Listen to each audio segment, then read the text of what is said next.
I still got love and I'm coming home.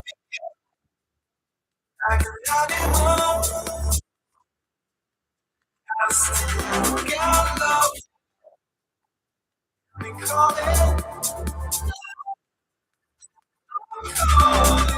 for you. Got it home. I still got love and calling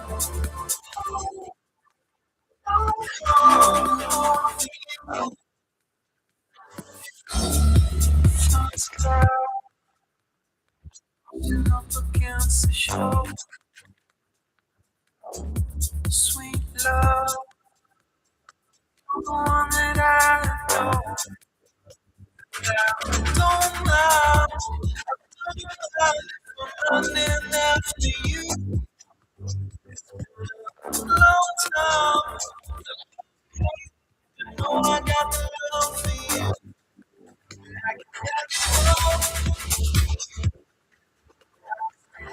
Got love for you.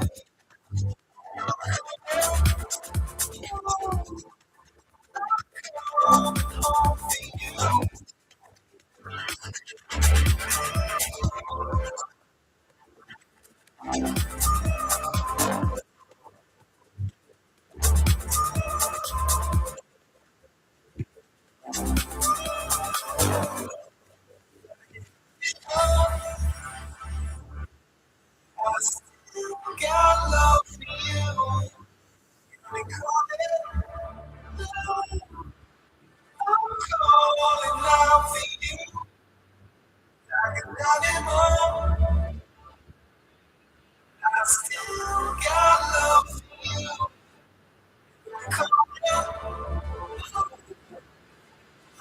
calling out for you.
Watching you fall out.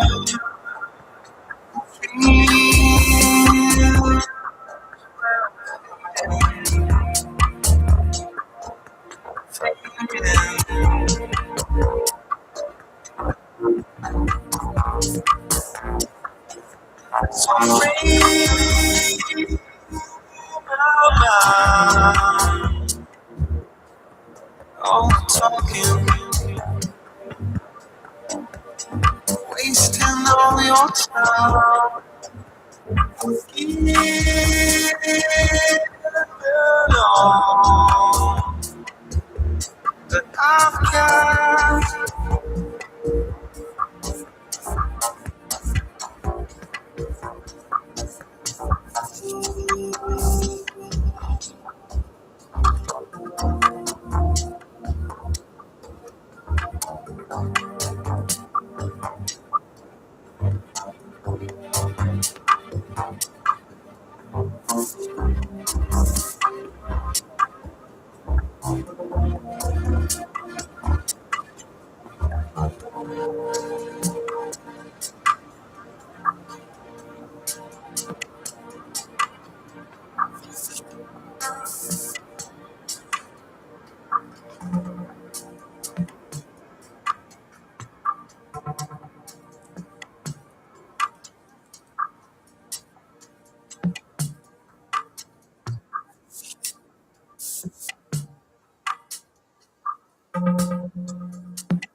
Test one, two. Jake, can you hear me, bud? I didn't mean to call you Jake. Can you hear me? Jake, test one, two, test one, two.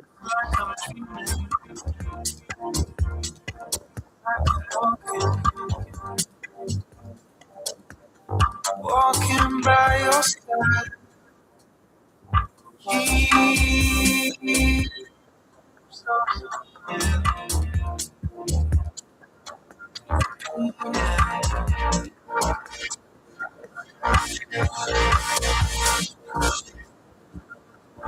free my mind.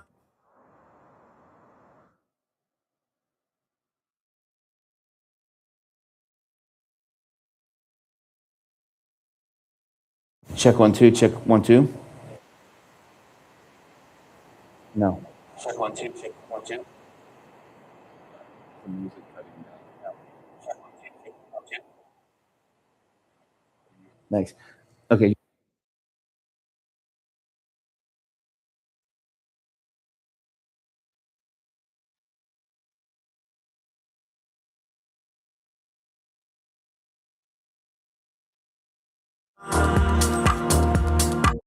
All talking in all your time.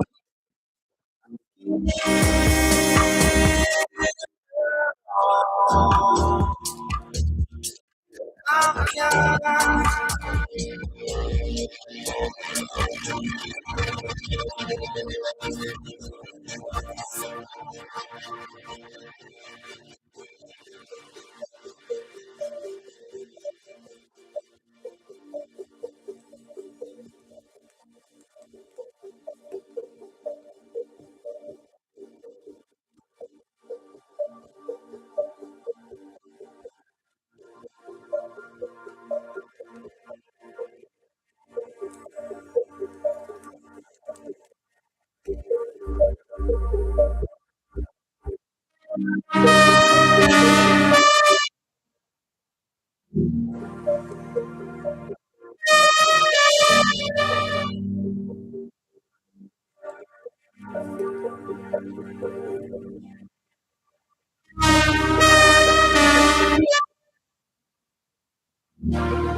Just looking for the one to take her home.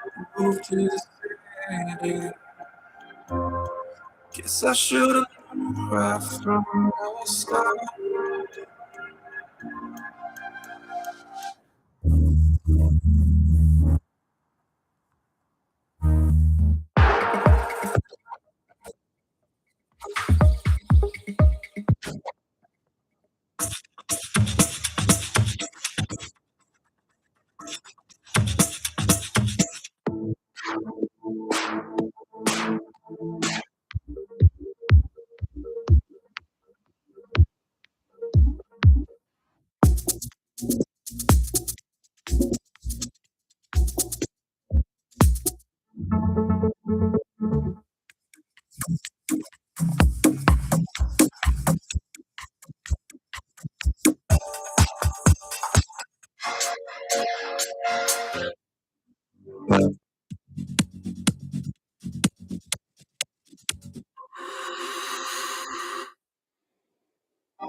What's up, guys? How are you? Good morning. Good morning. Y'all doing good? All right. So we still got plenty of time before the event starts. We have 10 minutes. Hey, can you guys start the countdown? Be great. We got about 10 minutes before the event starts, so I like to come out and meet people a little bit. And if we can EQ this mic while I'm talking. Hey, Sven, can you EQ this while I'm talking? It sounds a little like I'm in a barrel a little bit. But hey, Boise, man, you guys dress up. Randy, you got a tie on, man. I thought I was supposed to dress to impress. You are. You're very impressive. Very impressive. And what's up, Jared? Where's your tie at, man? Yeah. Do you guys know each other? Oh, you don't? We'll meet each other. Yeah. Do you have a tie you can borrow, Randy? Like in the car?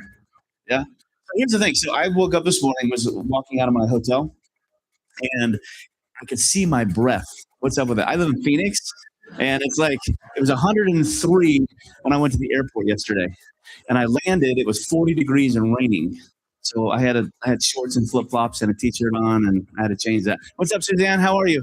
You're looking good, but Jake, did she not dress you? What's going on? Huh? Oh, this is the impressive state. I love it. I love it. Well, okay, so everybody live in Boise or the Boise area? Hold on. Let me get this right. It's not Boise. It's Boise. Right. So that's how you know you're from here is when it's Boise. Right? Like, awesome. So everybody from Boise? Treasure Valley. Is that what we call this? Is that because you guys are rich or what? What do we call it, Treasure Valley? Yeah? Are you rich, Jeff? Is that what it is? Okay. So it's like one of those, like, it's not treasure because we have money. It's just like, it's sort of like heaven, right? Yeah. Okay. We don't have gold, but, yeah, we like. I love it. I love it. Okay. So is anybody here not from Boise? Everybody's from Boise. I like it. Okay. So it's so funny. We were looking at the registrations and some of your addresses, that just must be your bank where your credit card is. But some of your addresses are like California, Nevada. One was from Alaska. I was like, okay, we got quite the diverse group here. So you have I haven't met you yet. What's your name? Bradley. What's up, Bradley? We know Jess. Where's Jess at? Jess in the other room. Yeah, we'll introduce Jess here in a little bit. But you're part of the crew? Awesome. So you guys will see these little trend things on the table, and they'll tell you about what those are a little bit later. But they're one of our inner circle folks, and when I say they travel the country with us, they literally travel the country with us. They're at every one of our events. I don't know how you do it. So welcome. So glad to have you here. So all right. So who has the most unique profession? Anybody? So you guys are realtors in finance. Anybody? What do you do, Jenny?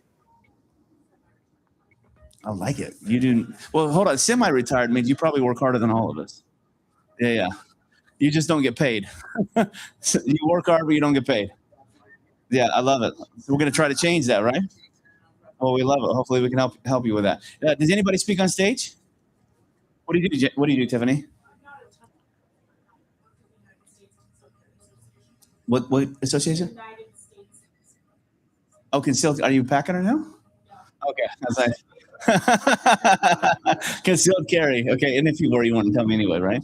That's part of the concealed part. Okay, and what do you do with those guys? Okay, well, love it. You're in the right place. That's what we're gonna work on today. So ask as many questions as you want as we go through today. So who else? What do you do? Man, another Ty. What do you do, Mr. Ty? I like that. Very nice. Are you packing too? Oh, we don't need. Am I safe? That's what I wanted. I mean, okay. And it's okay. I like that. I like that. So you're all decked out, man. What's your name? Scott. How are you, buddy? What do you do?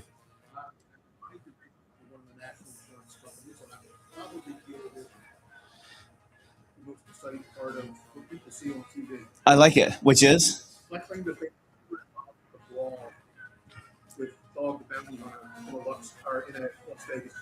Oh, nice. So we underwrite bail bonds. We're bail bond companies. I love it. I don't honestly answer. Yeah, I have at least 3 bills. Okay, on you? Yes. Okay, perfect. So we are packing today. So hey, Brian, can you go on Amazon and order our bulletproof vest, please? We have lots of guns in the house. Yeah. That's how you know. That's how you know this is not California. Yeah, right here, right? Is that what it is? Welcome to Idaho. Okay, yeah. So, what is the best thing? Like, I come to Idaho a lot, actually, which is pretty crazy. We have some very good friends and former clients here. Jeff and Gwen and Heather's back here. Marley will be here in a little bit. This is actually Marley's place, and so we get to. I've been to Boise a lot, and I love this place. I brought the crew to. I brought them down to Barbacoa last night. Yeah, and then Brian, who you'll meet in a little bit, says, "I've never eaten so much food in my life."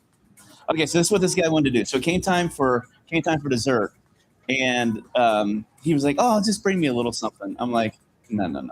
I'm like, "Bring that menu over here." So I got him what was that big old it's like an ice cream cake. It was like heart attack on a stick. They light it on fire. We got that. We got the cotton candy. What else did we get? We got something else. I don't know. We're all borderline heart attack this morning, so we're definitely comatose and pre-diabetes. But awesome. Well, guys, so glad that you guys are here. We're going to get started here in about 4 minutes. We're streaming live today. First time we've done that. And so we're streaming this live back to our Speakpreneur community. We have about 1,100 students and clients that work with us literally all around the world. And they're going to get to watch you live today, which is pretty cool. And so it's an interactive thing. And so I'm a little bit more Q&A guy than Brian is. Brian's going to do Q&A at the end of his talks, and you can interrupt me if you want to. But take really good notes. We're going to keep the lights on for you today so you guys can take notes. But I want to show you this little worksheet that is on the table. So this is what you're going to do during lunch. So we have lunch coming for you today. We're sparing no expense. So the 5-star Chick-fil-A company is going to be catering our lunch today. So we'll have that in boxes that'll be delivered right here on the side. And you can grab that. We'll tell you about our VIP lunch that we have. The food doesn't get any better. It's still Chick-fil-A. But during the working lunch, we don't want you guys to go anywhere. We're gonna have you guys work on this, and then we're gonna brainstorm this, especially you, Jenny. You're gonna need that. We'll workshop that post lunch. So the way it's gonna work today is we're gonna start about 3 minutes or so. We're gonna have some lectures. We're gonna do some Q&A. You're gonna watch some videos, and the whole idea is basically to help you guys learn how to become a well-recognized, highly paid, and in-demand speaker. Is that what you guys want? Okay. Now here's the thing. So right now the energy in the room on a scale of 1 to 10 is about a -16. Okay. And so we gotta fix that. We gotta change that. Okay. So we're gonna be doing all kinds of crazy stuff today, and I can't do crazy unless you got your tennis shoes on. Like, we can't do crazy unless you guys are fun. Okay. So we're gonna have to bring up some energy. So when we introduce speakers today, there's only be 2 of us. Be Brian and I. We need some love, right? We stayed at the Comfort Inn or whatever. What's that place called across the street? Courtyard Marriott last night. And normally they have really nice beds. The one that I was in, not so nice. It was a board, right? And so I'm going to need some energy. Can you guys help me out a little bit? Can you guys do that? All right. So we need some clapping. And when I introduce Brian in a little bit, get up on your feet, give the guy a standing ovation. We are expecting a full house today. So what I will tell you is, what's your name? Tisha. And what was your name again? What was your name, sir? Scott. Tisha and Scott. You guys have the 2 worst seats in the house, just so you know. And so, no, it's just when we're writing, you'll be able to see the whiteboard, but you're not going to be able to see the whiteboard. So you may want to scoot over a little bit as we go, especially if those are empty, so you can do that. But just ask us all kinds of great questions. Jess, we're going to interview you here in a minute, okay? And so, are you ready? Ready for that? Awesome. I'm going to go ahead and shut up. I'm going to let them crank the music up a little bit. We're going to give you guys 1 minute to settle in, and then we'll get started. You guys ready? All right, here we go.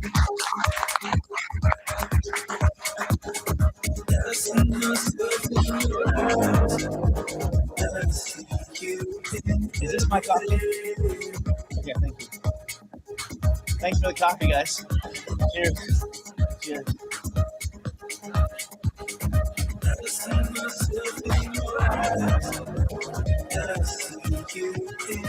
Hey, how are those mics? That one was really hot. Every time it got like a little bit far from your mouth, yeah, that's what was happening. So I was trying to guide it, but I was also trying to run the camera. We also we have 2.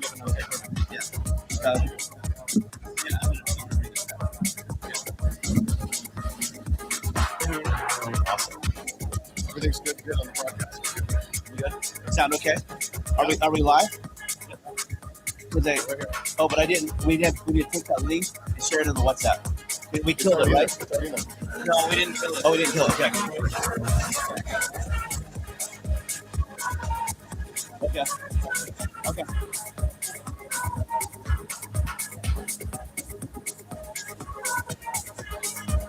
Yes. Yes.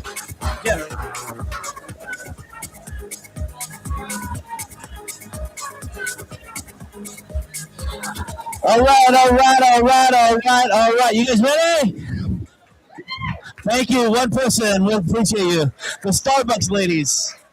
That's what I call you, Starbucks ladies. So, all right. Hey, before we get started this morning, I want to introduce you guys to one of our Inner Circle members. These people literally get in their car and they travel the country with us, literally.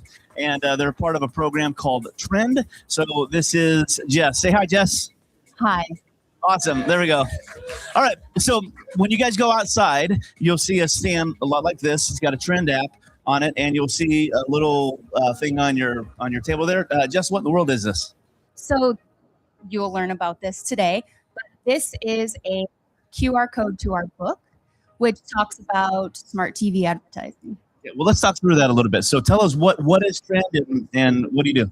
Okay, so what we do is we help people get more attention and credibility by putting their ads up on smart TV. So how many of you watch smart TV, Peacock, Disney Plus, any of the 500 plus platforms out there, right? You know how a lot of times you'll see different commercials on there. Maybe it's for pharmaceuticals, maybe it's for whatever, anything. If you were my best friend the other day, I was telling her about what we were doing, and she was like, yeah, we were watching Harry Potter, and this HIV prevention commercial came up, and it was really interesting. So what we do... Is there a correlation between Harry Potter and... I don't know, but they were watching it with a 4-year-old and a 7-year-old, so they weren't super excited about that ad. You know, it's a good one for public health purposes. And so what we do is we help local advertising, so businesses, people, coaches, consultants, HVAC, plumbers, anybody with a business be able to get on smart TV locally so that people who are actually going to be your clients, going to be your customer, are able to see that you are there available in your local community, and it's not going to be some national brand that they may or may not connect with or even want to see because it isn't really relevant to where they live in their area. And so something that we have observed and that you would find in this book is that right now we are in the era of the Facebook 2016 before it exploded, became a super saturated market, cost per CPM or cost per 1,000 views on potential clients skyrocketed. And so right now, given this time, space, and reality, if you were to want to, for example, get up on smart TV, everybody's got a TV, everybody's watching one of those platforms. Not everybody's paying not to see those ads, I assure you, because I see them all the time. You would be able to actually reach your target audience and your clients and get more attention. And when you're seen on that screen versus on this screen where you can swipe through and skip, which how many of you have skipped ads ever? Yeah. I don't watch every single one unless I'm like, what did they do? That's really good, right? It's a completely different reason to watch the ad. You actually can't skip the smart TV ads. So while you're in a relaxed state, you're watching something that if you have kids and you want to go visit a trampoline park this weekend, they're going to be like, hey, let's go visit a trampoline park this weekend. You know, if you're a woman and you need some Botox and you see a clinic come up and you're like, I could really use that service. That applies to me. And so what we can do is we can actually target these different ads to interests, demographics, and again, zip codes. So if you're wanting somebody how many of you are here from Boise? Everybody? Okay, this is my first time here, so thank you. You're great. Then you would be able to actually target the zip codes, and then the people who, again, are relevant to those ads will see those ads. And it's much cheaper than traditional Facebook advertising? Absolutely. And so if you're currently doing med ads, for example, we've got these clients that have a stem cell clinic, right? We're noticing that they're spending $105 per CPM. We thought, why so high for that? And it's because Facebook actually discriminates based on what industry you're in and will charge you more or less per view, depending. We don't do that. And also, as you'll notice, Facebook is quite saturated. That's why they can charge more. That's why they, are able to do that. Whereas the smart TV ads, again, sometimes misapplied ads, is because there's actually not enough ads on the TV that are actually going through to be able to deliver to the appropriate customers and clients. And so it's not yet saturated, which is what's really cool. I love it. So scan the QR code, get her book. Jess will be out in the lobby. You'll see out there by her sign. If you're interested in any of that, make sure you see her. Thanks, Jess. Appreciate you. All right. So before I introduce our first speaker this morning, guys, if we can make sure the countdown clocks are on there for us, that would be fantastic. So we can see that. We're going to show you a couple videos. The first video is just a fun video, just so you can get an idea of what's going to happen today. And the second video is one of our Inner Circle clients. And as soon as that one's done, his name is Alvin. As soon as that video is done, Brian, our amazing face of the place, you guys probably saw him on all the ads and stuff like that. Brian is one of the most incredible marketers that you will ever have an opportunity to meet. So if you have some time today to rub shoulders with this guy, get to know him a little bit, I really encourage you to do that. He's created multi-million-dollar companies, mainly in the B&B space. Many of you guys may have seen his work. He'll tell you a little bit about that. But he's an incredible speaker. He's an incredible human, but he's an amazing person to get to know if you're trying to get your name and your brand to the next level. So he's going to be our first speaker today. He's not going to get any other introduction than what I just gave you. So after the second video, you're going to put your hands together, you're going to stand on your feet, and you're going to welcome Brian to the stage. Can we do that? Awesome. Take a look. Let's take a look at the first video. I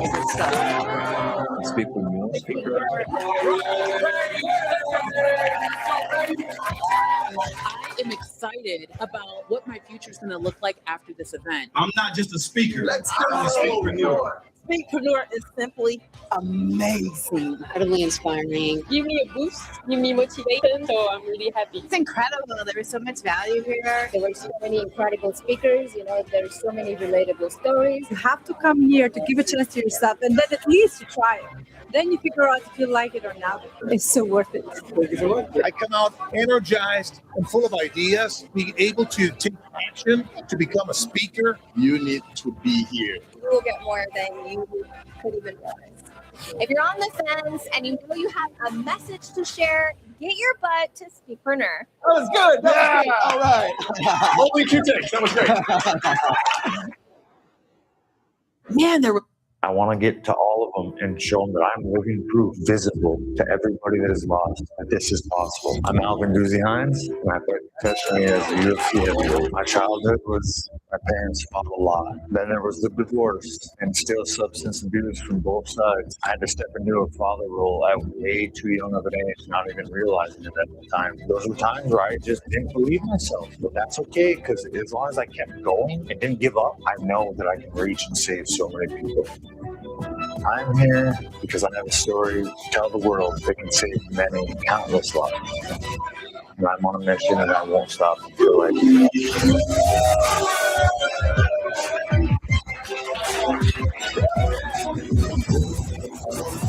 Like I said, just putting that look, knowing that I have that gift, I will not waste that gift. I was blessed by finding good coaches, good managers, and good practice partners, and I just had to take action, and that's how I ended up with these people. I want to be the best fighter I can be, and I'm going to be the best speaker at saving people I can be.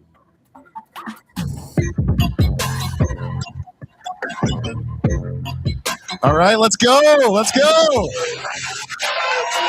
How you guys doing? Wow, thank you. Thank you. I got to deliver now. You guys give me a standing ovation before I even do anything, so I appreciate that. So good to be here in Boise. My name is Brian Page. I'm going to be your host today, and we're going to have a lot of fun. You guys want to have some fun today? Yeah? Okay, I've never been to this city before. We were told this is somewhere we got to be. And I don't know anyone from Boise, and I don't know any of you, but I have a feeling I get a sense of who's in the room. And I have a sense that you guys, no offense, are a little bit crazy. Because you saw an ad that suggested maybe you could spend some money to learn how to speak publicly, and you thought that was a good idea, where the average American would probably rather die than get on stage. So I know that you guys are our kind of people. And we go all over the country talking to people and teaching them how to get on stage. Who wants to get their message out? More influence? Yeah? Be known? Get on stages? This is what we're going to learn today. And I can promise you that we're going to pack a lot in. A lot of things that you're probably not prepared for. We're going to give you a lot of information today and a lot of really good actionable things that you can take. But before I go into that, before I go into my very first talk, I want to share with you a story about Alvin. Can I share with you Alvin, who was just on this video? So Alvin came to one of our events in Charleston, South Carolina, where I'm from. And this was in November of last year. And he's a UFC fighter. And when you meet this guy, he's got these hands that are like, baseball mitts. And he's got the boxer ears, very intimidating guy. And for whatever reason, this guy decided that he wanted to get into public speaking. I don't know how he made that leap, but he's like, I want to go from fighter to public speaker. So he showed up at one of our preview events, and we ask people in the audience, who here has never spoken before on stage, who wants to speak on stage for 90 seconds? And he raised his hand. So we brought this guy up on stage, and when he got on the stage, he literally, the microphone was going like this. He froze. He could not put two sentences together. And it got to the point where we actually had to pull him off the stage and just kind of say, it's okay, we're going to give you some coaching. We just had to take him off the stage because he couldn't move forward with talking. And he got to the back, and I was back there with Paul, who is the founder of Speakpreneur. You may have seen him in the ads. And I was back there as well. And Alvin said to us, he said, I get in rings with guys that can break my leg, knock me out, kick my teeth in. I have no idea what I'm going to face in the ring. And that, getting on stage, was way more scary than fighting. And my first thought was, well, I'm not built like you, because I would never get in a ring. That's not my thing. But he was just absolutely intimidated. But he had this dream. He just had a vision of where he wanted to go. And I actually turned to Paul and some of the team members in the back, and I said, that guy's a star. That guy's a star. Even though he completely bombed his talk, because I knew that he had a story inside of him. He had an incredible story that he wanted to share. And he had this passion. You could just see passion, even though he didn't have the skill yet. And so what happened was Alvin joined our inner circle. He became one of our clients, and he started coming to some of our events. We got him on stage a bunch of times, and we learned that the best way to become a public speaker is to do what? Speak, right? Get reps in. So we got reps in for Alvin. And then recently, this was just a month and a half ago, 2 months ago, I was in Chicago, and I was in the back of the room, and there was a string of speakers getting up on stage for our 2-day events. And I was just kind of looking at my notes, getting ready for my talk. And I heard somebody speaking, and I didn't really know who it was. And I looked up. I did not recognize that the same guy on the stage was Alvin, and he had the entire audience emotionally moved. People were crying, hearing his story. He was just speaking really powerfully, really had this presence about him. And I could not believe it was the same guy. I was unbelievable. That was the same guy in November that came to our event and could not speak. And now he's on stage. And then recently, the last few weeks, we helped him get his very first offer off the ground. So he had something to offer clients, and his clients were going to be fighters as well. And he got his first 3 clients signed up. Having never sold before, never spoken before. I mean, he's absolutely taking off now on his social and on his brand and all that kind of stuff. And it's just an incredible experience to watch somebody like that. So I'm telling you this story because I believe that anybody, literally anybody in this room, we could take you even with no skill set. And some of you do have talent, do have skills. No matter where you're at, we could take you in a few months, 3 months, 6 months, 9 months, and make you a world-class speaker, get you the exposure that you need, get you the impact, the influence, and the income that you want. Is that what you guys want? Yeah? Okay, we can do that. That's what we're all about, and that's what we're passionate about doing. So I'm really excited to get going today. You guys ready? Okay, you ready to take some notes? All right, we're going to dive in. Let's go ahead and get started. So Mount Everest is considered to be one of the most incredibly brutal places on Earth. In fact, for most of history, people thought this was an unconquerable mountain, unclimbable. It's the highest elevation on Earth. It's got brutal cold, very thin air. It's the kind of death zone at the top of this mountain where climbers are known to die, and then their bodies are left in place and never to be recovered. And for many, many generations of climbers and expeditions tried to climb this mountain and failed. And it wasn't until 1953 when these two gentlemen were somehow able to make it to the summit of Mount Everest. This is Edmund Hillary and Ted Zygnorgan. And when they stood on the top of that mountain, nothing had changed. The elevation hadn't changed. The weather hadn't had any different at all historically. Even the technology was the same that they were using. But they had one thing different from every other expedition before them. And that was the unshakable belief that they could summit, that they could make the top of this mountain. And so what happened is before 1953, nobody had ever made the top of Everest. And since that date, over 10,000 people have stood on the top. Isn't that incredible? 10,000 people because they broke that limiting belief. And so the lesson here, I believe, is that if you want to do something that you see someone else doing, perhaps the only thing that's limiting you or holding you back is adopting their belief. Looking at somebody that's gone before you and modeling them, right? The same path, same tool, same exact thing that they did. So what I had is I had a very similar Everest experience. This was actually about 9 years ago. And I was at a big event for marketers. And this is actually, you're going to recognize who this is in a minute. It's a Boise local. You guys know who Russell Brunson is? Yep. I went to a Russell Brunson event. And at this event, I was taking notes. I was in the front row with all the VIPs because I always get VIP. And I was watching all this incredible stories about marketers that were making money online. And it was, at the end of the day, I think it was the second or third day, they gave an award ceremony. It's called the 2 Comma Club. And they would give out this award right here. You guys familiar with this? You live locally, so you must know who Russell Brunson is. They give out this award to anybody who had done $1 million online of their own products and services. And what I saw was dozens and dozens of people going across the stage. And I was dumbfounded. I was like, all these people have made money online. This is crazy. And so what I did is I started kind of accosting these people after the event. During the mixer, I tried to approach them and ask them what they were doing. And I could not see anything that they all had in common. They were men, women, old, young, educated, not educated. Some seemed very smart, some not so much.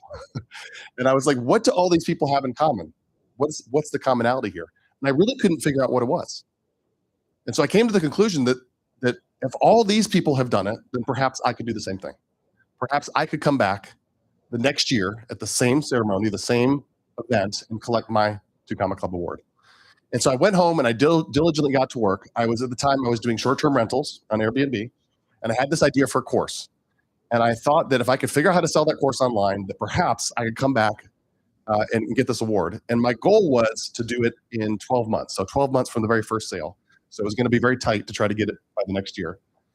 And so I basically put all of my time, full time, into this. So at the time I was living off the Airbnbs that I had. So I had all the time in the world.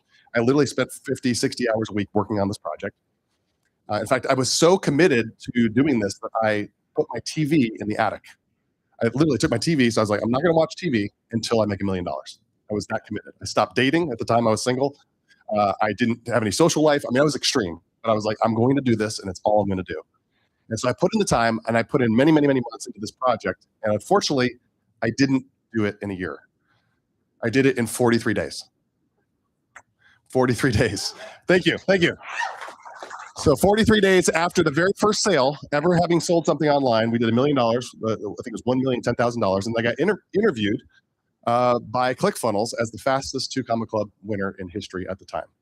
And got on that event, the very next event, I got on stage with Mr. Russell Brunson, of course, of ClickFunnels here in Boise. And it was absolutely amazing. This changed my life. It was just the beginning of a whole thing that happened for me to launching my career and all kinds of opportunities that came after.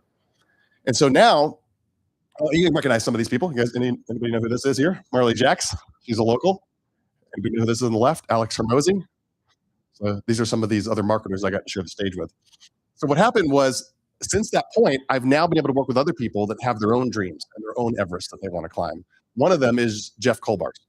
So Jeff came to one of our events, and he's a landscaper. And for whatever reason, he wanted to get out of landscaping and get into public speaking. I have no idea why. I was like, okay. And he's like, never spoken on the stage before, never had an offer, never made money selling from stage or anything like that. And he started talking to me, and he's like, Brian, I don't really know what my niche is going to be. What am I going to teach? What am I going to be known for? We're going to talk about that today, right? You must have something that you're known for. And I said, what do you want to teach? And he said, I think I want to do kind of what Tony Robbins does. I want to do like motivational stuff. And I was like, well, good luck with that. That's kind of broad. Let's see if we can narrow it down. And I said, who have you helped in your life? Like, who have you helped already? And he's like, I don't know if I've helped anybody. I said, you must have helped somebody in landscaping. And he said, well, I have some of these gentlemen that work for me that are Hispanic that have gone on to start their own businesses after working for me. And I said, good. Are they successful? And he said, oh, yeah. They're doing millions of dollars, some of them per year. And I was like, got my attention. Interesting. I said, what if you help more people do that? You're already doing it for free. Why don't you get paid to do that? And teach that. Get on stage and teach that. I said, could you teach that for half a day or all day? He said, I could do that in my sleep. Obviously, I know that business. So I started to work with him to try to narrow it down to his ideal client. And he said, Brian, I'm not Hispanic. So why are they going to buy from me? And I said, that doesn't matter. He said, well, I don't even speak Spanish. And I said, okay, well, then we're going to look for bilingual males Hispanic males who want to start a landscaping business. We're going to get really, really granular. So what we did is he joined our inner circle, and we actually helped him produce his very first event. Would you guys like to have an event like this of your own? How would that be cool? We produced his very first event.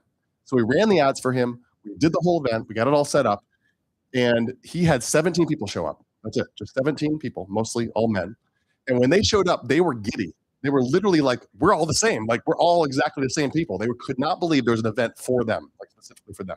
Very highly targeted. He got on stage and he said, Brian, I messed up everything about my presentation. I didn't do it perfectly. I didn't really know what I was doing, but I did it anyways.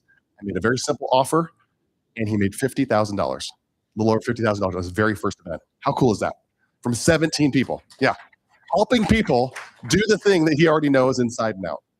And now he's doing a whole series of events. He's launched his career. He's gonna be well on his way to doing probably $1 million plus a year with his event business. Unbelievable. And he's a landscaper. No offense to landscapers in here. So anybody from any background can do this. And I'm just so excited to share. I love bragging on my clients. I love bragging about the people that we've helped. He's just one of many that you're going to hear from today. We're going to show you videos of these people, case studies as well. All right, so let me tell you a little bit about me. If I could just do a really quick 90-second humble brag, I got to tell you why I'm qualified to teach about the things I'm going to teach about today, because I am going to talk about books. Anybody have a book currently? Authors? All right. I wrote a couple different books. So this book is the big book that was published by HarperCollins, the kind of book you would see at Barnes & Noble. It's called Don't Start a Side Hustle. But I'm most excited about this book, which I'm going to talk about in depth today. This is a self-published book. It's only 64 pages, double-spaced with illustrations, as you can see. Very, very simple book that I sold 200,000 copies of, and it generated over $40 million in back-end sales just from this one little book. This is the kind of book we're going to talk about today. I've been featured in BuzzFeed, Inc. magazine, Forbes, and I've worked with some of the biggest heavyweights in my industry, like Mr. Grant Cardone. Anybody 10X fan, Grant Cardone fan? And, of course, the GOAT, Robert Kiyosaki, who I always dreamed of meeting one day and finally got to meet him recently, Rich Dad Poor Dad author. I've worked with some other names as well. Tai Lopez, who is one of our clients for many, many years under Paul Getter. And anybody know who Forbes Riley is? Forbes Riley? Yep, she's in our inner circle. And I've shared the stage with all these people. I'm going to point out one gentleman right down here, Paul Getter. So Paul is the founder of Speakpreneur, and he does 2-day events all across the country. You're welcome to come to any of those events.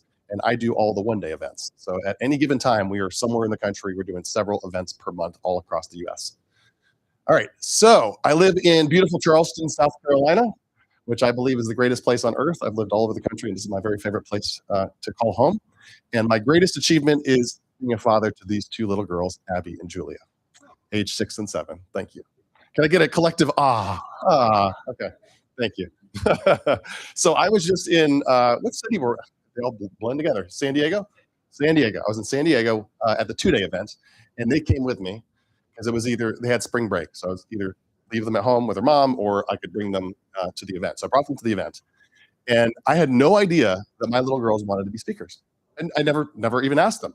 So they're in the back, and they're like, Daddy, can we speak? I said, you guys want to speak? Like, yeah, we want to speak. And then little Abby was like, can we do like a special skill or talent? And then Julia was like, can we practice walking up and down the aisles? I was like, slow down, girl, slow down. This is my show. But I did bring them on stage, and everybody loved it. It was so fun. So I guess they want to be speakers. So I think I'm going to bring them back. So that was a really, really amazing experience to have them there, seeing their dad speak and hopefully getting on stage. So they might be the next little speakers that we bring through our program. All right, who's here is ready to crush it as a speaker? Are you ready? Oh, she's like, right, yeah. All right, well, that's what we're going to do today. I'm very, very excited to show you how to do that. I believe you're just one stage away. You are one stage away from the life that you want, from the career that you want, from expanding your current business. Who has a current offer, current products and services that you offer? Yes. You can do some amazing things if you get on stages, whether it's in-person stages or virtual stages. There are so many opportunities and doors that open once you start getting on your own stage. I believe there's not a person in this room, as I said before, not a person in this room that we can't turn into an in-demand and well-paid speaker, really, in 6 months or less. I really believe that. I've done it time again. And the vehicle is this. It's Speakpreneur.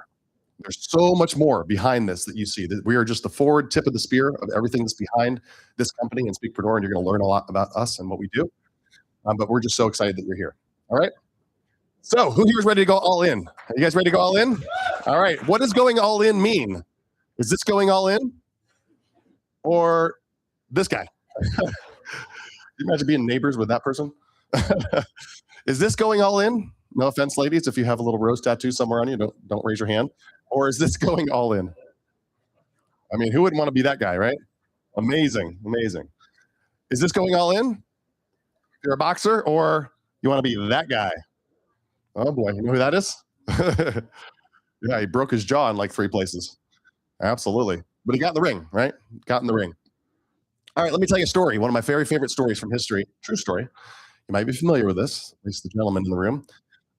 This is 580 BC. The ancient Greeks were being threatened by their neighbors. They were threatening to invade Greece. And this was a big deal, not just for Greece, but for all of human history, because the birthplace of democracy was Greece, right? Even before Rome, before the dream of America existed, democracy started with Greece. And if Greece had fallen, who knows what would happen to our world today? But they had to defend themselves against their neighbors. Anybody know who the neighbors were that were threatening to invade? Anyone? History? The Persians, exactly. The Persians were threatening to invade, and there was only one way into the territory, the Greek territories, and that was to come through this very narrow mountain pass. And this pass was just wide enough for a small group of men to hold. And so the commander of the Greeks sent out his very fiercest warriors, 300 of them, and said, I want you to hold that pass at all costs, long enough for us to get reinforcements. And so as they stood there on that mountain pass, 10,000 men, a 10,000 person army marched towards them. And when that army stopped in front of them, the commander of the opposing army stood right in front of them and said, when we release our arrows, there's going to be so many of them that they're going to blot out the sun. And one of these warriors stood forward. His name was Dionysius. And he stood in front of all these men and he said, good, then we will fight in the shade. Yes. And those men fought off and held that 10,000 person army long enough for Greece to win this battle. How amazing is that? Now they all died. This is a not happy ending. They all died holding and defending Greece, but they went down in history as legend, known as the 300. Now I know that's a bit extreme, but I want to know, are you willing to go all in at least today on your dreams? You guys want to go all in? Can you repeat after me? Just repeat after me. Once I commit, let's try it again. Once I commit to becoming a speaker, I'm going to go all in. Yes. Yes. Awesome. I want you guys to go all in. It's your dream, whatever your dream is. You're here for a reason. All right. So I want to introduce our next speaker. I'm very excited. You met him, a little preview of him earlier. But let me introduce you and brag on him a little bit. So this gentleman has worked with thousands of people around the world. He's helped literally hundreds of people to make millions of dollars after coaching them. Hundreds of people have made millions of dollars. He's worked with some of the biggest names and biggest speakers that you may have heard of, like Mr. Russell Brunson and even Tony Robbins. And he is here to teach you how to create a 6-figure keynote. Please welcome to the stage, Chad Thibodeau.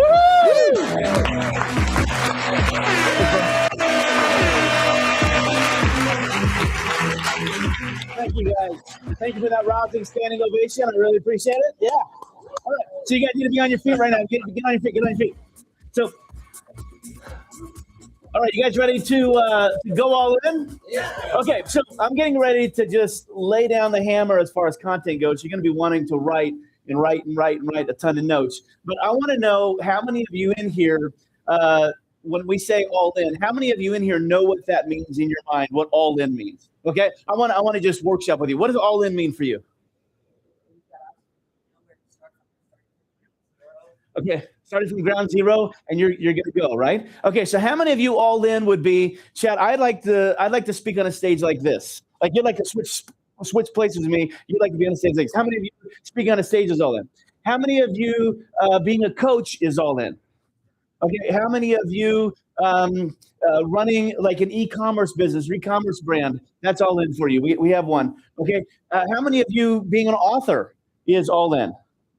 Better yet, how many of you actually having your book sold is all in? We have lots of authors. I was telling Heather today, I've got 2 books, but I don't know that anybody else knows that I have 2 books, right? So we're going to be able to change that. So what I want to do today is I want to just open up your mind, open up your brain, and I want to see if I can just dump as much wisdom into you as I possibly can to see if we can help you get your life and your business to the next level. Are you ready?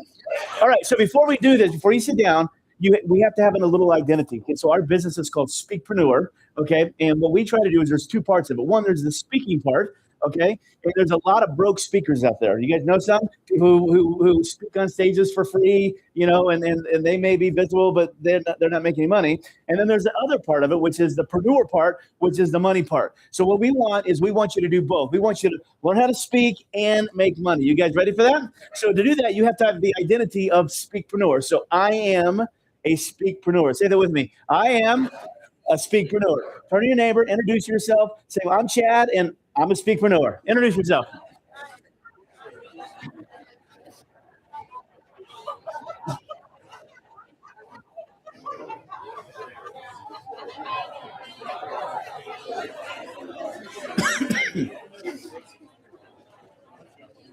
All right. Grab a seat. Okay. All right. So here's what I believe. I believe that there's no faster way to build your authority, build your credibility, or build your revenue than speaking on a stage. Okay, let me just prove it. How many of you guys know Tony Robbins? You guys know Tony Robbins?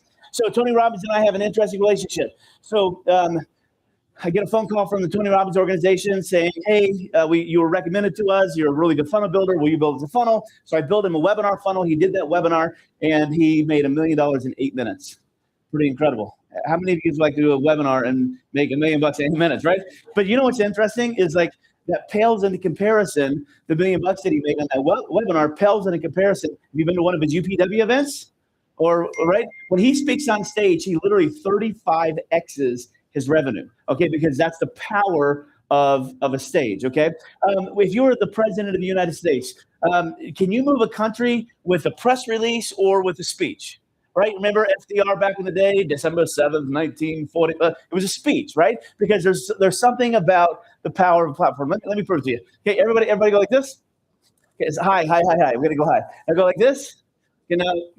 Sort of stretch. Why in the world are you guys doing that? Because a dude on a platform told you to do something, no matter how goofy it is. That's the power of a platform. When you have the power of a platform, you can literally stand on stage, tell people to do stuff, and they do it. So I was a pastor for almost 20 years, okay? Yes, that guy who stands up front, speaks a little bit. So because of that, pretty much everything I'm going to say today was ripped off from a Joel Osteen sermon, okay? And we are in Boise, very religious community, so we will be taking an offering a little bit later on, so that's good. But what's interesting is if you think about the pastoral ministry, is I would stand on very large stages. So some of the churches I pastored were small, a couple hundred, and many of them were multiple thousands of people. Let me ask you, when I stood on that stage and I spoke, was I the smartest person in the room? No. Did I know the scriptures better than any person? No. I had something that they didn't have. What did I have? I had a platform. And because I had a platform, people listened. And I'm going to talk with you today about the power of a platform. So how many of you guys want to be 6-7-figure speakers? Let me see your hand. Okay, write this down. If you're going to become a 6 or 7-figure speakpreneur, you have to have something to say, something to sell, and something to scale. Okay? You have to have something to say, something to sell, something to scale. So many of us have something to say, right? We have a message. We have something that's burnt into our system. And so we'll go on Facebook and we're the content king or content queens, and we have something to say, right? Wonderful. And they just watch it and they scroll on to the next video. Okay. And we do that a lot. I've had one post in my life ever go viral. Ever. It was a political post that I put from a former pastor. I wrote a post about, gosh, I wish I was a pastor because the church got this wrong. That post was shared 165,000 times. It was shared. It had a viewership of over 300 million people read that particular post. How much money did I make from it? I did a post not too long ago, and I did it, and I was so bummed. I only had 34 people. The little insights. I had only 34 people look at that, and I sold two $25,000 coaching packages from it. Which one would you rather have? Right? So you have to have something to say. But if all you have is something to say, you're going to be broke as a joke. So then you have to come over here and you have to have something to sell. That's what I'm going to spend a lot of time today on. You have to have something to sell. You have to have an offer, an irresistible offer, something that correlates with what you have to say. It correlates with that. So what you have to say becomes the logical next step. Have you guys ever been like at a speech or something, and some guy gets up and he's begin talking, and then they sell something that had absolutely nothing to do with what they were talking about all day? That's an incongruent message. And what happens is we see that a lot on webinars, we see that a lot on these big events. Is if what you're selling and what you're saying aren't married, there's a big disconnect. And one of the things that we work a lot with our clients around the country on is being able to craft an offer that people want and craft a keynote that correlates that. And so the third thing that is you have to have something to say, something to sell, and something to scale. You need a way to do that. So I call it the Kobe method. You ready? Okay. You guys eat Kobe beef, Kobe Bryant, right? There's a better Kobe. Keynote, you need an offer, you need a book, you need an event. Okay, you ready? You need a keynote, you need an offer, you need a book, and an event. Are you with me? Okay, that's where we're going today. So let's just jump in and do this. Here's the thing that you really have to remember when you have something to say. Your message correlates best when the message comes. Oh, it's purple. Nice. Comes from you. Who's you got to come from? You. You are what they're buying. Okay. When they read a book, it's not the message that they want. It's the message from the author. So you are what they're buying. So you are basically for sale, and you have to remember that your offer doesn't have to be perfect. Your book doesn't have to be perfect. Your keynote doesn't have to be perfect. Why? Because you are perfect. You are perfect. I remember when I first got into coaching. God, it's been a little while now. It was about 11 years ago. And I'll tell you some of those stories today. But I remember when I first got into coaching, I was what they called a hacker, where I would look at what someone else did and I would just try to model it, try to mimic it. Okay, so I had a friend by the name of Casey Graham. So I get out of the ministry, I got divorced, and so I don't know if you know anything about the Baptist church, but once you get divorced, they put the proverbial foot in your backside and send you along your way. And that's what happened to me. So I lost my 20-year career. What am I going to do? So a buddy of mine by the name of Casey Graham, former pastor, started this program called the Rocket Company. And what he did was he was going to teach preachers how to preach better. And his method was, okay, listen, if we really believe that, in this thing called, eternity, and a pastor is the one responsible for sharing the message on stage, well, what he says matters. So he probably should know how to communicate it. And what he learned was most pastors were some of the worst communicators in the history of the world. Everybody falling asleep, whatever. So he was on this mission to make pastors better. So he started this thing called the Rocket Company, and his first product was called the Preaching Rocket. Okay, are you guys cold? I see people shivering. We cold? Weather okay? Okay, if we could do something with that, if we can just kill that AC, that'd be great. So he did this thing called the Preaching Rocket, and at the time, he had set the world record for the largest webinar ever attended. This is way back before we had the technology that we had, and he had to buy all these platforms. He had 24,000 people on his webinar. And what he would do is he'd introduce some of the biggest names in the world, and then he sold a $997 product at the end called the Preaching Rocket, and he did like a $2.2 million launch. And I'm like, that guy is dumb as a box of rocks. I mean, if Casey can do it, I can do it. So I went and I hacked everything. I saw his webinar and I saw the landing page. In fact, that's how I got into ClickFunnels, because I needed a landing page. And so I saw Russell Brunson do a webinar. I got into ClickFunnels, and ClickFunnels was 4 days old. I've been with them. I'm one of their oldest clients. I've paid those people so much money. Russell Brunson's big house he's got, I paid for that. Okay. So I'm in, I hack everything. And the very first year when I launched my product, okay, because Casey's done as a box of rocks, he doesn't know what he's doing. I'm a pretty smart guy. I mean, I can do it. The very first year after I launched my program, I made a grand total of $14,600 all year. Where's the applause for that? I mean, come on now. Yeah, I mean, you can't live on $14,600. And so I would drive Lyft and I would drive Uber at night, trying to figure out trying to figure this out. I had to pay the rent, and I had to pay the bills, but yet I had a dream. I had to get this going. And I was like, how in the world? And so I started hacking people. And then what happened is I started doing something that maybe some of you guys are doing. I started saying, well, why would people buy from me? Well, I'm not as polished as that guy, or I haven't made as much money as they have. Well, why would they buy from me? And I started diminishing myself. And I couldn't get off the ground, and things were really, really, really, really struggling. And I'm like, I've got to be able to get this going. And I remember being upstairs one day and just staring in the mirror. Have you ever stared in the mirror before? When you stare in the mirror, I want you guys to think about this, okay? I just want to speak life into today. I want to encourage you guys and let you realize something.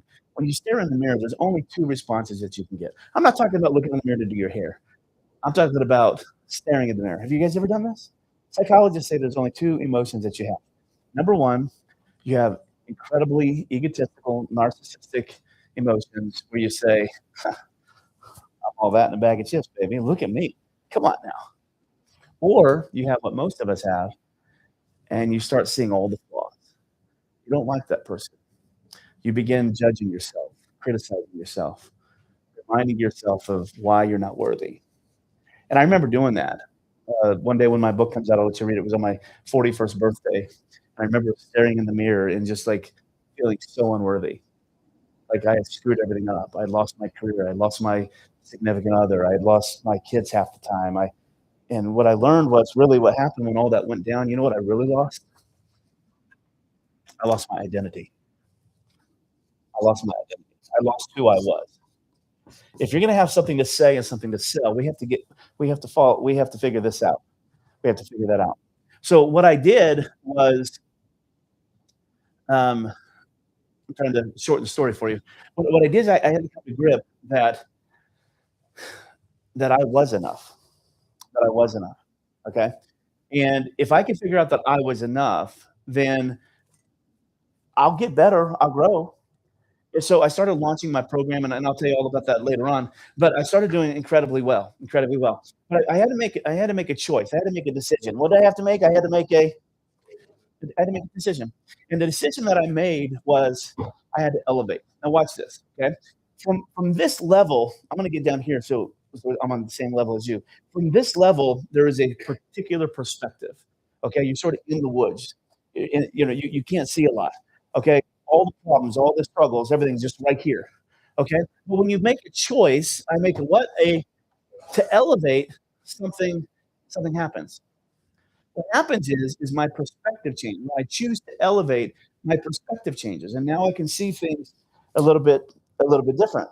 Now things that used to be problems aren't necessarily problems. And it's a choice to elevate and to be something that I've always wanted to be. And so what I learned was when I was stuck in the woods, broke as a joke, driving Lyft and Uber every single night, trying to make money, okay, I was stuck on this side of the identity wall. I was stuck on the do, okay? I was stuck on the do, okay? There's 2 sides of this. What is identity? Identity is simply the label that you or someone else places upon yourself. It's simply a label that you and someone else places upon yourself. At the beginning of the talk, I said, introduce yourself and say, I'm Chad and I'm a Speakpreneur, right? Because that's a label. It's a label that I want you to own. Okay, I want you to own that I am. But at the end of the day, I was a pastor. And I had the label of pastor. People called me Pastor Chad. And so when I lost that job, when I lost that career, I sort of lost my identity because my identity was based upon what I did.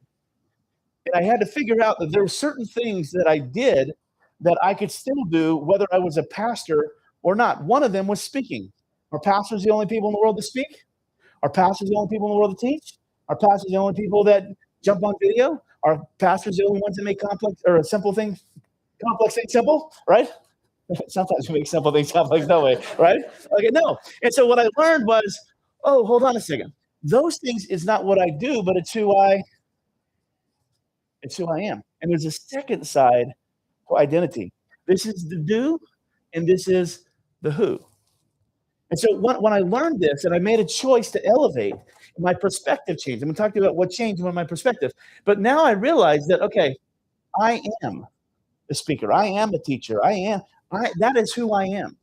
And money is all the pastor was simply the vehicle that I used to make money. Is all it was. And so since the ministry, quote unquote, failed because it's just what I did to make money, was I a failure? No, but I had to come to realize that it's just what I did. So if you've tried to speak before and it bombed, you're not a failure. If you've tried to start a business and it didn't do what you wanted to do, you're not. It's just what you simply did to make money. There's another side of your identity. And what I learned about this side, you ready? This side is perfect. That side's perfect. I'm enough. I'm enough. The book that I just finished, that's what it's called. It's called I Am Enough. And what triggered me from going to be from a very successful pastor to literally being in the pits of despair, where my sister showed up at my house one day and sat outside my house for 4 hours because she was afraid that I had unalived myself. And she came into my house and broke down in tears when she saw that I was okay. But I was so depressed. To becoming a pretty successful guy was I had to realize that I'm fine just how I am.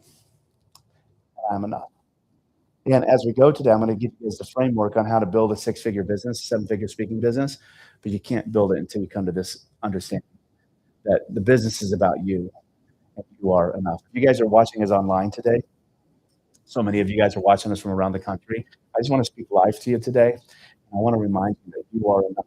You're perfect just as you are. And when you realize that you're perfect just as you are, a couple things begin shifting.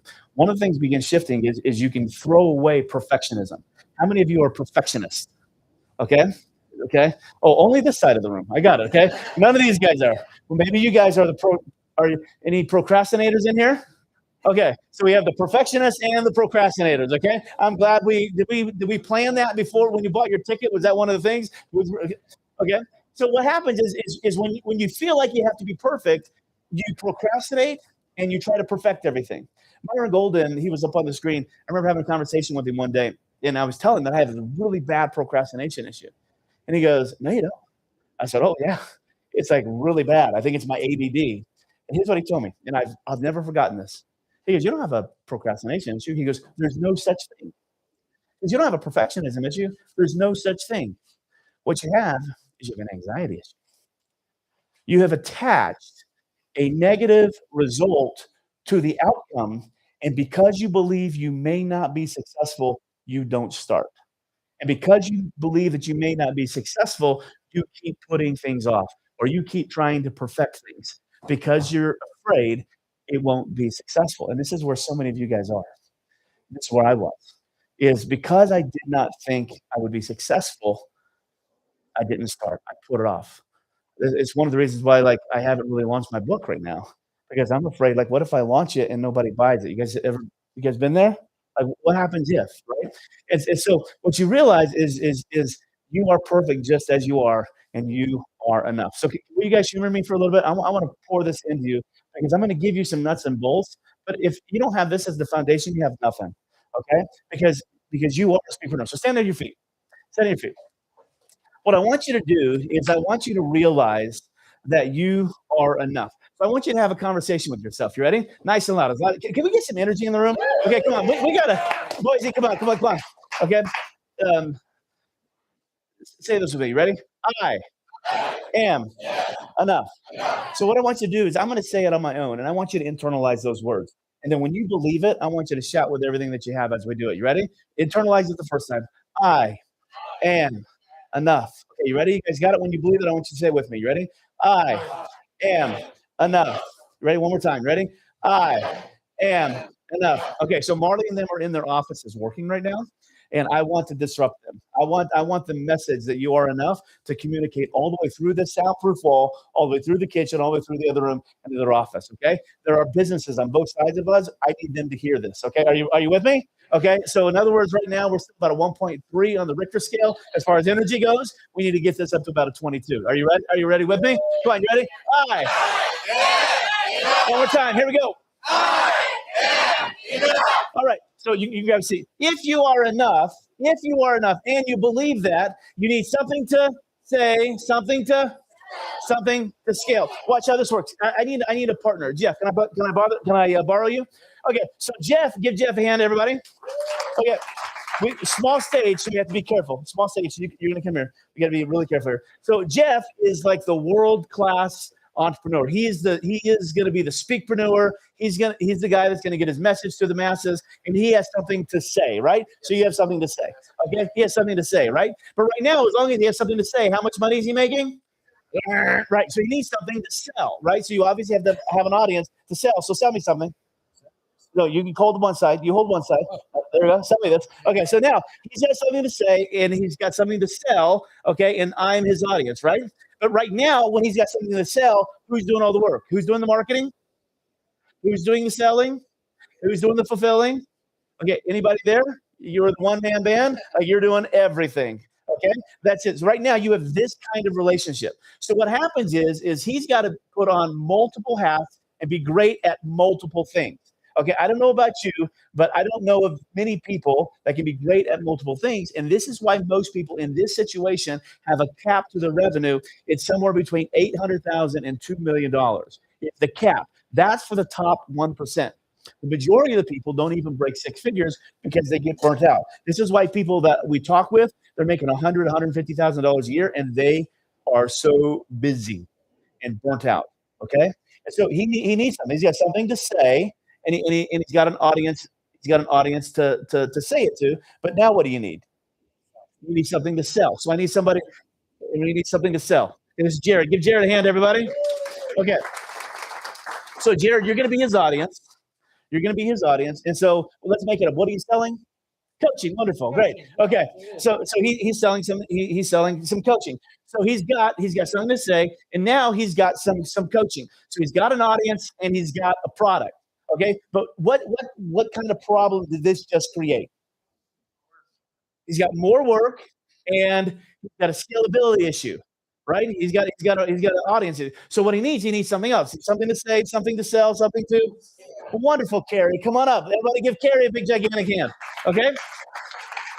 So Carrie is our keynote. Carrie is she's our platform, okay? So you're going to stand right down here, okay? And you're going to face them. You're going to turn and face them, okay? And so you are the platform. So what he realizes right now is that if he has something to say, and he's got something to sell, he needs a place to sell it, which is a platform, right? And what he finds out, and one more, come on, Gwen, you're going to take Jeffrey's place. What he finds is when he has these things working in congruency, Jeffrey, come right in the middle.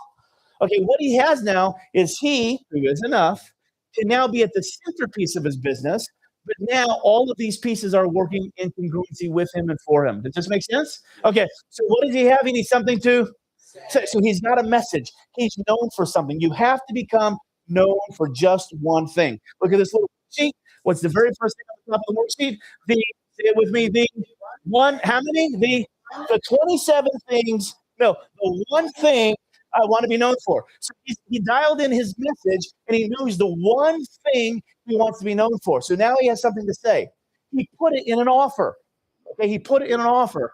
And now he's selling it. He's got an audience that he's selling that offer to. But as long as that's all he's got, he's stuck. So now he went to this level and said, now I'm going to build a platform that can get my message out to the masses. And all he's got to do is stand here and communicate, and his ecosystem works for him. So he's got a keynote. He's got his offer. He's got a book, and he's got an event.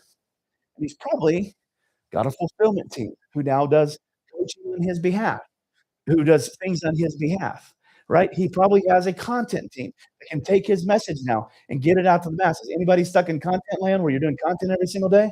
Oh my gosh. Imagine having a PR team that does that on your behalf. Can you imagine that? Right, so it's okay to have something to say, but wouldn't it be amazing if you had a bullhorn of people getting that message out for you and you're not doing the work? Wouldn't that be great? This is the ecosystem of Speakpreneur. Something to say, something to sell, and a way to scale. You are enough. You craft the message. You show up. You speak. You write the books. You do that, and you let your ecosystem take it to the next level. How many of you want that? Yeah? All right, let's give these guys a hand. Thank you guys so much. Appreciate it. Okay, we're gonna have to work on these prolonged. Can we work on clap etiquette? You guys know clap etiquette?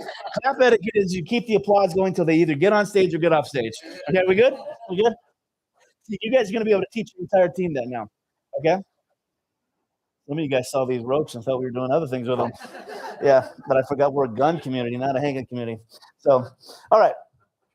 Okay, we got a long way to go and not a long time to get there.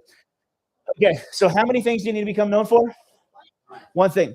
So if you can figure out the one thing you want to be known for, there's a second piece that if you can get this right, you can really scale. Okay, and we're gonna go way fast. Okay, here we go. So as you have to know this. What problem do you solve? What one problem do you solve? Okay, what one problem do you solve? If you try to solve too many problems, what's going to happen is you're going to become very mediocre and you're not going to make a ton of money. Who makes more money? A general practitioner or a heart surgeon? Who knows more? General practitioner. Who gets paid more? Heart surgeon. Why? Because they're known for one thing and they become a specialist. In our ecosystem, you need to become a specialist. You need to become good at one thing and know what one problem you solve, and you need to go all in on it. Okay? Here's what happens when you do that. When you make a choice to elevate, okay, you made a choice to elevate. Now everything changes, right? I solved one problem. I can see a perspective different. Now there is a psychological relationship that you can now have. It's called the teacher-student relationship. Teachers are elevated. They see things that others don't see. Students are down, and teachers speak down to them. So my freshman year of college, my very first class, Psych 101, I walked in. I'll never forget Mr. Faulkner. He came in, he looked like the UPS man. He had brown shoes, brown pants, brown shirt, brown hat, no joke, and the longest, nastiest beard you've ever seen in your life, way before they were in style, okay? He had a stack of books, holding a briefcase, and a 2-liter bottle of Diet Mountain Dew. And he walked in. This is how he walked in. He walked in, he threw all that stuff down, and he went and stood behind the platform, and he began speaking. Now, here's what I did not do as a freshman. Are you with me? What he did not do as a freshman is I did not raise my hand and say, "Excuse me, sir, why are you qualified to teach me?" I didn't do that. Why? What did he have? And he established the teacher-student relationship. So what happens is when you can do that, you elevate, you establish a teacher-student relationship. One person gets paid and the other one pays. Which one gets paid? The teacher. Which one pays? The student. You can do that when you know what problem you solve. Okay? When you know what problem you solve, you can establish yourself as the go-to expert in that problem.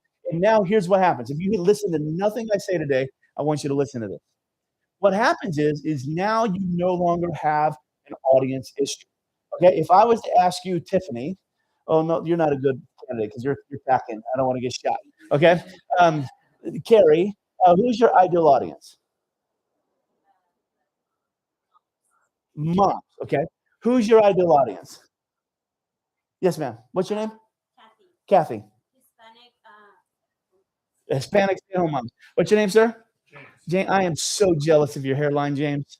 I need hair just like that. Okay? James, who is your ideal audience?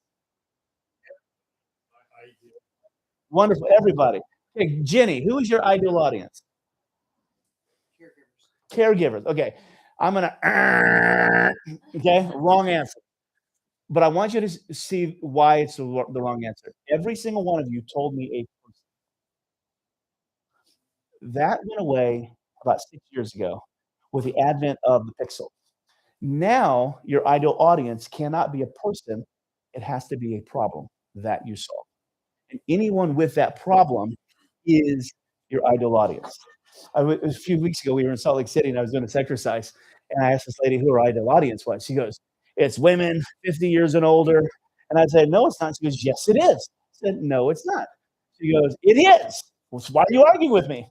I said, "Okay, so if I'm 49 years old and I have $100,000 and I want to buy your product, you gonna tell me no?" "Well, no, of course not." I said, "See, that's not your audience, right?" I said, "You're not niching down on an age or on a gender. You're niching on a problem. What problem do you solve? And anyone with that problem is your audience." So then you don't have to come and say, Are you a woman between the ages of 46 and 54 who has really nice shoes?" But we don't do that anymore. Now it's, are you perimenopausal? And what happens is when you get known for that and you communicate your problem, anyone with that problem raises their hand. And they are your ideal audience. Anybody without that problem, they tune you out and they move on. And that's the repel that you want. That's what you can do with a student-teacher or teacher-student relationship. You can become for that. Then you solve that problem with your superpower. Are you with me? You solve that problem with your superpower. What is superpower? Superpower is something that you can do as good, if not better, than anybody. That's it. That's your superpower.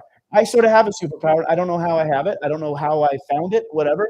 But I used to travel the country doing these things called the one-day mastermind. In fact, I've been in Boise many times. Heather actually spoke at one of my one-day masterminds. Gwen came to my one-day mastermind right here. And I don't know why, but I can sit down and talk with you, listen to your business for about 30 to 45 seconds, and then I can re-articulate your business in a message, and a selling message, an irresistible offer on the spot, and I have no idea how I can do that. I have no idea. It's my superpower. It's what I can do as good, if not better, than any person that I know. I have no idea how I got it. It just came from years and years of doing what I do, but I have that superpower. So what I do is I take that superpower and I figure out what problem that solves, and I create a program, and I sell a solution to that problem. Okay? So now if I'm creating a keynote, what am I going to talk on? I'm going to talk on that, right? So, but it's all about you. Okay? It's all about you. Are you with me? How many of you know what problem you solve? Okay? How many of you know what your superpower is? Okay, half of us, okay? So what we do is once we know what problem we solve, then we do a little thing called gap analysis. You guys know what gap analysis? You guys ever done gap analysis before? Oh, we're going to do it quickly. Okay, here we go. Here's what gap analysis is. Gap analysis is frowny face, smiley face. So this is the current reality of your existing prospect, okay? Whoever's got that problem, there's a current reality to them. There are 3 levels of problems that you have here, okay? The first one is what we call the surface level. Am I going too fast? Yeah, the surface level. These are problems that sit right on the top. These are very practical. They're very pesky. They sit right on the top. This is probably, if I was to ask you, hey, what's going on? What's the problem with your business? You would tell me the first thing that comes out of your mouth. It's a surface level problem. This is what your prospect is shopping for. They're shopping for a solution to the surface level problem. You're an expert. You're an expert. You know better. You know better. There's a second type of problem. It's called the secret level. The secret level is the emotional pain that sits below the surface, but they're not willing to talk about until maybe they've had 2 or 3 margaritas, and then they'll tell you whatever. But most people don't tell you this. Because it sits below the surface, most people never get to it. But here's what you have to know. As the expert, if you can tell them their secret level pain before they tell you their secret level pain, they will assume you're an expert, they will stop vetting you, and they will start paying. Did you get that? If you can tell people their secret level pain before they tell you their secret level pain, they will assume you're an expert, they will stop vetting you, and they will pay you.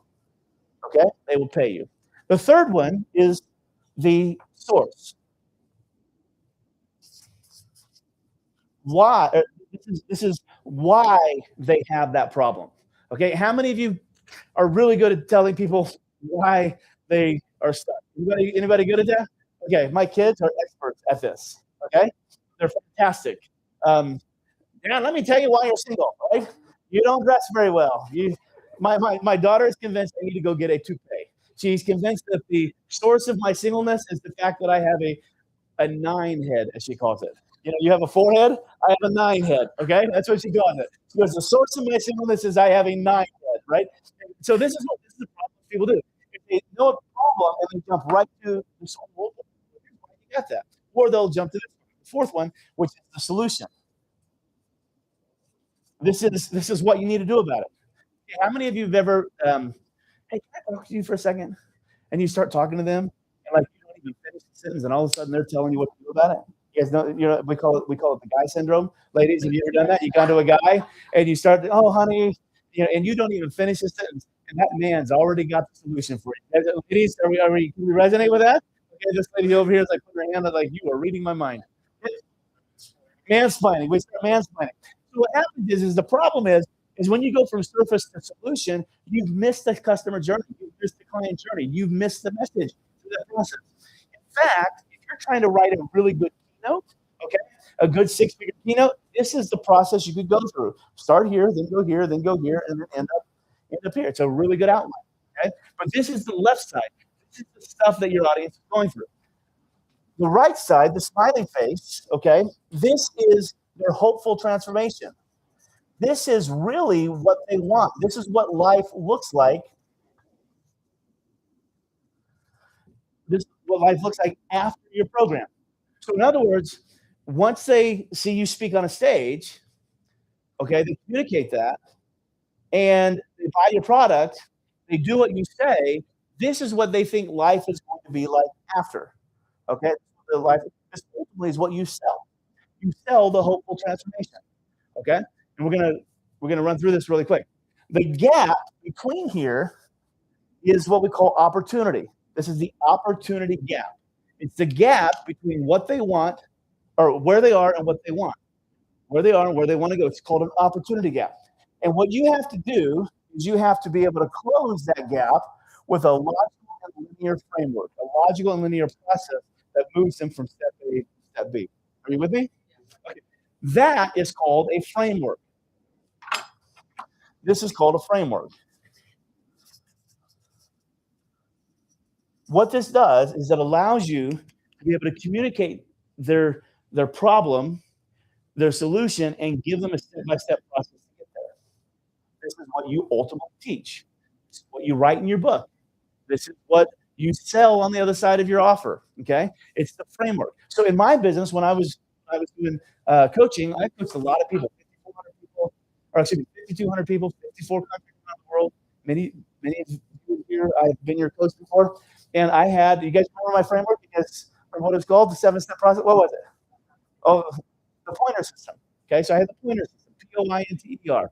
Okay, P, you need a product, minimum viable product. O, you need an offer. Okay, an irresistible offer.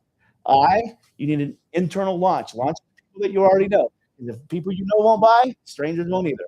N, nurture that offer. Create your follow-up systems.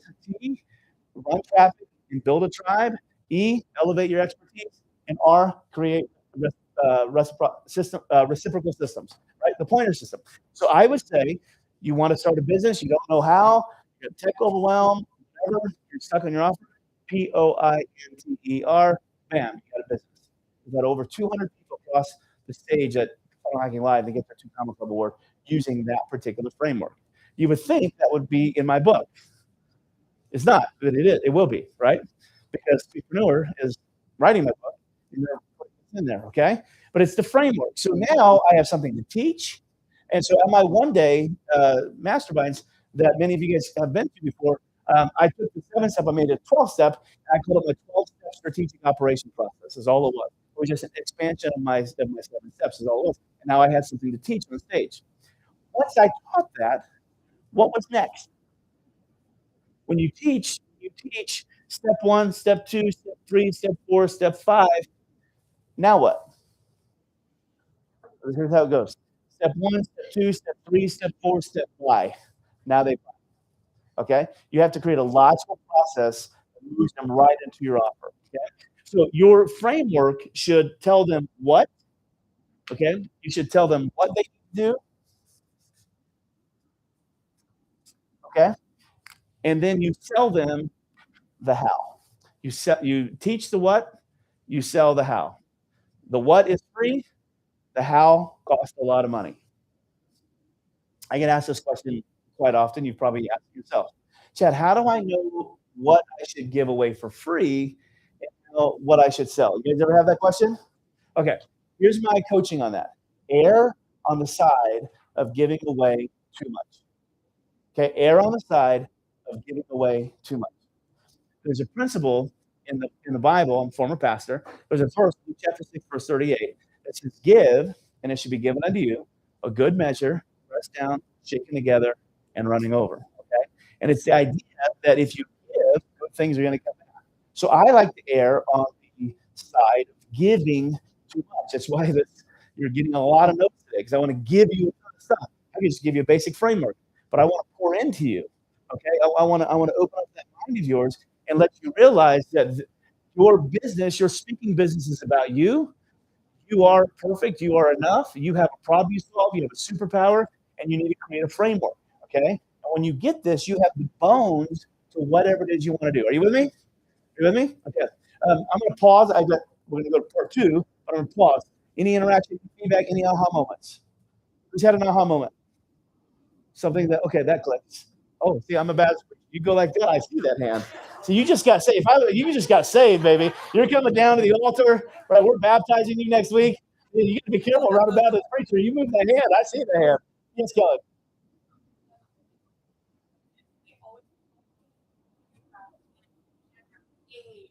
And all of it. So thank you. Yeah. Because that has been so difficult. Yeah. I mean, I work with people, I help them to live a pain-free life. And you can't just target women 45 and older Yeah. who are professionals and have children as well, Yeah. grandchildren, and Yeah. so thank you for that. Absolutely. Who else? Who else had an aha moment? Okay, that one resonated with me. I got it. Because we're getting ready. You think you've seen this? We're getting ready to go in the deep end. Okay. This is the shallow end right here. Okay. All right. Here we go. You guys ready for part 2? Okay. So this is all about you. If you're going to, he said this was the talk. This was 6-figure keynote. It's actually the ingredients of a 6-figure speaking business. Okay. Ready? So the 6-figure keynote is one of those. You have to have a framework. You guys got the framework? Okay. So I'm going to start up here, and we're going to put framework. We're going to put framework up here. So here's how this looks. Okay. So the way this is going to look is the business revolves around who? Okay. And you have a problem that you solve, correct? Okay. So if the business is around you, you have a problem that you solve. Okay. And I just realized I didn't do the second part of the hopeful transformation. I'll do that in a second. You have the problem that you solve. Okay. And you solve it with what? Your superpower. Okay.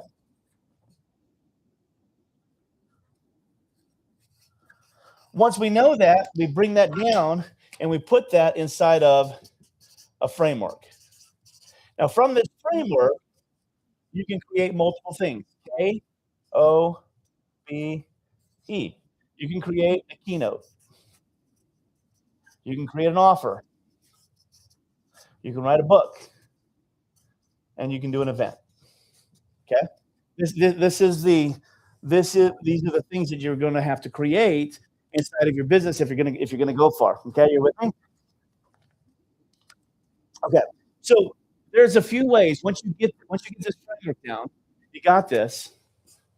There's a few things that you need. How do you get paid? Okay, how many of you want to know that? How do you get paid? In our world, there's 6 ways you can get paid. Okay, 6 ways. Okay, and I'm gonna just write the abbreviations here. You can write the words. You can get paid as a coach. How can I do this? You can get paid as a coach, a consultant, a strategist, a teacher, a mentor, or an implementer. So a coach, a consultant, a strategist, a teacher, a mentor, or an implementer. These are the 6 ways that you can get paid. Okay? So once you build the business around you, you know what problem you solve, you know what superpower is, you put that in a framework. Now, how do I want that to manifest in money? Well, you're going to show up as a coach, consultant, strategist, teacher, mentor, implementer. So if you're writing your book, you're going to write it from the angle of coaching, consulting, strategist, teacher, mentor, implementer. Okay? If you're got an offer, I'm selling coaching, consulting, strategy, teaching, mentor, and implementing. Okay? If you have a keynote, okay, you're keynoting from the vantage point perspective of one of those 6. Are you with me? So let's figure out which one you are. Here's what a coach is. A coach is someone, think of in the athletic terms, a coach is someone who can look at their prospect, the person they're going to be solving a problem for, and evaluate the talent, create a game plan based upon their talent, okay, practice that game plan, put them in the game, make in-course corrections, and they're with them from preseason to playoffs. So it's more of a long-term relationship. That's what coaching is, okay? Coaches ask really, really good questions and adapt their framework, okay, to them. Now, the framework does not change for your client. The framework stays the same, but you may adapt some of the pillars inside of your framework for the person you're working with. Does that make sense? Okay? So framework. A consultant. A consultant who comes in and they look at an organization from a 30,000 foot view.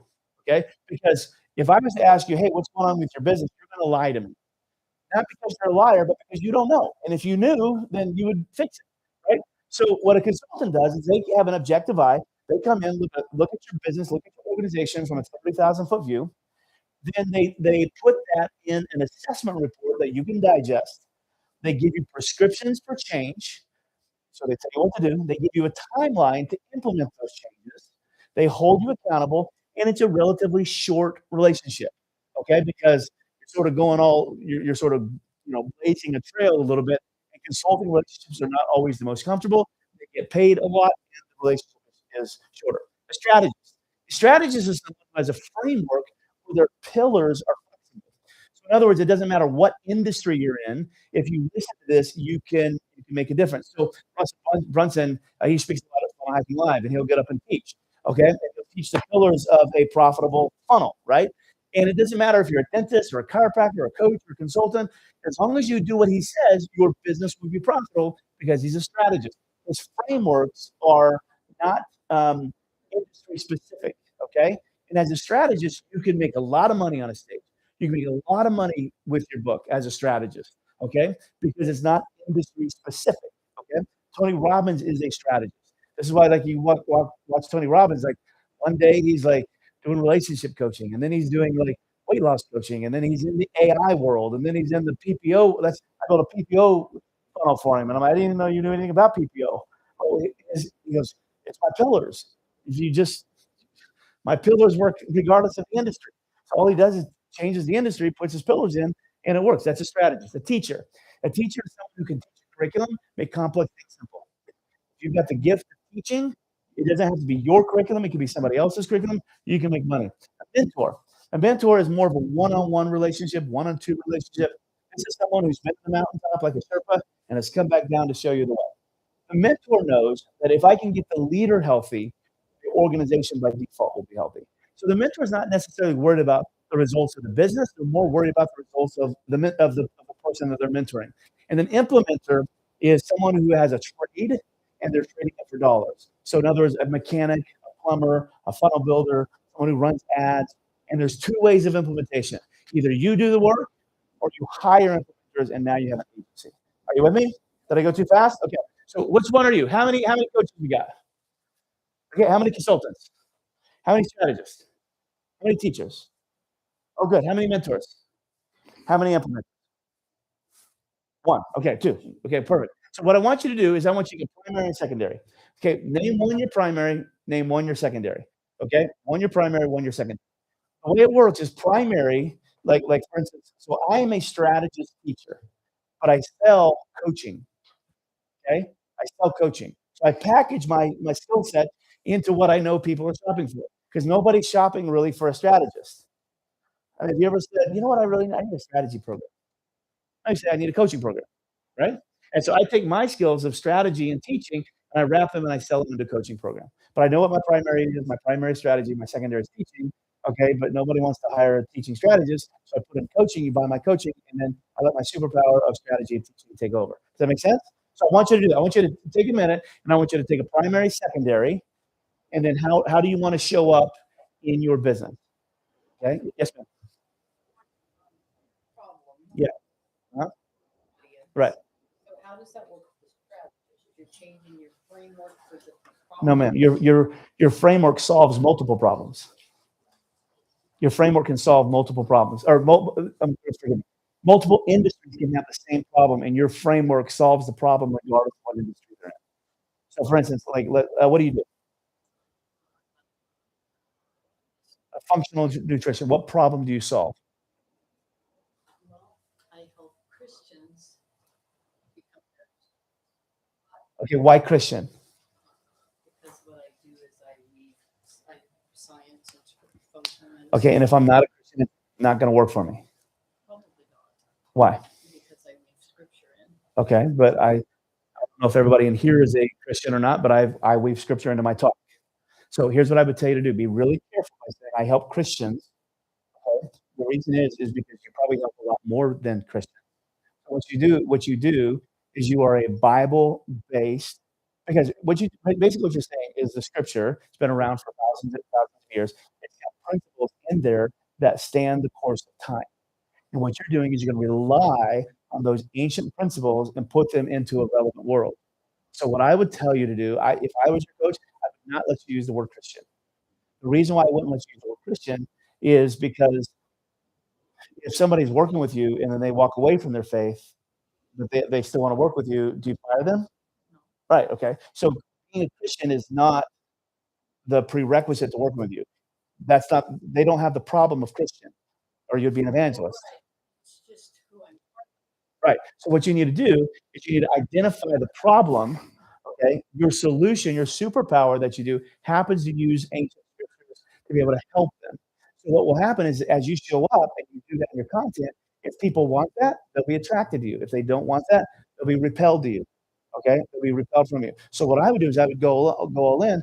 Do you have this particular problem? If you do, listen up and then teach them. As opposed to saying, are you a Christian? Are you overweight? You did, right? You see what I'm saying? Different thing. So go all in, become known as the problem solver, and then weave in all of your curriculum and everything, all of your pillars, weave in the ancient scriptures. Okay? I am a Christian. Most of my stuff is based upon biblical teachings. Heather, did I ask you if you were a Christian before you came into our program? Was that a prerequisite? Right. But when I speak about scripture or tell the story, does that turn you off? It doesn't, right? And that's what I would tell you to do. You're already going to have a hard enough time attracting clients. Don't repel them anymore. Become known as the woman who's interweaving ancient scripture into what you're teaching. And if they happen to be a Christian, they happen to be a Christian. But what you don't want to do is you don't want to turn off 60% of the country because you're using a word, because now they're worried about a religious affiliation as opposed to what you actually do. Okay? And especially in our world where people are calling themselves other things, like I'm spiritual, I'm not religious, you're going to struggle. So I would just tell you, just go solve a problem.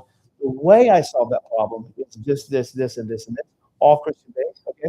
Speakpreneur is a very Christian company. The founder, the CEO of our company is a pastor. Okay? What is the problem? Just pick one. Pick one. What problem could you solve more than any other? What problem could you solve better than anybody you know? We'll come back to that. We'll brainstorm that a little bit later on. Okay? So this is how you're going to get paid. You guys got this? Okay. Now from here, you got to figure out: am I going to work one-to-one, one-to-many, one-to-masses, okay, one-to-one? Okay, one-to-one. Your offer is just like that. It was the Jeffrey thing. I'm just working one-to-one. The good news about that, you can and should charge a lot of money. Okay, when you're working one-to-one, the law of proximity kicks in. What is the law of proximity? The law of proximity says the closer somebody gets to me, the more money I can charge. Okay, here's the problem. The problem is many of you don't believe in yourself enough. Okay, so you don't charge a lot of money when they're working one-on-one with you. Okay, so you're charging $100 an hour, $150 an hour. Okay, and they get to work with you for $150 an hour. If I'm your coach, we're fixing that. The closer they get to you, the more money you should charge. Okay, so take how much money you want to make in a year, divide that by the number of clients you want to work with, and that's your price. Okay, that's your price. I was on a coaching call this week with a guy who bought a product last week, and he was getting ready to go to this car dealership and take his coaching and sell it for $1,250. Not per session, total. He was getting ready to go to the car dealership and sell his total coaching for $1,250. 35 minutes later, when we were done, we wrote a proposal for $200,000. He thought all he was worth was $1,250 because he was just trying to evaluate his time instead of figuring out what problem he solves and how that would manifest itself in their life. And once we were done, he's like, this just changed my life. It literally just changed my life. Okay, does that make sense? Okay, so one-to-one, make sure you're charging a lot of money. One-to-many, okay, you could do this on a stage. One-to-many is fantastic, okay? And then one-to-masses is like a course. What we teach is we like you to do a little bit of all three, okay? A little bit of all three. The last part of this is, do I want to be low ticket, mid ticket, high ticket? Okay, low ticket, mid ticket, high ticket. what I like to help you do is with the offer, I like to help you create a 3-figure, 4-figure, 5-figure offer. Okay, so a 3-figure offer. How much time do they get with you? 4-figure offer, maybe a little bit. 5-figure offer, a lot more. Okay, but it can be the same offer. All you're doing is taking access away. Okay? But that's not where I want to go. Are you guys with me? So, coach, consultant, strategy, ripper, one-to-one, one-to-minute, one-to-masses, low ticket, mid ticket, high ticket. Okay. How many of you guys know a guy by the name of Tony Horton? Tony Horton. What Tony Horton did was something very fascinating. Okay. I don't know why I can't grab this. What he did was something very fascinating. So the point of all this is to turn this into money. This is Speakpreneur, how to become a highly paid speaker. Okay, a highly paid speaker. Tony Horton went into the weight loss industry, and that was the market. The market that he was in was weight loss, and then he found a sub-market from that weight loss. It was for people who wanted to get shredded. Now watch me. I'm going to give you guys a framework. This is a messaging framework that I've actually not taught on this stage before. Okay, so this is brand new. You guys are the first people to hear this. You guys with me? Okay, so I'm going to show you this. So Tony Horton went into a market. Okay, he went into a market. What market did he go into? In the weight loss, and he found a sub-market. And that sub-market was people who wanted to get shredded. Okay, and he identified like what they wanted to do. So he said, okay, this sub-market wants to get shredded. Okay, and then he looked at that and said, what are they doing right now to make that happen? So he looked at what was called their alternative vehicles. Okay, you with me? What are they currently doing to get shredded? Okay, and they're doing this product and this diet and this fad, and most of them were doing high intermittent, HIIT, whatever that's called, and then they were doing like CrossFit and all kinds of stuff. And then he asked this question: okay, why does it not work? Okay, why does it not work? What's going on? Why does this not work? And he began communicating to them that the reason why you're not getting shredded is for this particular reason. And he went in and he told them, oh, when you ever notice when you first work out, the first 2, 3, 4, 5 times you work out, you get really good results. After a while, your body just becomes plateaued.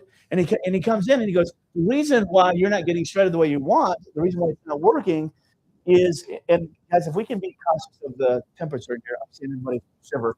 So if we can just turn that on and off if we need it. But the reason why it's not working is because your body has grown accustomed to the workouts, okay? So now these people who want to get shredded are trying all these things. Why isn't it working? Well, the reason why it's not working is because your body is growing accustomed to the workouts.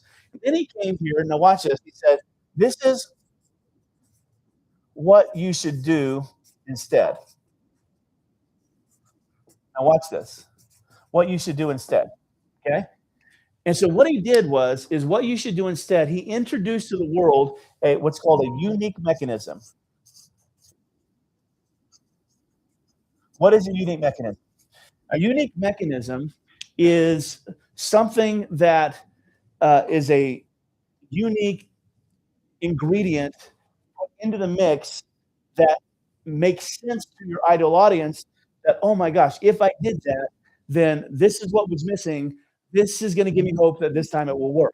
So he came in and said, okay, you're trying to get shredded, or hey, market bodybuilders, you're trying to get shredded, okay? And you're doing this, and this to try to get shredded. Well, the reason why you're not getting the results that you want is because your body's growing accustomed to X, Y, Z. What you should do instead is, remember what he said? What was his unique mechanism that he interviewed, that he put back in here? You know what P90X is? You guys familiar with it? Okay. He said what you have to do is you have to do what's called muscle confusion. You need to be able to put muscle confusion in your workout. And then if you did muscle confusion, unfair advantage, this is the unfair advantage you would get. Remember what his unfair advantage was?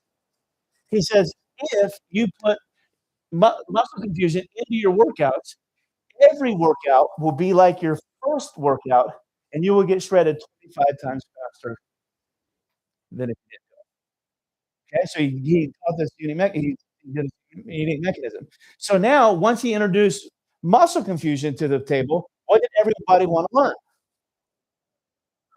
How to do it, right? How to do it. So he came in and he said, to get muscle confusion, you need framework.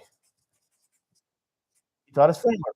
You need 1, 2, 3, 4, 5. And if you do these 5 things on a consistent basis, you will get muscle confusion, right?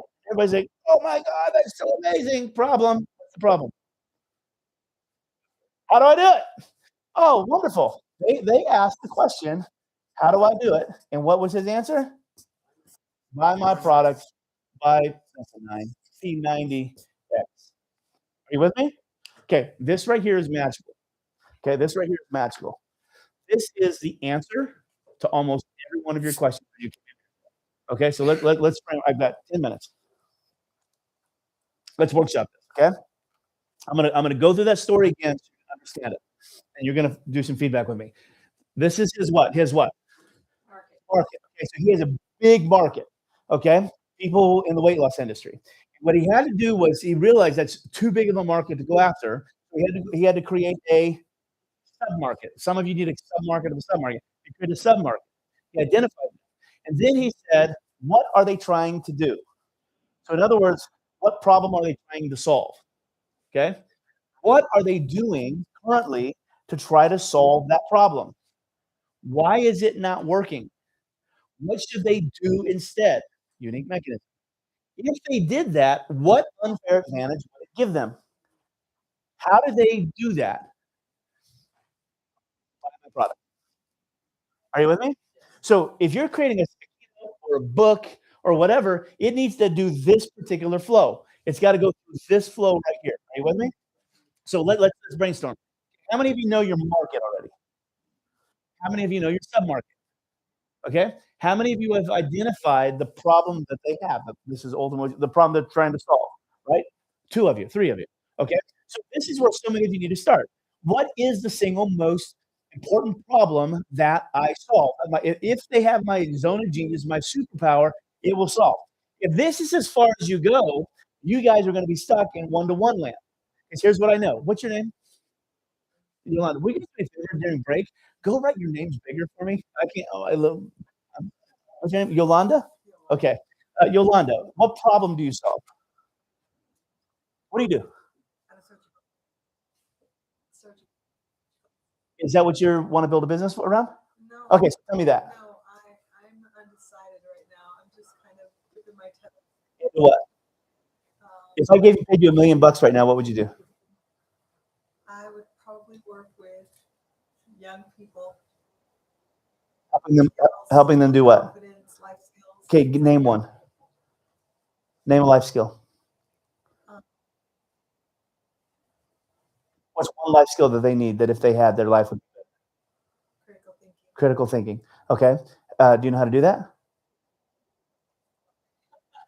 What do you know where you would say heck yeah? I want you to think. What do you know around that you would say heck yeah? I know that. But Johnny, you come here, work on that, okay? Let's pick somebody. Jordan, yes. What do you do? Business broker. Business broker. Okay. What are you here for today? After learning so far, figure out what. Okay. How many of you that's your big struggle? Figuring out what problem you have. Okay. Can I help you guys figure that out really quick? This is not part of my talk. It's all brand new. Okay. Okay. So the easiest way to figure out what problem that you solve the most is this. Okay, Heather, I'm going to pick on you just because I care for you, not whatever. So what do you do? I coach women have dead husbands. Dead husbands. Okay. Okay. And then what do you coach them on? What problem do they have? Our biggest problem is grief their body. Right. Which makes them ineffective in the life they knew they had before. Fantastic. Okay, wonderful. So what are they trying to do currently? What do they currently do to fix it? Yep. Yep. Family and friends. Why does that not work? Because they feel like nobody understands the experience. Uh-huh. And they aren't Okay, okay. And is being heard and seen the missing ingredient for them? What's the missing ingredient? The missing ingredient is going through Okay, and really understanding how it changes them fundamentally. okay. And then what should they do instead? What's the unique mechanism that you're bringing to the table for them? Okay, Trauma responses and understanding the language of their body okay, and understanding grief specific. okay. So what's the reason why it's not working is because these people who are communicating them understand grief at a certain level. Okay, they understand, but they don't understand grief at a widow level. Right? They probably love them a particular way. They has their bond from female to male was incredibly, and then when that bond is broken, it probably triggers certain chemical responses in their body that even if they wanted to be normal, they couldn't be normal. And so, what these psychologists are doing, what these doctors are doing, what these pastors are doing, what these self-help gurus are doing, they're touching the top level of grief. They're not touching the internal level of grief. And so, because of that, they're masking the issue and they're actually doing things that keep them in a cycle of grief, not ones that give them victory from grief, right? So, you're bringing them in, you're teaching them a certain, are you just giving them community or are you coaching them? Okay, with frameworks to be able to, what's their smiley face on the other end?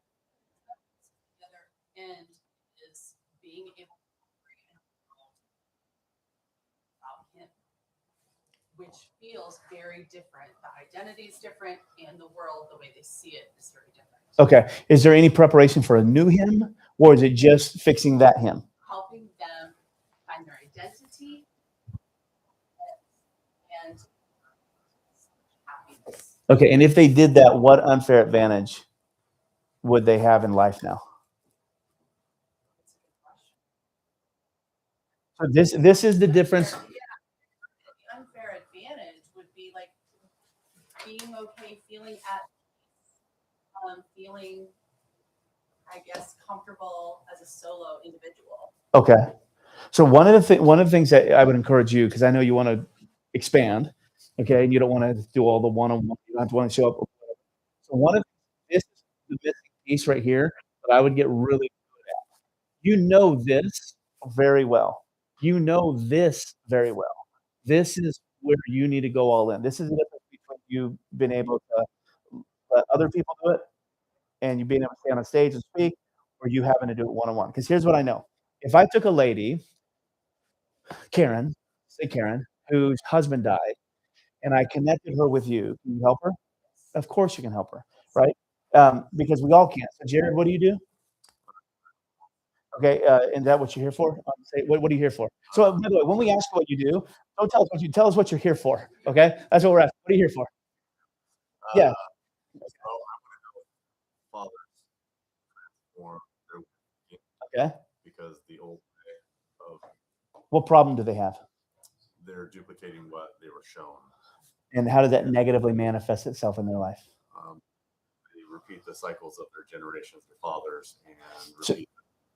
so basically what they're doing is they're creating generational curses without even knowing it, right? So you're going to help them break that generational curse so they and their family. Okay, I love that. Okay, what are they doing right now? So on autopilot. They're just going on. But if they feel like that they've got some kind of problem going on, so remember the surface secret. Okay, you just gave me the secret level, and they're not shopping for that. They're shopping for a surface level problem. What's going on wrong in their life that they're shopping for? So that uneasy feeling Yeah. Yeah. for your children. Yeah. I have a 21-year-old that I am. One of the things I do really well in life is being a father. My two young kids, I walk on water, and my oldest daughter, I just feel like I'm the worst father in the world. I can't figure her out. We're very close. She loves me to death. But I'm like, I don't know. Where did you get this from? Where did you learn this from? I have no idea, right? And so I feel like I'm a terrible father, and I feel like I'm like she needs counseling. She needs therapy because of me.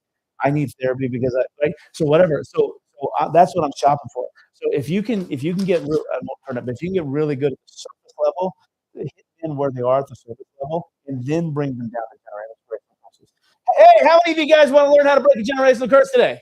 Hey, nobody said enough for that, right? No. So do that. So let that be the secret and put that in your pillar, but don't lead with that from a marketing tool. We got time for one more. Yes, ma'am. No, yeah, I saw that hand. You were. Yeah, go ahead. Yes, go ahead. Thank you.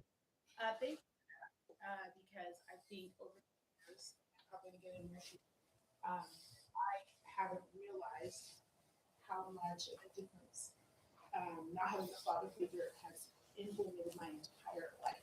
And I was raised around wonderful people and a decent religion, and so that is, I think that's your calling. That is getting my spirit hard. Yeah. And so please do not give up on that dream. There's so many women out here like us, like we've been fighting heal from Yeah. all these things. Just like I saw this hand and this hand. Yes, ma'am. And I just, Alex said it. I'm sorry, what was her name? She just had to speak up. I was just going to say, when I started my company 5 years ago, one of my main partners, we worked together in New York for 30 years. Her husband had just passed. Yeah. He was coming into this Yeah. workspace, right? And really what she was describing was, it had nothing to do with,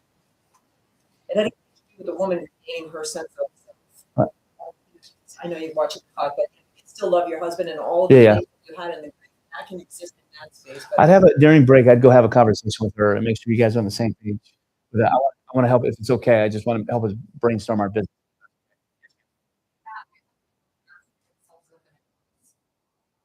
Okay, financially, emotionally, all the stuff. Okay, I love it. So there's a ton of. I've got a guy living in my home right now, and he's going through one of the best divorces I've ever seen. I'm like, I'm not leaving. When I went through my divorce, I was alone. I'm not leaving him alone. I moved him into my home, right? And so because that's awesome. So I love that. We already know this. What's your unique mechanism? Yeah. Well, that's like, if they did this, what unfair advantage would they get? Everything in life, emotional freedom, you get everything. Okay, so you're a nurse practitioner, and I want you to become a heart surgeon. So I want you during break. I want you to flesh this out, and I want you to narrow that down to one thing. Okay, and get this right, and your business will work. And we'll brainstorm this on my second talk today. Okay, I saw two more hands, and I got 3 minutes. Yes, ma'am.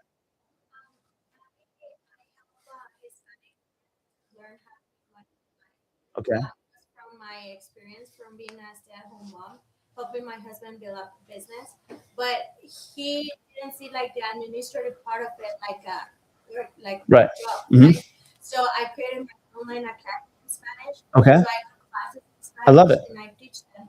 But I also want to help the businesses already. I setting up everything. I don't know how to do two things that I love, helping businesses. During Q&A, bring that up, and we'll workshop that with you. Okay, I literally have 1 minute. Yes, ma'am. Oh, very nice. Oh, I love it. You and Brian need to have a conversation today. He's the king of Airbnbs. Okay. All right. Let me give you this last thing, and then I'm gonna send this to break. Okay. So the last thing I want you to know about this is we want you to take this information and condense it down into one statement. So grab your worksheet. You're going to do this during lunch. At the very bottom of your worksheet on the front page, it's my offer clarity statement. Okay. I want you guys to become pros at this, and we're going to workshop this second half. Okay. It's me or my program. Help these people who have these issues get these results in this much time, and it costs this much money. Okay, it's me or my program. Help these people who have these issues. Those issues is the surface level, not the surface level. Get these results in this much time, and it costs this much money. How many of you would love to know that today? You walk out of here with that, you're like, okay, I got something. I can speak on stage. Are you guys with me? So during lunch, you're not going anywhere. Your lunch, I want you to work on that. Are you guys good? Okay. How many of you would love to have? You guys like the stage? Is this pretty cool? Okay, this is awesome. By the way, I want to say thank you. I don't know if they're here, but our friend Stephen Marley, who rented this to us today for us to be here. If you guys get a chance to know them, you should. They're fantastic humans. But how many of you would love to have a stage just like this and be speaking on a stage just like this on a pretty regular basis. Okay, how many of you believe? So we do multiple types of events. It's one of our boutique events. We keep these about 50 people. These smaller ones. We have larger events like Paul does 2-day events. There's 100, 150, maybe sometimes even more people at those events. But how many of you, if you even had a boutique event like this, and you stood on this stage 5, 6, 7 times a year, and you sold a $5,000, $10,000 product, how many of you believe that you can take that and turn it into a multiple six-figure business? Right? How many of you believe that if you had a book, okay, like our VIP people have here, a book that, and we're going to talk about books in a minute, that basically had your message in it, and it became the highest converting lead magnet in the history of the world. And we had a system that took that book, introduced people to you, educated them. So then when they came to their event, they knew who you were. They were really coming to see you in the first place. And then when you set up and sold them, your conversion rate would go way up. Right? How many of you believe that? Well, we have how many of you take that book and say, well, I probably have a book, but I've sold like 12 copies. But it'd be great if I was like Brian, sold 200,000 copies. How many of you would love your book to be sold a lot? Well, part of the Speakpreneur program is we have a program that it's called our Inner Circle that puts you on stages just like this. We travel the country. If you're part of our Inner Circle, you get to come with us, or you get to stand on a stage and you get to speak. And see the video guy, the handsome guy, I don't know where he's at, but our video guy that's not video right now, but when he's around, you'll see him. He'll follow you around. He takes video of you. You see the scissor reel you saw earlier? We build scissor reels for you, put everything like that.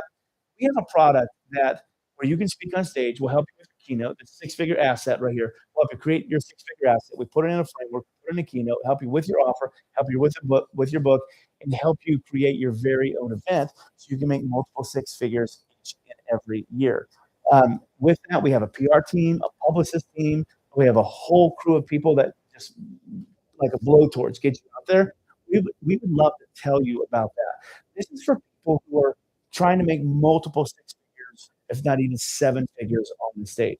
During lunch today, we have a little VIP, we call it a VIP lunch. It's the same exact food. You get the same Chick-fil-A everybody else gets. But yours truly and Brian will be there. It's just in the hallway, it's just in the lobby.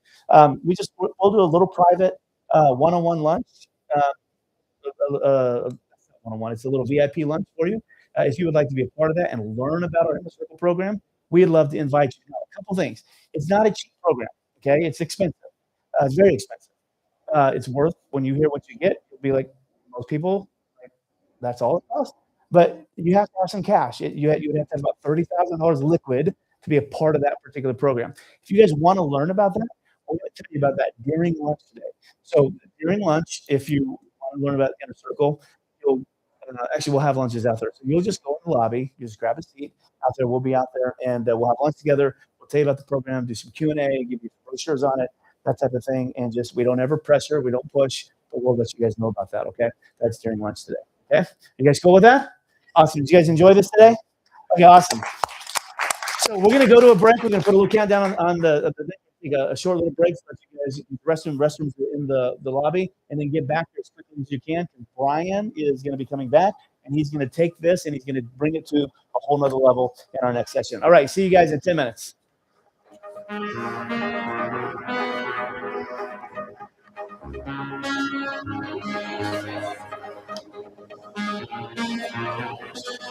And we'll be in the lobby. You guys can come out and chat with us, and we'll help workshop through some stuff. I forgot to do that. Yeah.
We're always in hotels, so Yeah. with a projector.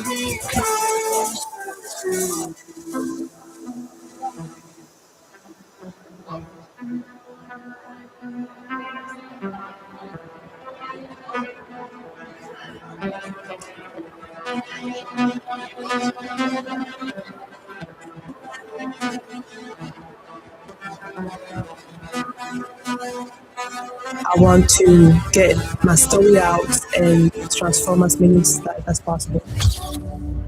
My name is Vivian Okori and I'm a business owner. I was born and raised in Cameroon, that's in West Africa. And so I arrived in the US at the age of 19. When I first came in, I started working at Giant. I was making $6.25 an hour.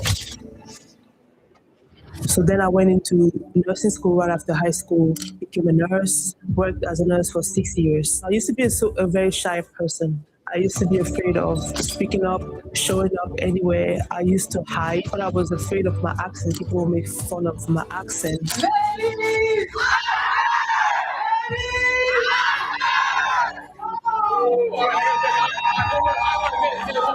I was just tired of my situation. So that's what prompted me to start a business. We started a transportation company with my husband. I've seen the transformation that being a business done in my life. So now today, with 2 locations, we've been able to generate a multi-million every year. My mission is to help female entrepreneurs to help them build a business that can sustain for a long time. If I can do it, I think anyone can do it. I would tell them to choose the dream, whatever you want to do. Do it afraid, have a really huge goal. And even if you don't attain those goals, you will land somewhere close. Ladies and gentlemen, welcome back to the stage, Brian Page. All right. Thank you, everybody. Love the music. You guys enjoying today? Did you get a lot out of Chad's session? Yes. Okay, good. I'm going to get into something completely different. Have you guys heard of the whole concept that success is 80% psychology and 20% mechanics? So we're going to get into psychology. I think it's very, very important. We're going to talk about that today. And I want to get into specifically psychology as it relates to becoming a speaker.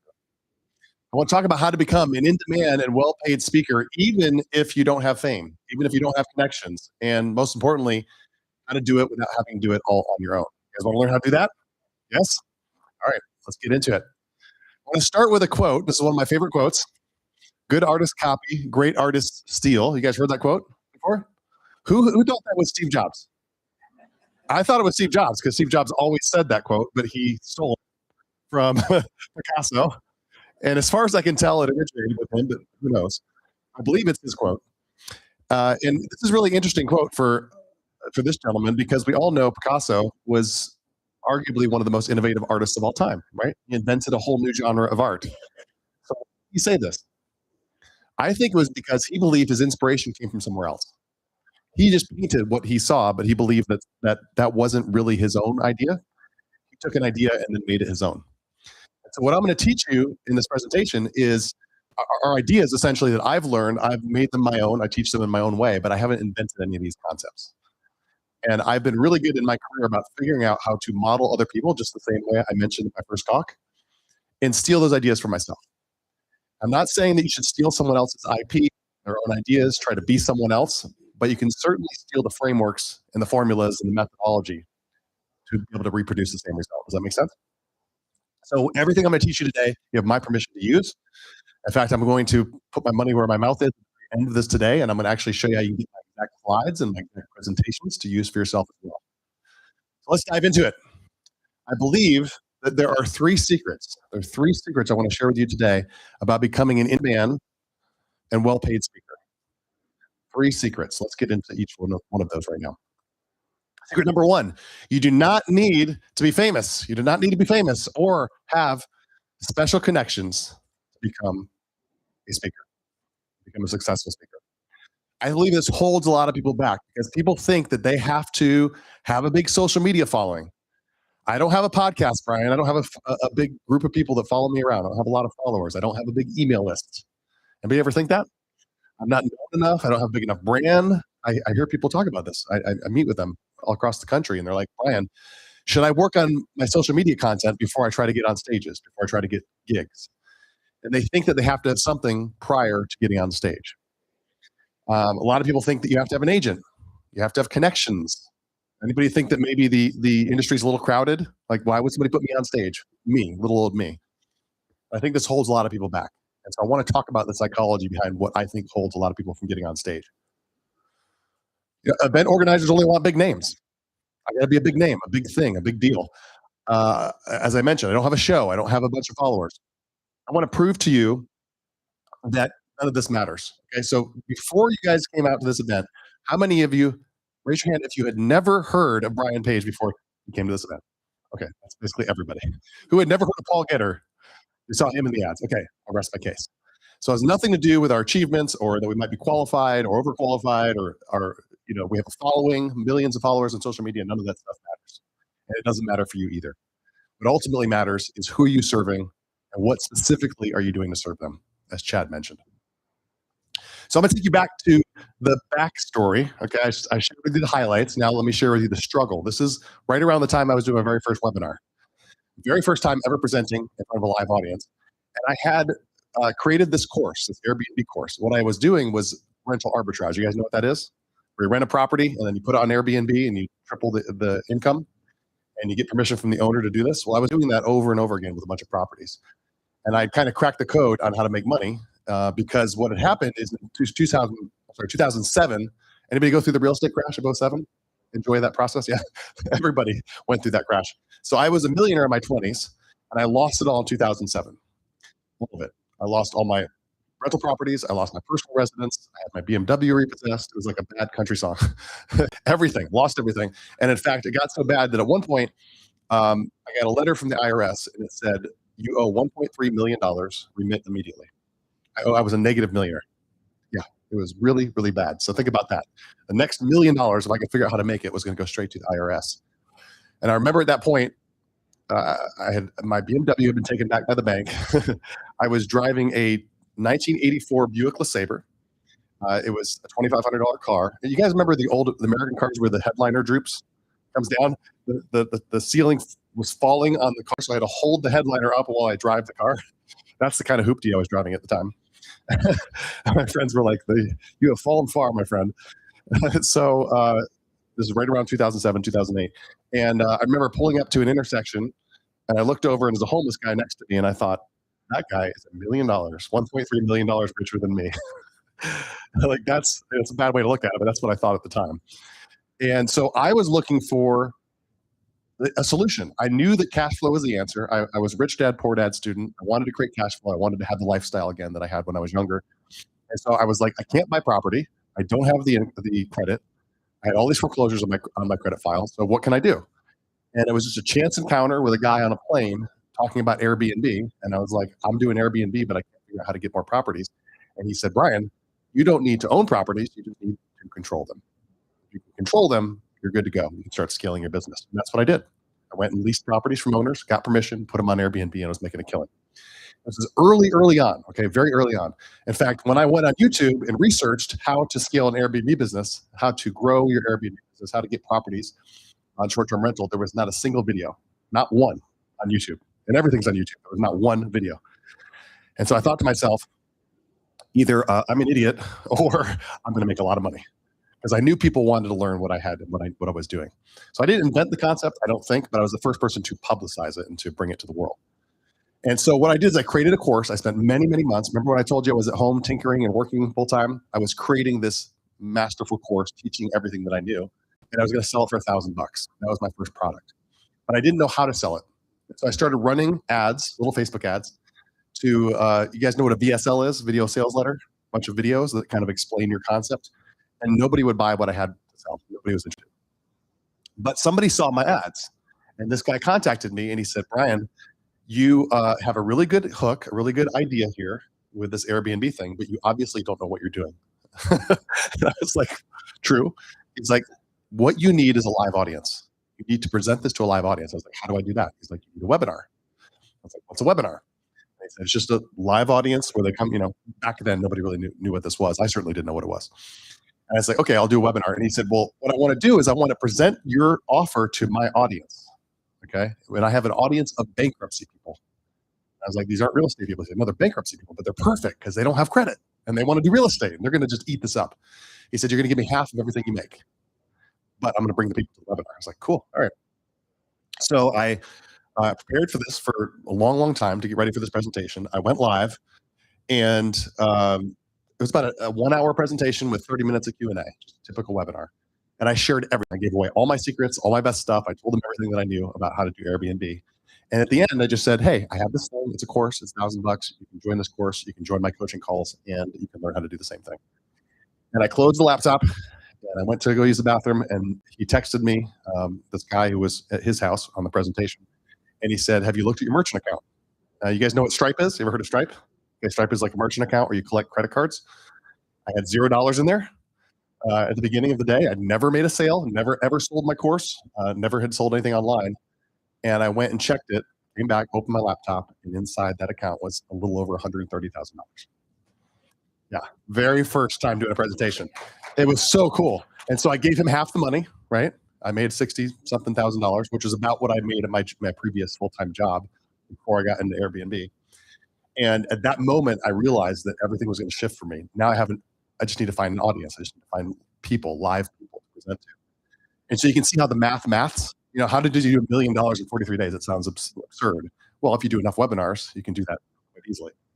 So that's what I did. And what I realized at that moment, I had this aha moment, which was, it does not matter if nobody knows who I am. It doesn't matter. At the time, I didn't have a book. I didn't have any press. Nobody ever heard of Brian Page. I wasn't on Grant Cardone's show. None of that stuff. None of that stuff mattered. All that really mattered was my personal story. What did I just do for you just now? What did I just tell you? One of my personal stories. I'm going to tell you a lot of personal stories. A personal story that's relevant. And not only that, I told you a personal story where Airbnb was the solution, right? Airbnb saved the day for me and helped me get back into being a real estate investor without owning real estate. And so people bought my product because it was like, oh, that's the solution I need. That's what I need. I just went through bankruptcy. I need what this guy has. So you need to learn how to start telling your personal story. How does your personal story relate to your ideal client? How does it relate to the solution that you're providing? Does that make sense? It did not matter that I had no credentials. It did matter that I knew what I was talking about. A lot of you know what you're talking about. You have something you could teach on. But what matters more is the ability to tell your story, tell a compelling story that leads somebody to the sale. Does that make sense? Yes? Yes or yes? Okay, good. All right, so your story creates instant trust. That's what your story does. Your story makes you relatable to people. Makes you memorable. You're going to remember. You might not remember everything you learned, but you're going to remember Brian went through the real estate crash. He was Airbnb guy. He did this thing. You're going to remember the stories more than you remember the facts. Right? Your story cannot be copied. This is important. Remember how I said good artists copy, great artists steal? Everybody's going to copy you. Believe me, I've had 1,000,001 copycats since I launched this product many, many years ago. But nobody can be Brian Page. Okay, nobody can be you. Nobody can tell your personal story because you are the only one that can tell those stories. And here's the thing. I am not the most polished presenter in the world, nor do I claim to be, nor do I want to be. It's not about that. It's not about being a great orator. It's about connecting with your audience. It's about showing them specifically the result that you can get for them, right? And leading them on that journey, getting them to know, like, and trust you. Does that make sense? All right, so what changes with The Secret is you no longer have to wait for people to know you. You don't have to become an expert first necessarily. Remember, if you have done something or anything in your life that you produced a result, you are an expert to the person that you're on stage speaking to, right? You're many steps ahead of them. You have permission to share your story. You don't need permission, but I felt like I kind of did. I think a lot of people are waiting for somebody to tell them you have permission. You have permission to be great. You have permission to do big things. You have permission to step into your authority, to step onto your own stage. I remember that happened for me with several different mentors that I had. One in particular, his name's Akbar, and he might be watching live. Akbar, if you're watching live, I got you, buddy. It might be. We have people all over the country watching right now live. And Akbar was a gentleman that I met at that event, the big event with 2,000 people, the Funnel Hacking Live event with Russell Brunson. He was one of the people that I approached and asked questions about, like, how did you get the 2 Comma Club award and all this stuff. And I told him I had an idea for this Airbnb product, and he was the only one that actually helped me because everybody else was like, I can't tell you what I did. I don't know how to help you.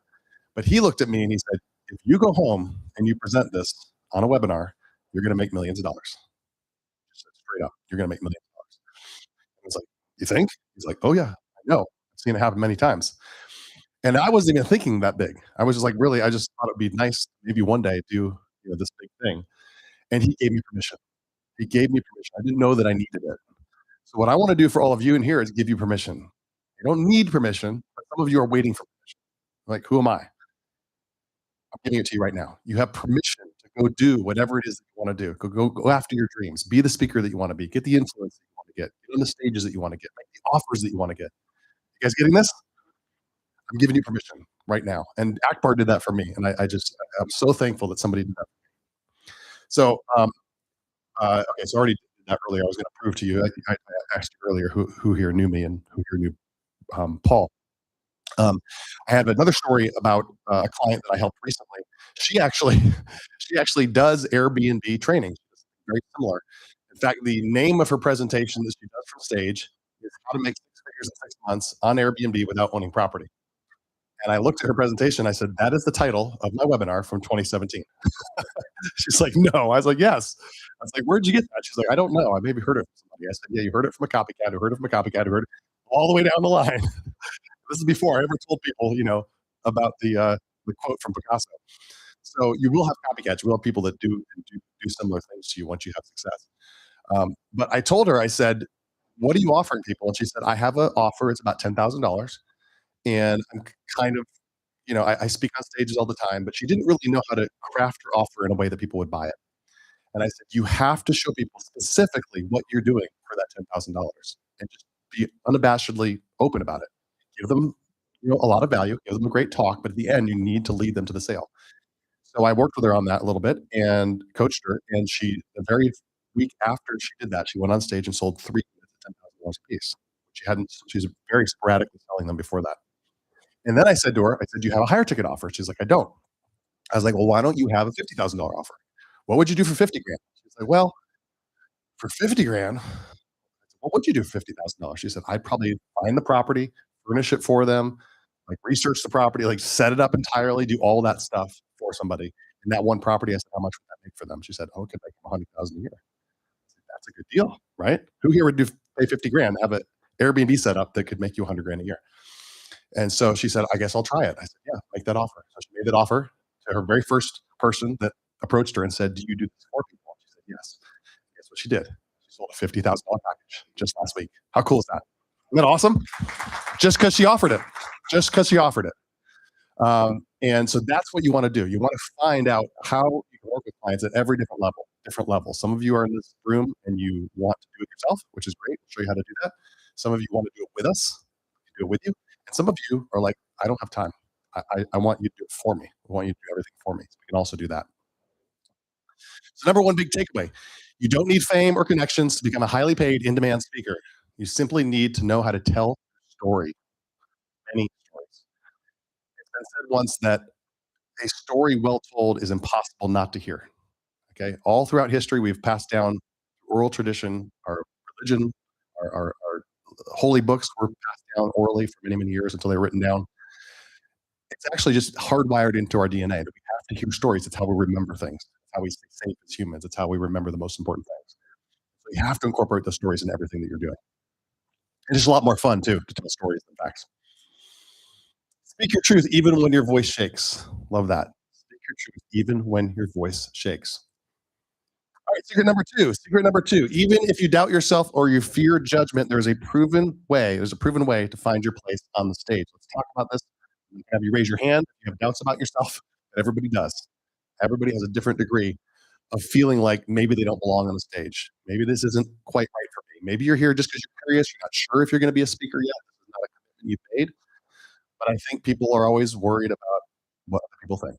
Everyone, to some degree, is worried. What if they don't like me? What if they don't like my message?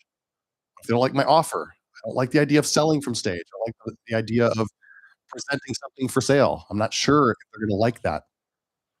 What if audiences don't accept me? What if people that are planning events have no interest in booking me on their stage? Everybody feel that a little bit, maybe? I see this a lot of times. We got to talk about this. It's very, very important. I question my skills, my knowledge, my ability to deliver. Maybe speaking's not who I am. Maybe it's not for me.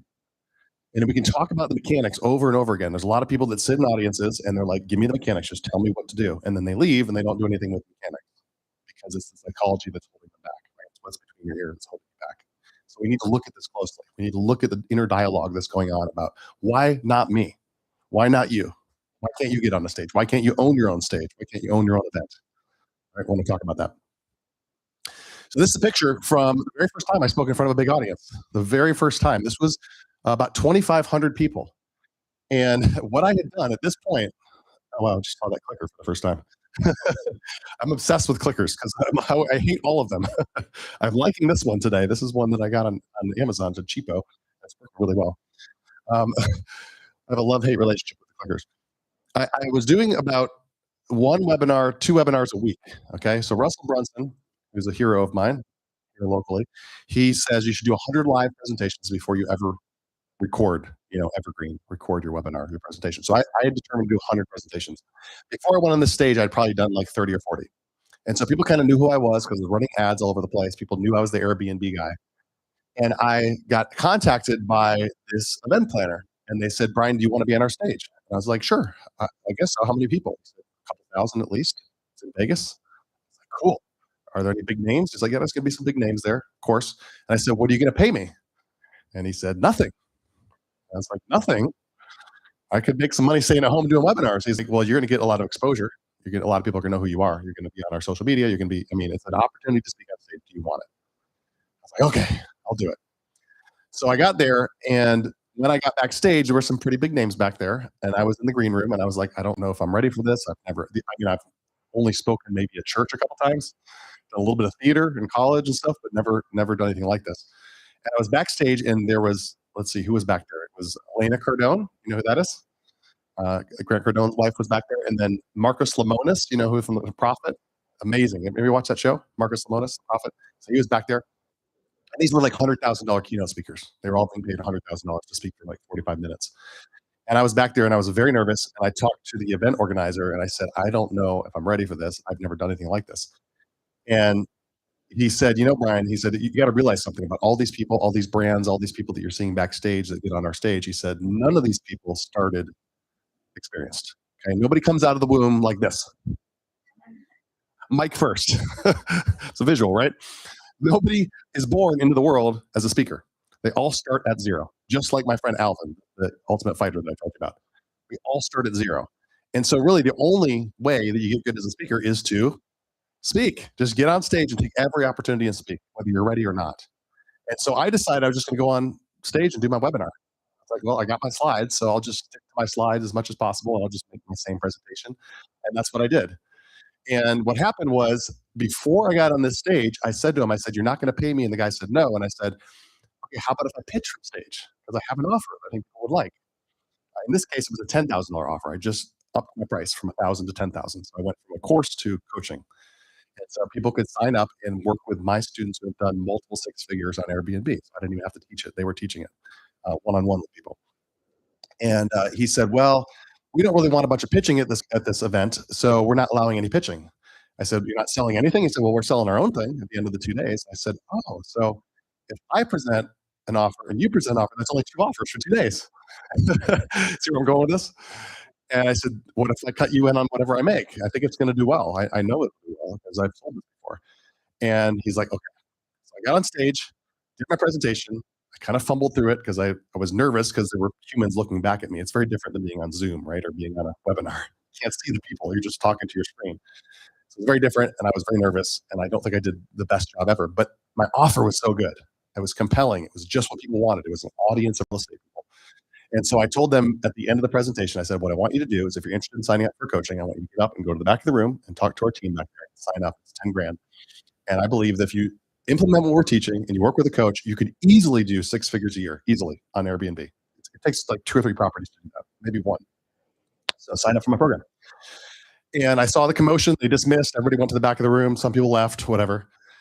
And I walked back to the back, and my team was back there. And I said, how did we do? And they said, well, we're still tallying everything up, but it looks like we did a little over $300,000 in sales.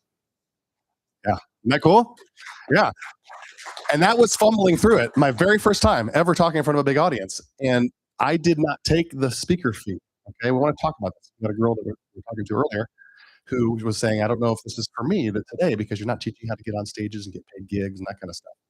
And some of you in the audience might be thinking, well, Brian, I want to get paid $100,000 to speak on a stage. Well, let me tell you, you have to be a big brand. You have to have a lot of followers. You have to be somebody pretty special for somebody to cut a $100,000 check for you to, move your jaws for 45 minutes. But if you have an offer, you can be nobody that no one's ever heard of. Literally, that audience had not heard of me.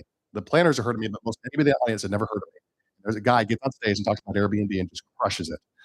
Way more than somebody that collects a fee. Does that make sense? You might be lucky to get $5,000, $10,000, $15,000 keynotes, which is great. We have people in our community that do that.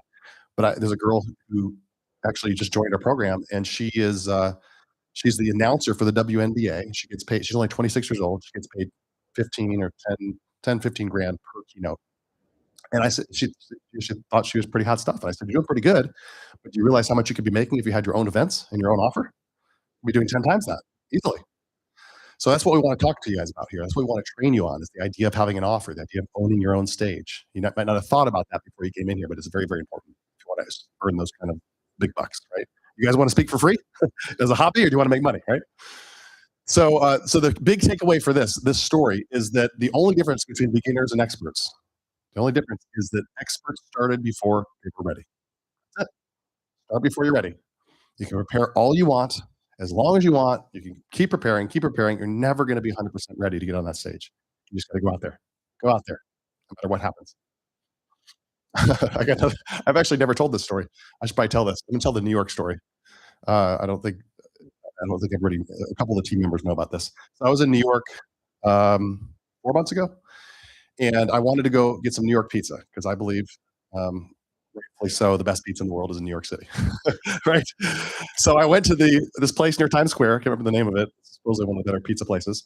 And I was with our videographer, Jay, who's here. And I got a piece of pizza. And as I bit into the pizza, the second bite, I felt my tooth fall out. This front really fell out because I just had a temporary tooth put in there because my veneer had cracked. They put a temporary in there. It fell out. And I had a little nub of a tooth underneath. And this was the night before I was supposed to speak on stage and host the event. And I didn't know where the tooth was. So I'm like combing through this chewed pizza, trying to find it. Yeah, it was so terrifying.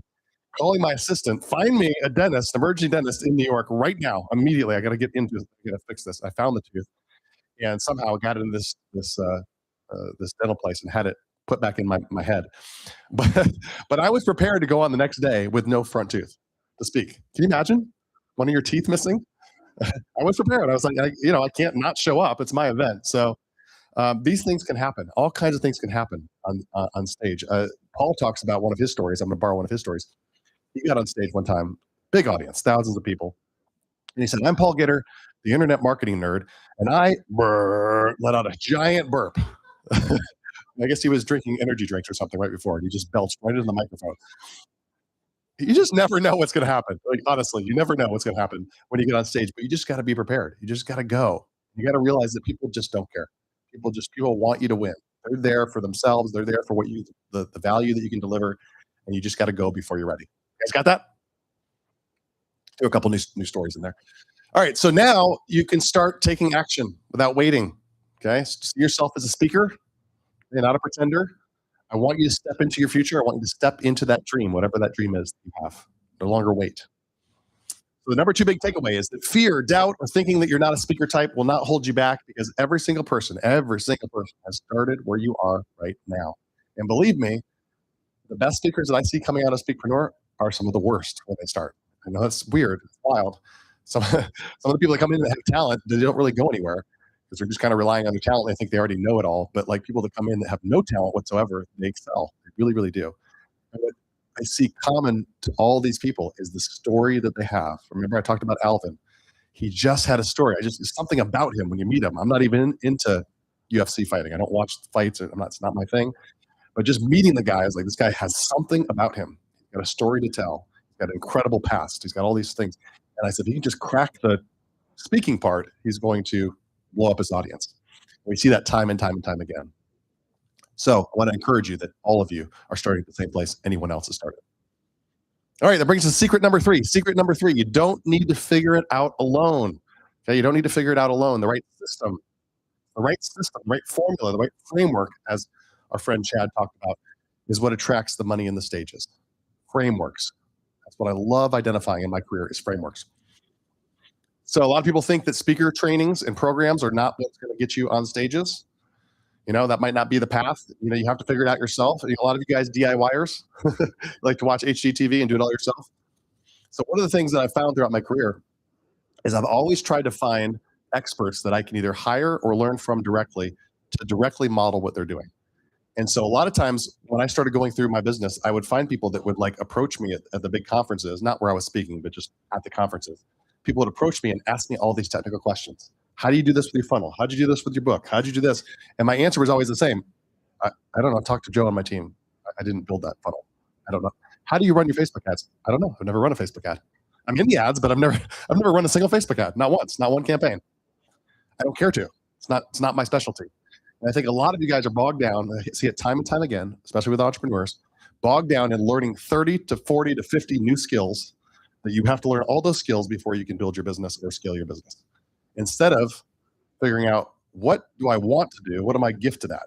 What do I want to focus on? What's my zone of genius? And for me, it's just a couple things: speaking, teaching, being the face of what I teach. That's it. I don't want to do anything else. Does that make sense?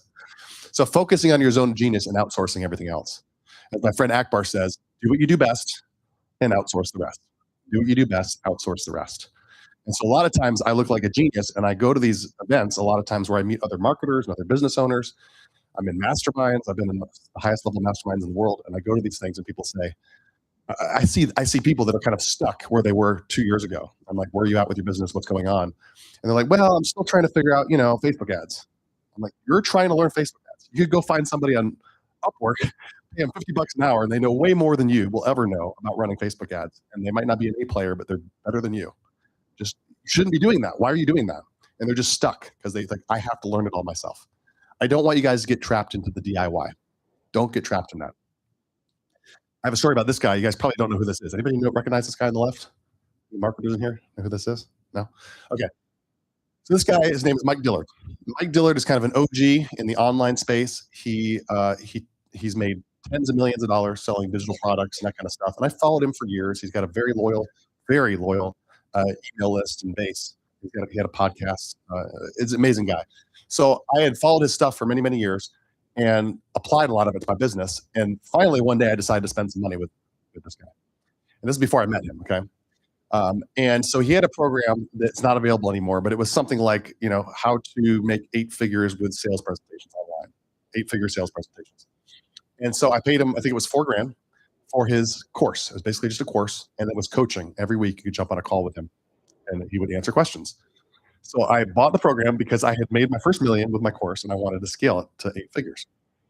And so I bought this program and I obsessed over it. I went through every single module, every single thing I applied from that program. And then what I would do is I would jump on the live calls and I would ask questions. And who do you think dominated the entire call with questions?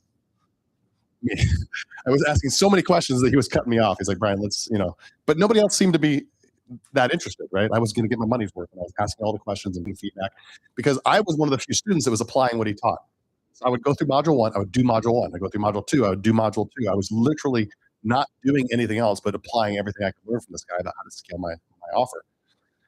And I got, for $4,000, I got an incredible amount of value out of working with him, and eventually got to do a deal with him where I promoted my offer to his list. And I mean, he made hundreds of thousands of dollars just in one night with me on a webinar. It was a killer. But here's me shooting my very first ad, one of my very first ads for my program.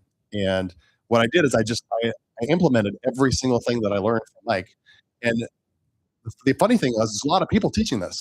There were tons of courses out there on how to do webinars and how to do sales presentations. Guess how many programs I bought? How many did I buy? How many?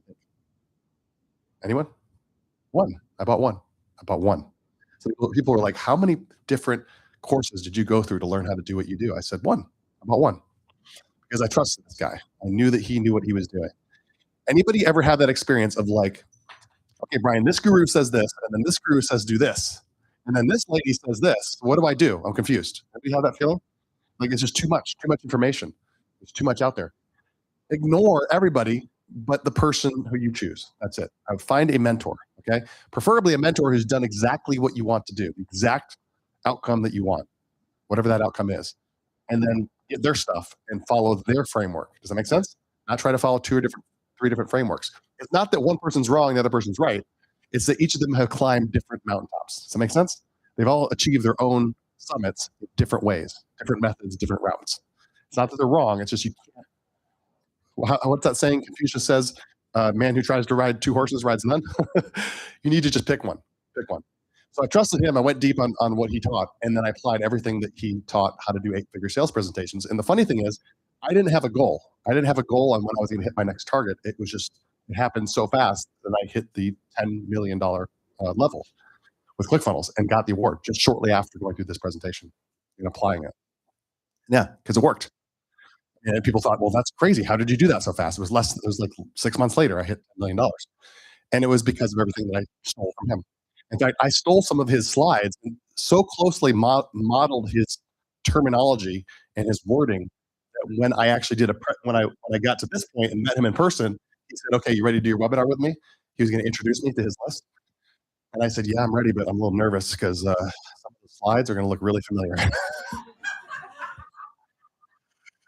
He's like, it's okay, Brian, because I borrowed a lot of them from someone else. I was like, oh, okay, interesting.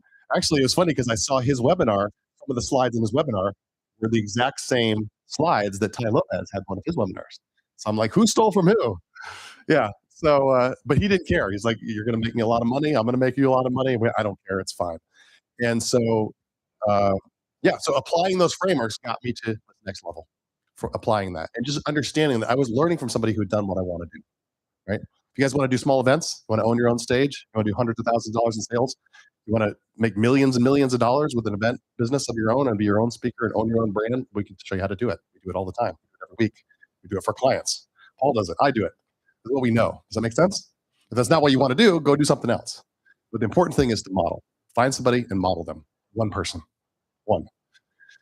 So the aha moment for me in this whole point here is that an experienced guide and an accurate map is the only way to guarantee you reach your destination.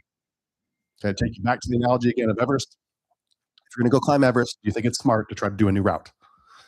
Probably die. No, there is only one route to get to the top of Everest.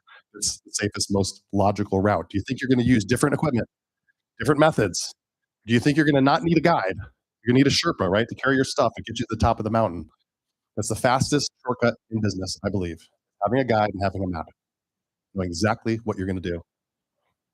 So with this secret, you can find somebody who's done what you want to do. It's very simple. Find someone who's done what you want to do. Start following a proven process, a proven methodology that they teach, and then buy back your time. It's important. You guys silence your phones, please. Buy back your time and shorten the learning curve. Shorten the learning curve. Does that make sense? Yep. So number 3 big takeaway. You don't have to go it alone. The right system and the right mentors are the ultimate shortcut. The ultimate shortcut. I have paid hundreds of thousands of thousands of dollars to coaches, to one-on-one coaches, courses, programs, masterminds. I mean, you name it. In fact, my goal is to spend 10% of my income every year on myself. So you can, I think you should invest. First of all, I think you should give away charity or tithe 10% of your money. I think that's a very powerful principle. Give away some money. Number two, you should invest in your future, in your investments, your retirement, all that kind of stuff. But then you should invest in yourself. You should invest in yourself, your personal growth, personal development. And I've tried to do that. And the funny thing is, I find a lot of my clients and myself, when you spend 10% of what you make on yourself and your self-education and your mentors and your coaching, guess what you have the next year? You have more money to spend of your 10% on yourself every single year. The stage is not about you. The stage is not about you. It's about the transformation that you create. I love that. It's about the transformation that you create. All right. How many of you guys are excited about what I'm teaching? Yeah? Are you enjoying this? Okay. I have a very different style than Chad has. I will do questions here at the end if you guys have questions that I'm dying to ask. How many of you guys feel like this guy? Brian, it's a lot. Yeah, we're only halfway through the day. Yes, we do give you a lot. How many of you would become a speaker? You would do this? You would do your own event? You would do your own offers if you had a step-by-step process? How many are like, you want to be a speaker? Yes? Would you be confident if I walked you through every single step of the process from A to Z? Yeah? Well, if you're interested to learn how, here's what we're going to do next. I'm going to show you how to secure stages, whether that's someone else's stage or your own stage, and get paid. You're not doing this as a hobby, I hope. How to get paid and how to do it from start to finish together. All right. And when we're done, you will have secured your very first stage. Your very first stage, a stage that's repeatable over and over and over again. Or if you're already a speaker, getting your next stage or bigger stage. So if you're tired of relying on income that only comes in from your current way of making money with your current business, or from your job, if you're employed by somebody else, and you want to expand your influence, expand your income, expand your network, and what you're currently doing, and you want to get on stages, most importantly, with a lot less effort, and do that over and over again, that's the whole point, then this program was created specifically for you. This program is called the Speakpreneur Masterclass, the Speakpreneur Masterclass. And this masterclass is taught by Mr. Paul Getter, the $1 billion media man. By the way, we are currently still one of the largest media companies on Meta right now. We have run ads for some of the biggest names on the planet, the biggest names on the planet. I'll name some of those names later. We have a media company behind us. We have over 200 employees. We do so much behind the scenes. I'll explain a lot of that. This is all taught by Paul, myself, other experts and stage presenters in our entire network. And basically what it is, there's 3 tracks inside this, 3 different tracks. The first track is Speakpreneur. Speakpreneur is mostly about getting on stages and getting a fee. Is that what you guys thought of? Who's cool with that? Wants to get paid to speak on stages, keynotes, that kind of thing? The craft of speaking is what Speakpreneur is. Famepreneur is more about getting known. Okay, some of you want to get known. That's okay. You want followers. You want to build a movement. Anybody not shy to say that's what they want to do? You want a movement? You want followers? Okay. That's what Famepreneur is. And then Eventpreneur is dear to my heart. Okay, and I want to push you in that direction. Eventpreneur is doing your own events. And it doesn't have to be this event. It doesn't have to be fancy LED wall and microphones and clickers. It can be 8 people around a conference table talking for half a day. That's what a lot of our clients have done, micro events. We've done events with 5 people, 8 people, 10 people that have the potential to earn a lot of money, get clients to work with you one-on-one. How to do a very easy beta event, a very quick event that you could plan the next 60 to 90 days. So basically what you do is you choose your track, whatever track you want to go through. This is an online 8-week program. You can go through faster, you can go through slower. It doesn't take a lot of time to go through. And after you join Masterclass, you're going to jump on the live calls hosted by Mr. Paul Getter himself. I am on these calls sometimes. Akbar, my friend and mentor that I told you about, he's on these calls. And what we do is we essentially go in and it's AMA, which means ask me anything. You can go on that call and you can ask about whatever sticking point you have. I have a sticking point in this area with my keynote, with my offer. We do offer trainings almost every single month with our offer guy, Pete. And so basically these are live calls. You get on just like I did with Mike when I bought his program. And we help you, and this is the entire community of all the speakers we have around the world. Okay, all the speakers that are currently ahead of you, that are already doing big things, that are already earning 6 figures, 7 figures with their events, they're all inside this, and it happens every single week.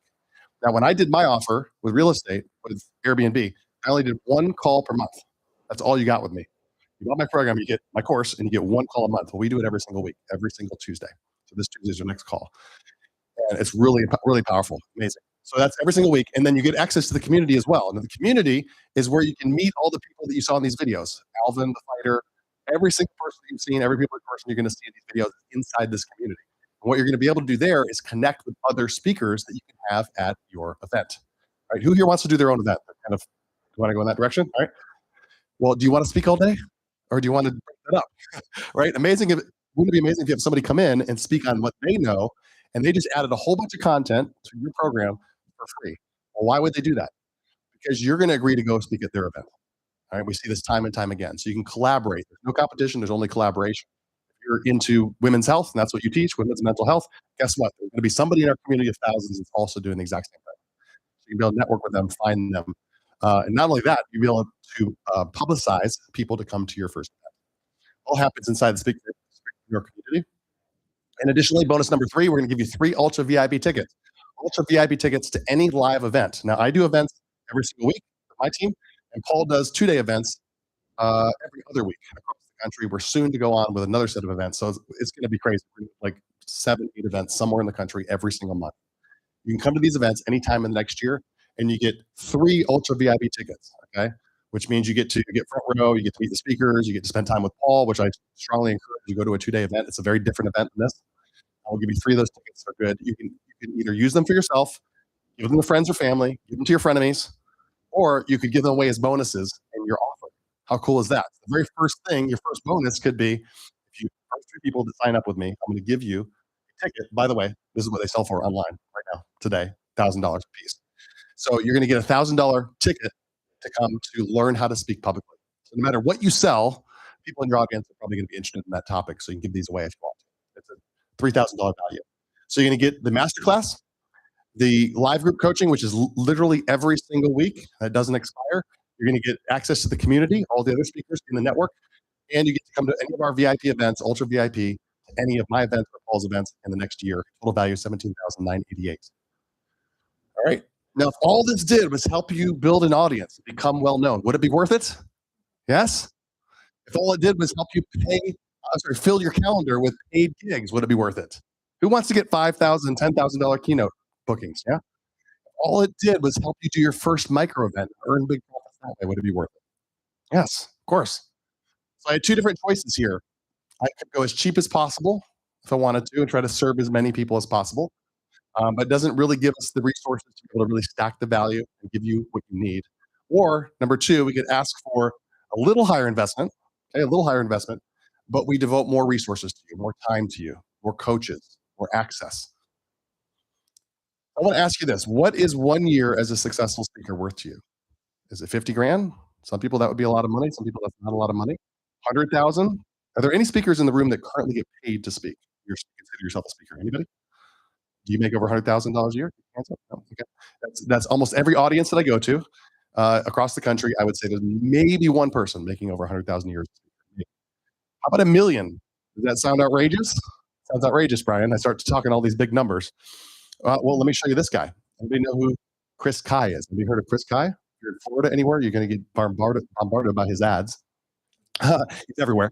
Chris Kai is right here, and so we introduced him to. Les Brown. You know who Les Brown is? He's a good friend and client of Speakpreneur and Paul. And what we did is we helped him craft his entire program called Wizard of Words and his brand. And we launched it. What he did is he joined our inner circle, which we're going to talk about later. We built out his whole personal brand. We built out all his assets. We literally did it all for him. And here's what happened. He earned $82,000 from his very first event, and he now has scaled it to over 7 figures a year. 7 figures. In fact, I think it's multiple 7 figures a year. We don't know the exact numbers because he won't share it with us, but I believe it's more than $1 million. It's definitely more than $1 million for what he's doing at his events. He does these every couple of weeks across Florida. How cool is that? It's amazing, right? Yeah. So, and by the way, guess what he teaches? Talk about copying. Guess what he teaches?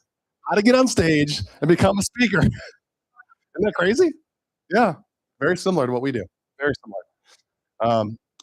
So how many of you would give me $100,000 if you could just trade and be in, instead of Chris in his events, we could take him out and put you in? Anybody give me $100,000 for that?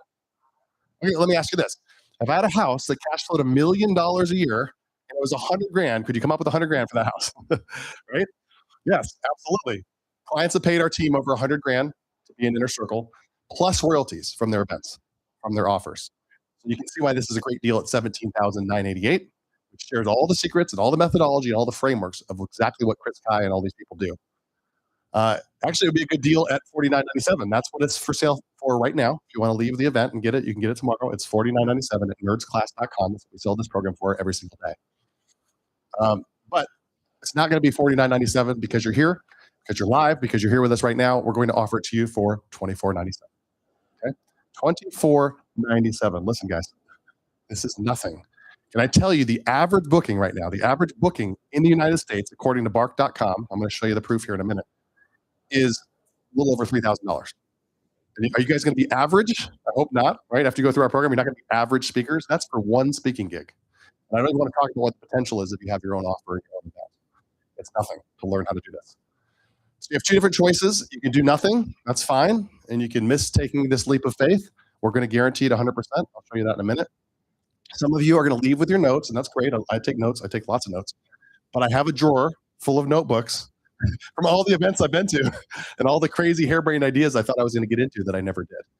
So I don't want you to go home, just put your notes in a drawer with all the other notes and not do anything about it. Some of you are going to leave here and say, I don't want to be a speaker. That's totally fine. We respect that if that's not for you. But if you think that's what you want to do, if you really believe you want to be a speaker, you want to own your own stage, you want to start growing your influence and your impact and your income, this is going to be the way to do it through our program. So option number 2 is you pony up the small investment and compare it to all the value you're going to get in exchange. To understand that our clients, many of our clients have gone through this very program to get incredible results. A lot of the people that you're going to see here in the videos today.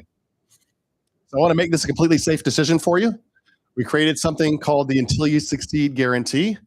So if you enroll in Speakpreneur Masterclass, work the process with us over the next 8 weeks or so. And if you don't book paid gigs, become well-known in your space, or launch your own event, depending on which one of those you want to do, or if you want to do all 3, in the next 90 days, we will keep working with you until you do. We will work with you until you do. And we believe 90 days is plenty of time to do one or all of those things, depending on what your goal is and how fast you want to move. So I want you to imagine a year from today. Imagine this, looking back on your calendar, and it's filled with paid speaking gigs, or you become well-known and influential in your space, in your niche and what you teach, or you're running your own profitable events, your own micro events that we can help you produce, all because of the decision that you made here today. That's what's possible within a year, if you want to make that happen. So it's what you need if you want to build an audience. It's what you need if you want gigs. It's what you need if you want to host your own events. I want you to hear from this guy. This guy's name is Maxwell Bentley. So I came and got involved. I've known Paul, who owns Speakpreneur, for many, many, many years. In fact, he ran my ads. I am a client of Speakpreneur, what existed before Speakpreneur. But it was only 6 months ago that I got involved with speaking on stage for Paul. He's like, why don't you come to my events and speak? And you'd be perfect to teach the kind of things we need to teach. And I said, okay, but I want to meet your clients first. I want to interview your clients. This is one of the clients that I interviewed. This is me doing the interview here. I said, send me the guy or girl who's done the smallest thing, like the least result, the smallest, like, show me somebody that's like the worst outcome of anybody that you've worked with and has done their own thing. And so I interviewed him and I got his testimonial, and I just want you to hear what he says in his own words. When I first got into the community, the thoughts in the back of my mind were like, oh crap, how do you speak for all day long? Like, I'm good. You put me on stage for 20 minutes, I'm good, but I'm speaking all day long and I have to make an offer and I have to pitch. Like, I gotta make a pitch.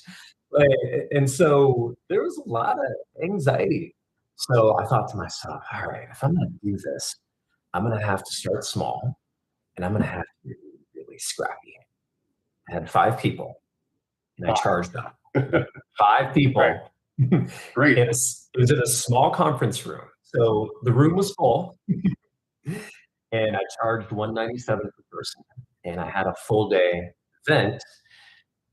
The night before, I had more anxiety and insecurity than any other time in my life.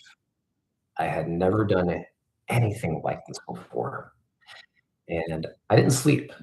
I was second guessing my offer. I was second guessing the presentation, and I did it anyway. I said, you know what? Even if this thing blows, I'm gonna go, I'm gonna show up. I lose track of what I'm doing. I'm just gonna look up at the slides and just, even if all I do is read the words that I put on the slides, then I will be okay. And I made my offer, and 3 out of the 5 people signed up, 5,000 a piece. Ran the credit cards, boom, boom, boom. 15 grand on my first event. No previous events. My budget for the day was $150. That's what I spent on catering. And when that happened, when I saw 3 out of 5 people sign up, that was my aha moment. Like, oh crap, this actually works. And then since then, through referrals and word of mouth, I've made over $100,000 just from that day. And so to say that I'm happy that I've gotten my investment back more than 10 times would be the understatement of the century. If I could make 15, 16 grand in a day with 5 people, now the very next thing I thought of was, what's going to happen when I get 100 people? Even if only 10 of those 100 people sign up, that's $50,000. 50 grand is what I made in a year 5 years ago. This is a life-changing amount of money that you are able to create as long as you are willing to face the challenges and face the fears and the anxieties. You got to do it afraid. You got to do it anxious and do it scared. Otherwise, you're just going to be like 99% of people who sit around getting ready to get ready. You got to be the select few who does it in the face of the things that scare you the most, because that is where growth happens. Isn't that awesome? Yeah, great. Love stories like that. Yeah, so no sales experience, no speaking experience. He's a videographer. That's what he does. He's like, I think I could teach people how I did what I did with my videography business. And that's all he did. He put them in a room and just taught them. And at the end of the day, people want to work with you. You don't even have to give them a hard sales pitch. Just like, here's how you work with us. Here's what I can do. And he made up a very simple offer. So a lot of people that we work with, they think it has to be complicated. I think you have to have all these different things set up, all these different offers. We really just need one simple offer for your first event. One simple offer. In fact, I had somebody recently that wanted to be coached by me, and I was like, I didn't have an offer for that because I don't really do a lot of one-on-one because my time is, I'm very selective with my time. I'll put it that way. And I like doing one-to-many. And so I just said, well, I'll coach you, but it's only going to be WhatsApp access. We're never going to do calls. Just you can ask me questions. I'll go back and forth with WhatsApp. And I gave him a high price for that. And he said, okay, and signed up. That was the offer. You can ask me questions. That's it. You can ask me questions and I'll answer your questions. I won't answer in the evenings. I won't answer on the weekends. He's like, done. Signed up. That's an offer. That's simple. Anybody can do that. Anyone can do that. But we can help you craft the offer. We can help you craft something that's irresistible. A lot of you think you have offers because you're like, well, I already have something I sell. And I'm like, great. Has it sold on stage before? Have you sold it at an event before? If you sold it, are you doing $1 million or more a year with it? If not, you probably need to recraft the offer. Okay, you need to make it something that's more strong. That's what we did for him. And he did it for himself going through our program. So I want to reward people who take action now. You guys ever heard the phrase, money loves speed? All right? Money does love speed. Money loves how fast you can make decisions. I heard Alex Ramosi talking about this in the podcast. The ability to make decisions faster and faster and faster is what allows you to rapidly accelerate your life and your business. And I believe that too. So I created what I call a fast action bonus. It's only available here at our live events. And what that is, it's called a speech makeover, a speech or a pitch makeover, depending on which one you want to do. If you want to do a keynote or you want to do a pitch, an actual offer, or both, we will show you how to do that inside the training. It's taught by yours truly. I'm going to teach you the framework that I did to do over $40 million in sales through my webinars and through speaking on stages. And guess what you get? The slide deck that you're looking at right now, same exact slide deck. So you're not going to use photos of my clients. You're going to use photos of your own. Actually, this is my last slide deck. I've got an updated version. You're not going to use stories of Brian. You're going to use your own stories. Does that make sense? You don't have to use black and gold. Those are my brand colors, Speakpreneur's brand colors. You can use your own colors. But the framework that you're going to use is the exact same. So I was on with a client who did this. What you're going to do is you're going to download this. Okay, we have it in Keynote. We have it in PowerPoint. We have it in Google Slides, all the different formats. So I had a client, one of our inner circle clients that I did talk to one-on-one, and she's like confused. She's like, so wait a second. I'm going to put a bunch of people in a room and then I'm going to sell them something? And I was like, no, you're going to teach them. You're going to give them value. You're going to spend time with them all day. They're going to get to know you. And at the end of the day, you're going to make them an offer, which is how do you work with them? What's the next step? What's the next step? And that's where this comes in, okay? This slide deck. So I'm going to give you the exact slide deck that I have used, which is basically the same slide deck I've used for many, many, many years, the same framework. Does that make sense? So you can download this and you can get going fast. What you're going to do is you're going to download it. You're going to switch it out for your offer and your stories and you, and then you're going to record at your kitchen table. Just record on your iPhone, and then send it in. We're going to have one of our senior coaches get on a one-on-one Zoom call for 1 hour with you, help you refine this and make it ready for prime time. How cool is that? So you know you have something that is likely to convert and get clients. All right, that's something we just started doing. This is something that wasn't even available when Maxwell joined our program and other people joined our program. It's going to help you make sure that this is ready to go, and you're not starting from scratch. Does that make sense? I had another story, another call rather, with this girl named Felicia who joined our Inner Circle program, and she spoke on stage, and this is crazy. She was doing about $200,000 a year as a fractional CFO. She's like, I don't know how what I do could translate to a stage. I said, you need an offer. And she's like, yeah, but I sell, you pay me monthly and I do the service for you and stuff. I said, just trust us, you need an offer. So we crafted an offer for her. She got on stage at her own events and made the offer, and she's done $500,000 in about 5 months after joining our program. $500,000 in sales, which is incredible.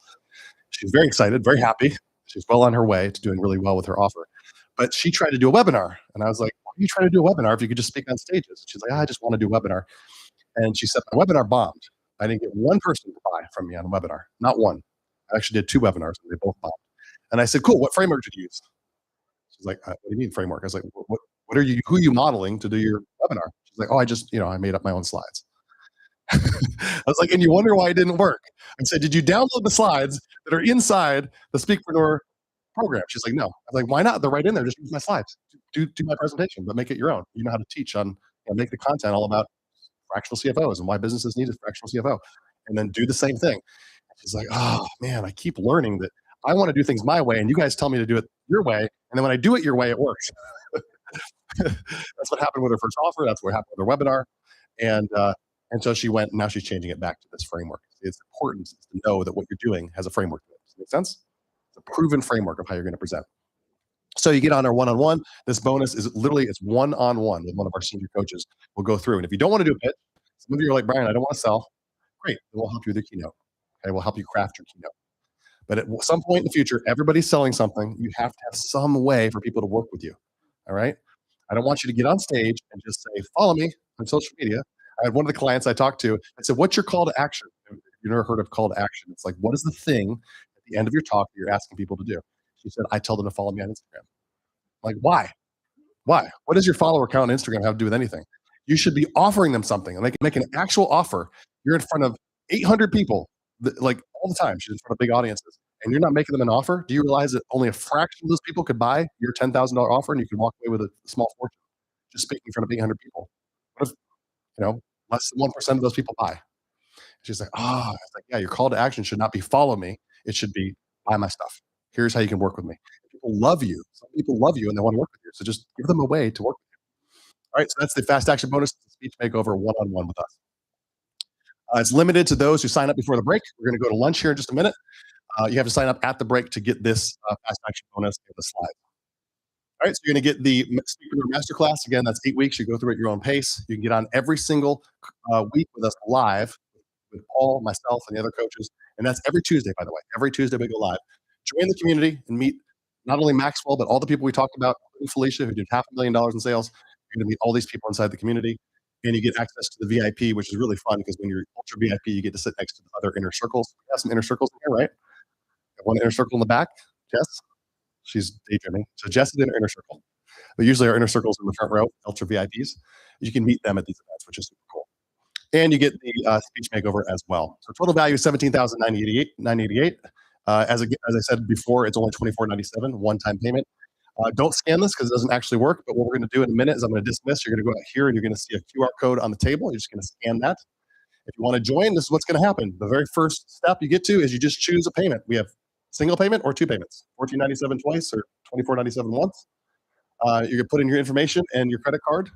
And as soon as you press pay, here's what happens next. You're going to get a welcome text and an email from Daisy. She's our director of onboarding. She will literally onboard you, and you're going to have a one-on-one call, an hour call, strategy call with our team.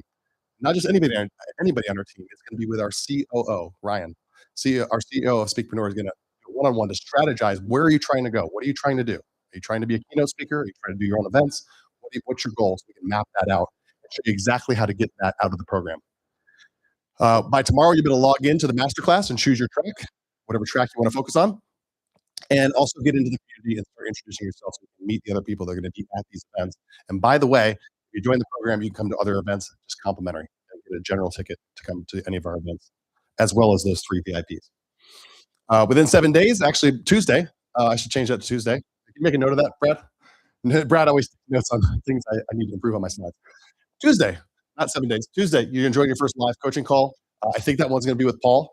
Although we do have Pete. I don't have a picture. I think I have a picture of Pete here. Pete is the guy who crafts all of our offers for $100,000 clients. He crafts all the offers. He teaches how to do offers on these calls as well, which is super critical. And then within 14 days, I want you to reserve your Ultra VIP tickets. Come to see my events. If you want to go to something more nerdy, and you go see Paul, he's the king of the nerds. That's what he calls himself. It's a very different event. He's a preacher and a pastor. They've got lots of speakers at the 2-day events. We only have a couple. We like to hog the stage, right? Yeah, like, yeah, I love hogging the stage. So it's just us. But if you want to go to a different experience, that is a really cool experience. The 2-day events, which happen all the time across the country. And there's Akbar right there, my friend and mentor that I told you about. That was said I was going to make millions of dollars. There's Felicia on the right, who did $500,000 in sales. You get to meet these people. They're on the panels. It's super cool. Now I want to show you this. Remember, I told you I'd prove this to you. This is from Bark.com. You can go there later on today. Bark.com is like a gig worker kind of place where you can hire people. And they have a whole section on motivational speakers. Yes, I mocked this up on ChatGPT, but this is an actual screenshot. Actual screenshot. If you look in here, where are we? We're in the Pacific, right? I guess we're Pacific. West, north. Yeah. What are we? Oh, we're mountain. Sorry, I forgot where we are. I thought I was in Portland for a second. Having flashbacks to last week. So the average, okay, this is the average fee that people are paid to speak, a gig fee, okay? And you can see the premiums on the right. But let's just look at the middle. The middle is more than the entire cost of admission to get the program. All right, so that's what's possible if you guys want to be gig speakers and get started and get nothing wrong with getting your legs under you and doing that if you want to get experience speaking on stage. I think you could be above average, of course, if you want to do that. But that's from a third-party source. We don't own Bark.com or get any money from them. So within 30 days, I think it's really reasonable that you could have your pitch makeover done. Again, that's taught by me, the entire program, and you download right here. You download your slides and then modify them to yourself. Okay? It doesn't take forever to do this. You can do this in a few hours and have your presentation ready to go. Within 45 days, you're going to jump on your Zoom meeting with your one-on-one coach and have your 1-hour Zoom call with them. And then I want to see voicemails like this. I captured this voicemail. Listen to this. Hey, Jennifer, this is Melody over at Big Stage Events. Just wanted to follow up with you on your submission. And yeah, excited to say we would love to have you come speak with us in October in Dallas. You would be presenting for about 45 minutes. The fee is $5,200, and then we'll also cover your travel expenses. I did just send you an email with the contract, so take a look at that when you have a minute, and then give me a call back. How cool is that? Who wants voicemails like that on their phone? Isn't that be cool? I just talked with Olivia recently, the girl who's the announcer for the WNBA. And I said, what's it like to be a keynote speaker? She said, it's pretty cool. I fly in. It's all first class. They put me up in a really amazing suite in the hotel, and then I go back home after doing a 45-minute talk. And I get paid $15,000 for that. I'm like, that's killer. She does that every week. That's what she does. So if you want to be a gig speaker, that's something I want to see happen for you. Within 90 days, I want you to hold your first micro event. Okay, who here is leaning more towards their own stage, their own events? Just raise your hand high. Who wants to do their own events? A few of you? Okay. I want to encourage you to do that. There's going to be a point at which you're going to want to build your own brand, not someone else's brand. Do you think you're going to be paid more or less being on someone else's stage? Who's going to be making the money? The person who owns that stage, right? Are you building your list, your audience, or their list? You're building their list. You're building their audience. It's not your audience. You don't get to choose who's in the audience. I hear people say that all the time. How do I know if the people in the audience are going to resonate with what I have and are going to relate to what I have? You don't have any control over that if you don't control the audience. If you control the audience, because it's your ads, it's your face on the ads, it's you being the host of the event, you get to decide who those people are in the room. Does that make sense? If I came up here teaching something that wasn't speaking, wasn't how to monetize your voice, you guys wouldn't be that interested. And that's what a lot of people do at events. They put somebody on their stage to motivational speak or whatever, and has nothing to do directly with what that event's about. I'm going to encourage you strongly to consider doing your own events one day. You can do both, obviously. You want to get experience, but eventually I want you to do your own micro event. We're talking 5 people, 10 people, 15 people, that's it. Super easy to do. It's not that complicated. A lot of people do this in, you got anybody in a shared workspace where you pay for a desk and then you're in this big, like the Kiln or one of those shared workspaces and they have conference rooms. You can go into those places and get a conference room for $200. Some people have done it in their HOA, in the office space in their HOA, clubhouse. I mean, you just need a space to bring people to do your very first event. I think you can do that within 90 days or less. We see that happen consistently. I want to see your calendar look like this. How cool would that be? Get your calendar filled with gigs and speaking events and opportunities to expose who you are and let people know who you are, or you have your inbox look like this. How cool would that be? All right, and then within 120 days, okay, we want to script and capture your testimonial with our videographer. We want you to come back to one of our events. We tell your story, just like all these stories, all these videos we've been playing for you. We created all those sizzle videos. We want to do that. Selfishly, we want to get more stories for ourselves. We want to get your success and find out how you did it. Find out exactly what the results were so we can share it with our community and with our audiences. All right, so here's everything you're going to get. As I said, it's $24.97 for this entire program, and the 50% discount on what we sell it for every day online is only available right now. Okay, it's available right now at this event before we end this session. I want to leave you with this quote right here. I love this quote. Anybody have Mel Robbins fan? Yeah. You are just one decision away from a completely different life. I don't know why I have an S on there. Make a note. You are one decision away from a completely different life. I totally agree. All right, so everybody stand up, please. Stand up. Let's stretch. Stand up. We're going to bring Chad back up here in just 1 minute. And what we're going to do, like I said, we're going to take a break. And what we're going to do is if you decide to join Masterclass, if you're ready to join Masterclass, you're going to join us for lunch, okay? You're going to join Chad and I for lunch. Everyone else is going to remain lunch in the room here, right? And you're going to go out there and you're going to simply scan the QR code to get started today, okay? We want to see you be a part of this community. We're excited. So thank you guys so much. I'm going to hand the microphone back to Chad. Awesome. How was that, guys? Awesome. Hey guys, give me some juice on this, please. All right, so let me just give you some instructions, and then, but before we do, you guys need some questions for this genius right here? Yeah, we got time for Q&A. Yeah, we do. Yeah, we do. We got some time. So grab a seat real quick. We'll do a little Q&A with Mr. Brian, and then after lunch, we'll even do a little bit more intentional Q&A. Yeah, okay? absolutely. Yes, ma'am.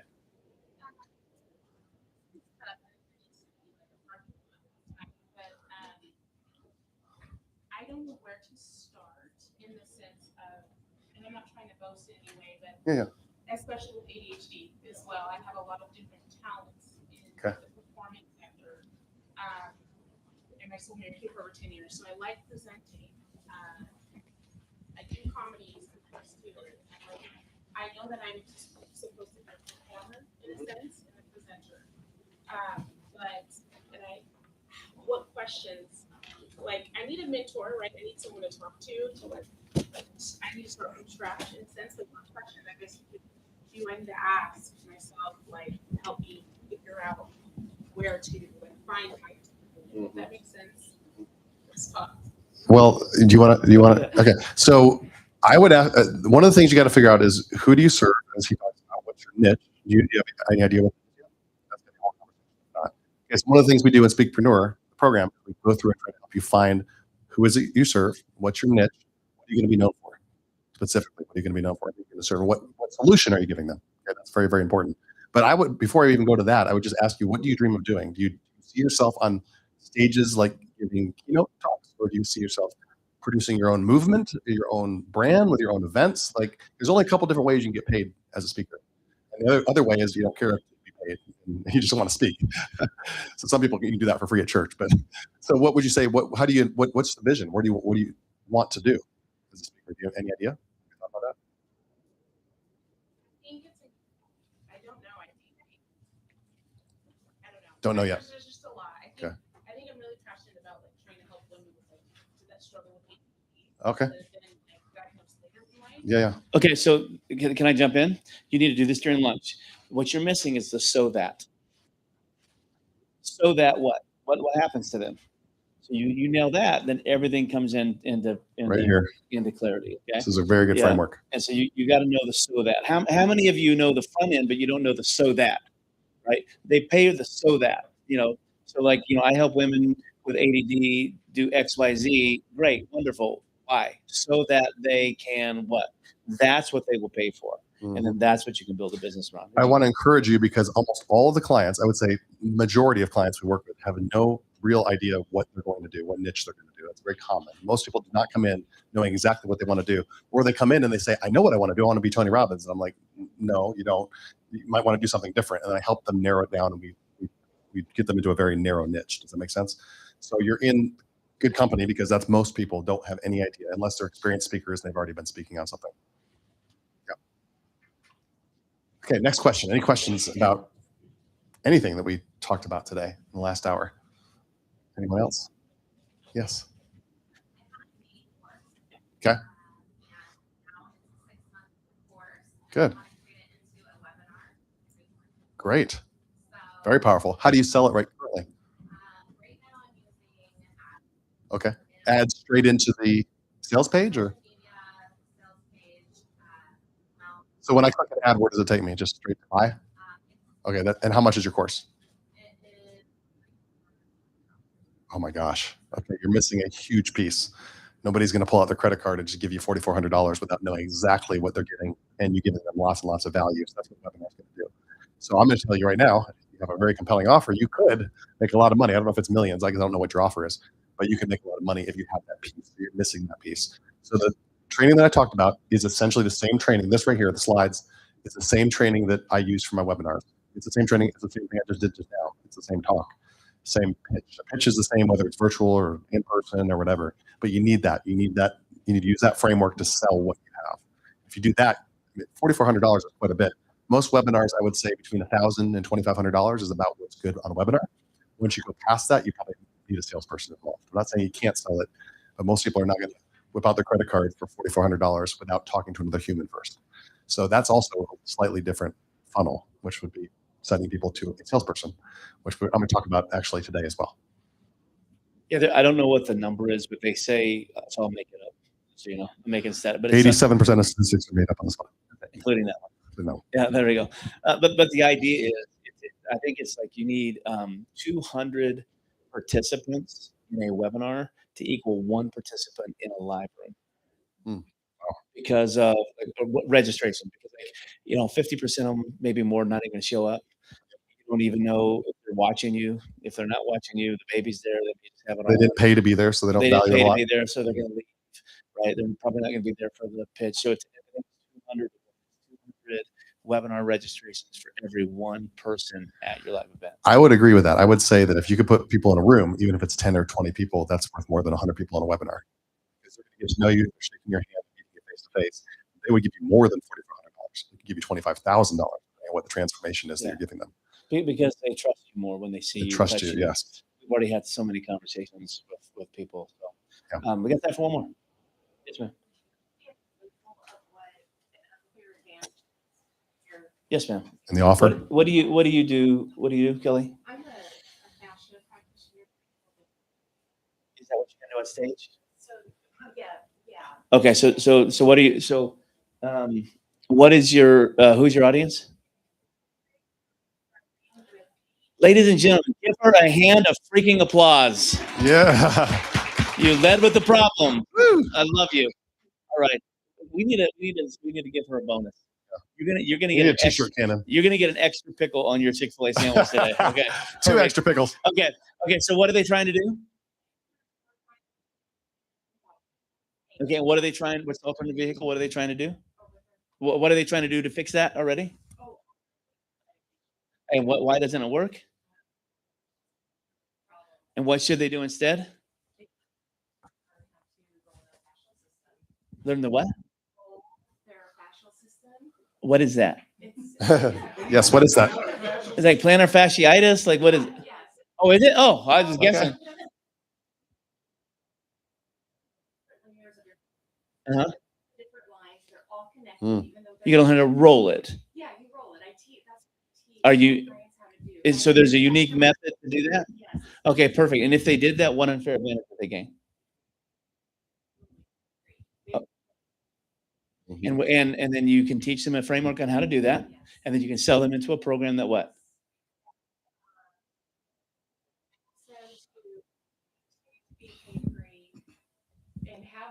What are they buying inside your program? No. It's all about fascia, rolling your fascia. I got a framework. You do this, this, this, this, and this. That's what you need to do to roll it. Now, the coaching program or whatever you're selling should tell them how to do that. Could be workshop, could be a course, could be many different ways. Yeah. Good. It could be a tool, whatever. Oh, perfect. So okay. So I don't know if you know this, but you just laid out your entire business. Okay. Hope that was recorded. Right. Well, so you execute by teaching your framework. So like you execute it by how many, like you just walk through that formula that I showed you. Or somebody was asking us about the keynote earlier. I'm like, that's the formula. Like, you start with the problem. What are they trying to do? What alternative vehicles are they using to get that done? Why does it not work? What should they do instead? What would happen to them if they did it? What advantage would they gain? Okay, great. Here's the framework on how to do that. Here's my unique mechanism, buy my product. That's your keynote, that's your webinar, that's your book, you follow that framework and you lead them right. The next step is, oh my gosh, I need that roller. Mm-hmm. And then wonderful. Here's a link. Go buy the roller. Yeah. Okay. All right. So hey, hold on a second. We're gonna have a little internal conversation. Okay. Turn your mic down. Turn your mic up.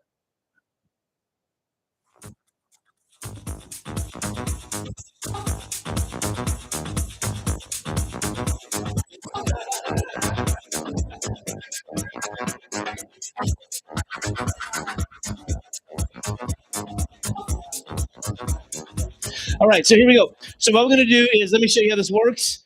For whatever reason, they brought us boxes and the sandwiches should be in the boxes. So you're going to have to do that hard work. So you guys know how to do that? Like take the box, open it, put the sandwich. Okay, so you're going to grab just the box. Carry your sandwich to your seat. Grab a box, grab a water, and the ones in the packages are actual Chick-fil-A sandwiches with pickles, and the ones in the wraps are grilled chicken Chick-fil-A subs. Okay, so grab a sandwich, grab a bottle of water, grab a box in the box, like some chips and a cookie. That's everything. You're going to bring it right back here, and you're going to start working on your worksheet together. Maybe even feel free to partner up. If you guys bought Masterclass or you want to buy Masterclass, we're going to dismiss you. You're going to go right out this door, and you'll see a lady with very vibrant red hair.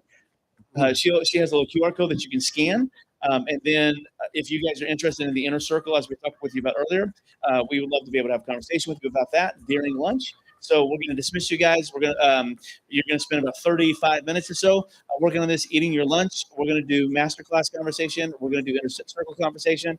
And then we'll be back here and we'll start part 2 of the day. You guys good with that? All right, guys, let's give Brian a hand for his talk. He did fantastic. Hey, guys. All right, masterclass people, go on out there, get that. We're gonna put something in your hand too, so you can get lots of freebies.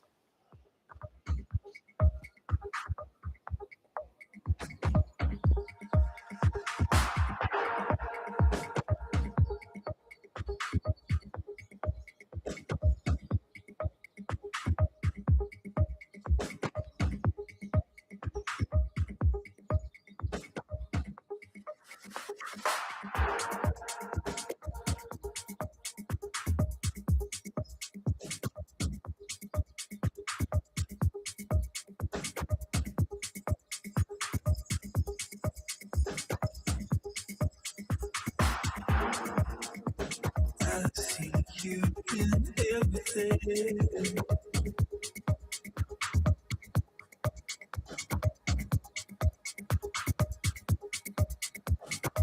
I see myself in your eyes. I see you in everything.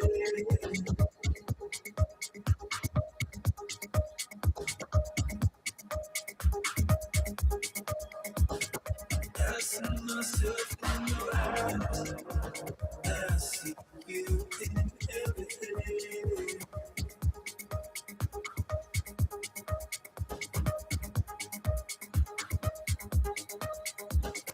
I see myself in your eyes. I see you in everything.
myself in your eyes.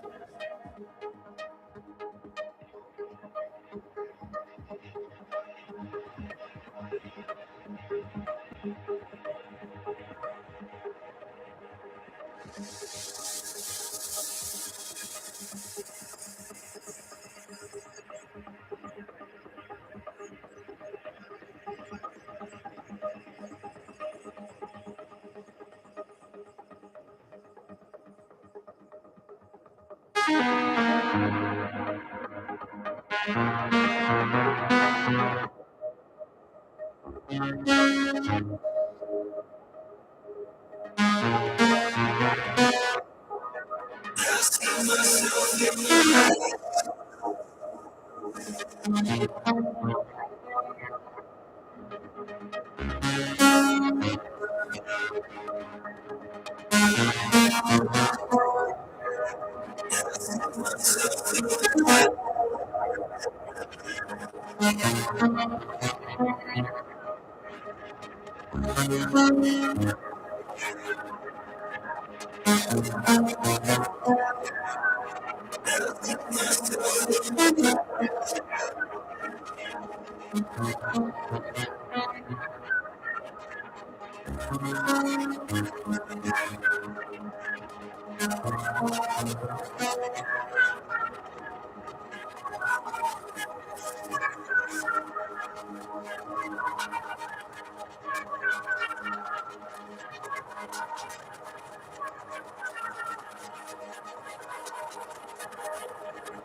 I'm running around looking for peace of mind.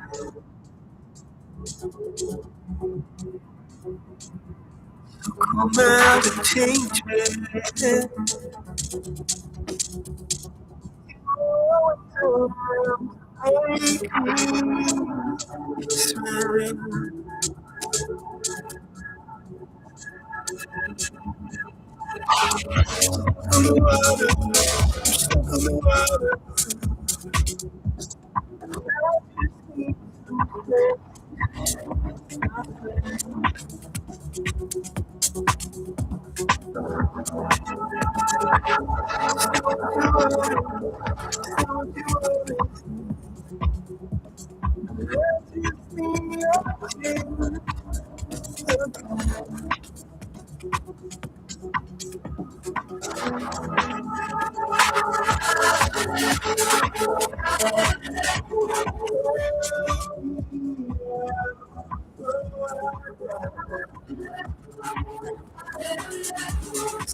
I'm drifting around, watching the birds fly. So come out and shake me. I'm caught in the wind,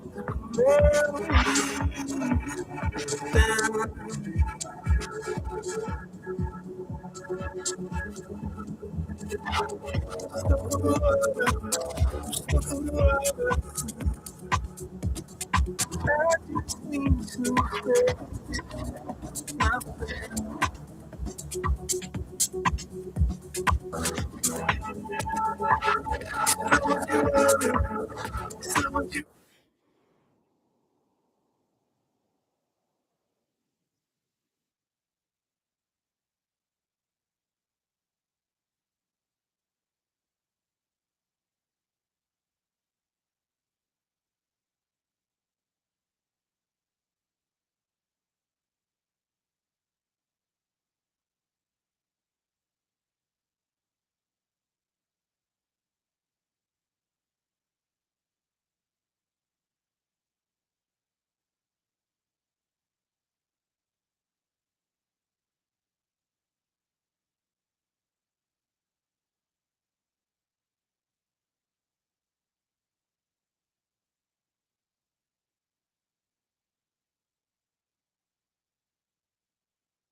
What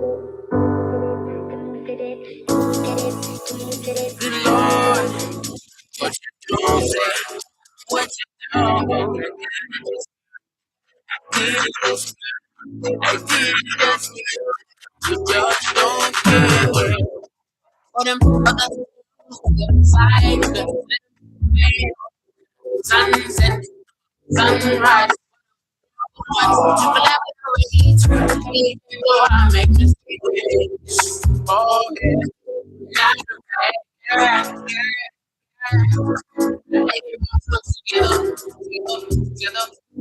But if you still around, you gon' see I'm getting better, better, better, better,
This could be the cinematic story for a fella. If it let it brother come and spend a minute, but you only got the penny. I got it for my level. In fact, it's something worth the penny. If it's gonna be the best that I've been helping me. I'm invested, but you don't care. It's interesting that you don't care, but you care about some less interesting guys. So guys, what? Just bring it back. Bring it back to me, because I did it just for you. I did it just for you. I did it just for you.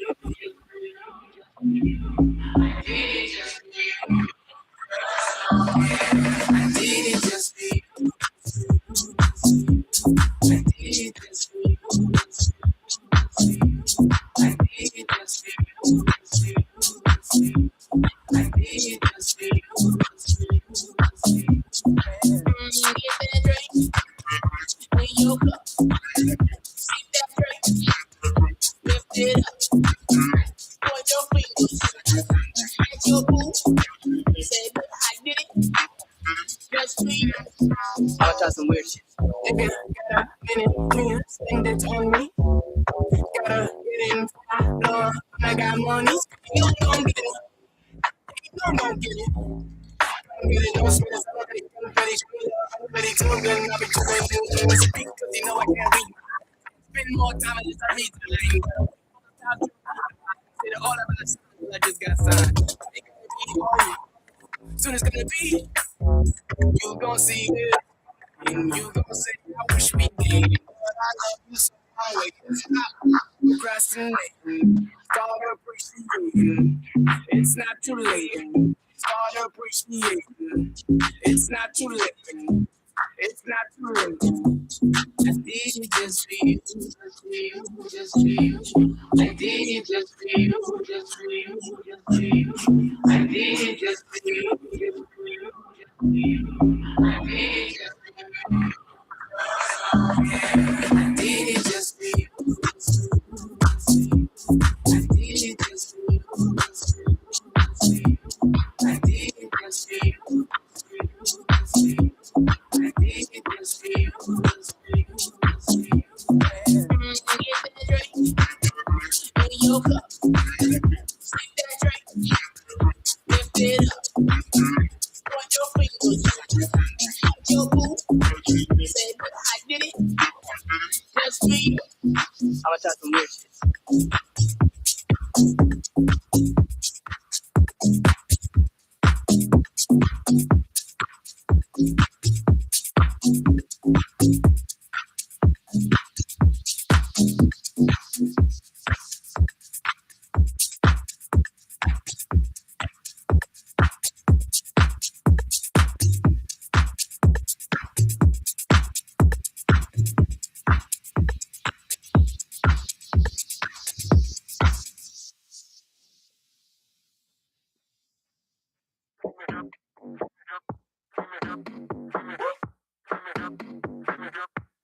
Just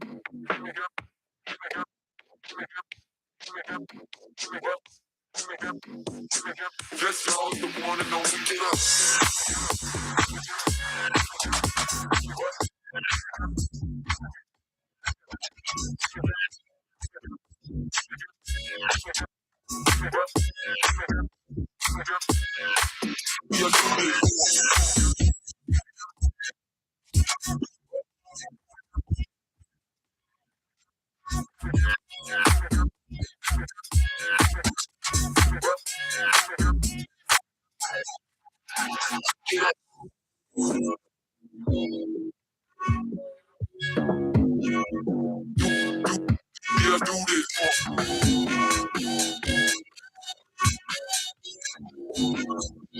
Let's y'all the one and only get up.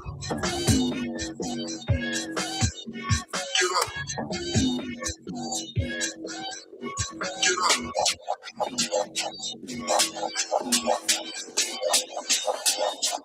Get up in the get before we what up.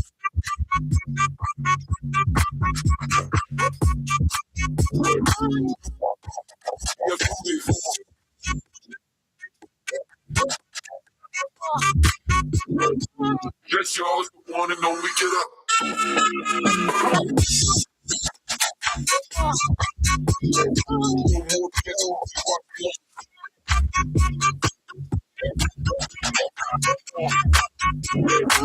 And I can get up on here, homie, what up?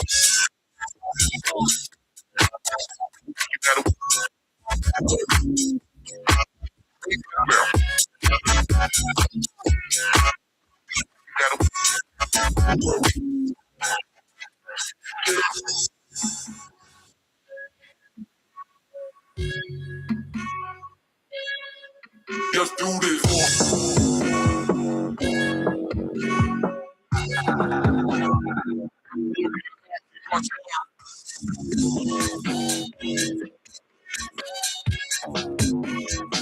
Just y'all with the one and only get up. Get up. Get up. Get up.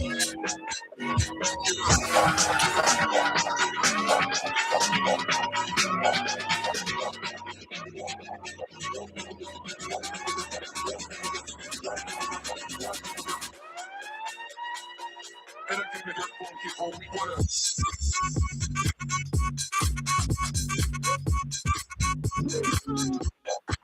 Just do this.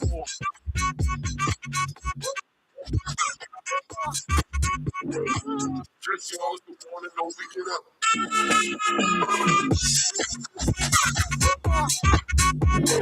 No more BS, we watch me on.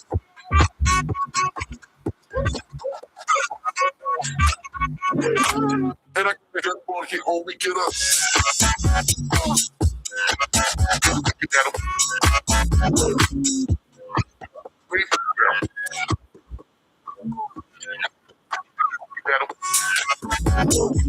And I can get up on here, homie, what up?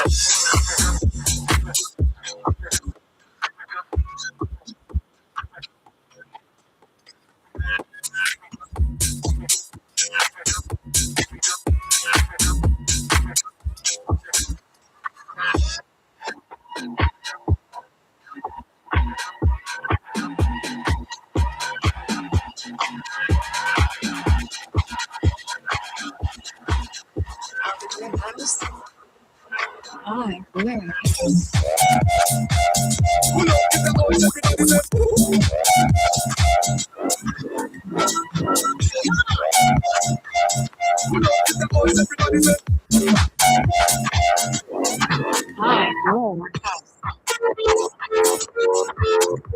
Hi,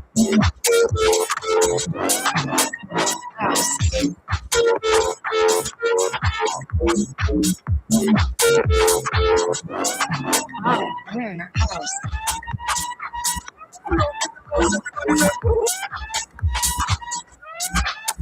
House. Come on.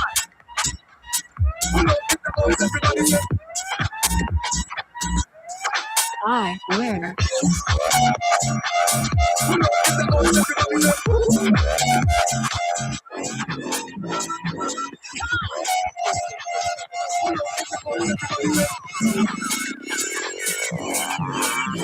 Where?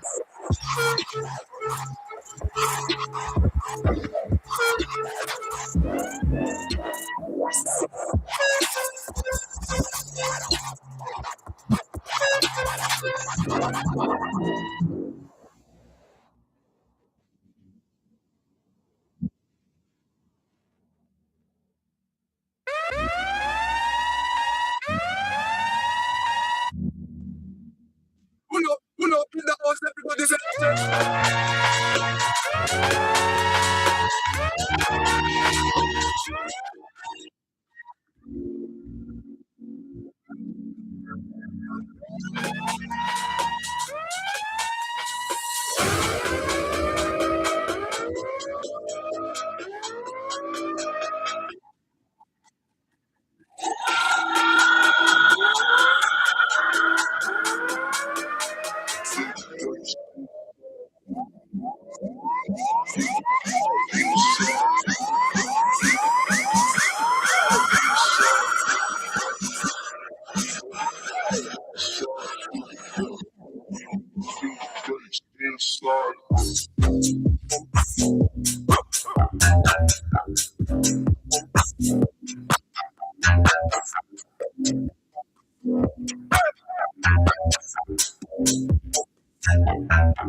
What's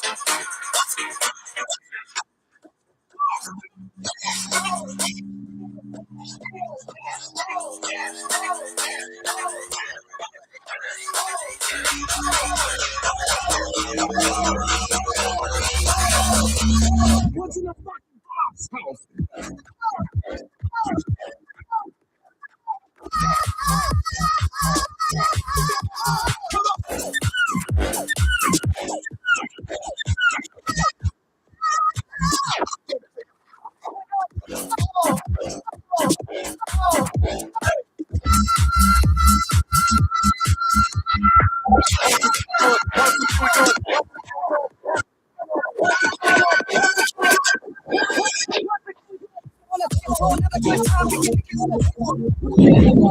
All right, all right, all right.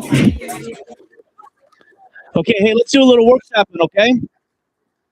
So let's grab our worksheet and let's run through it. How many of you knocked it out of the park and got both sides done?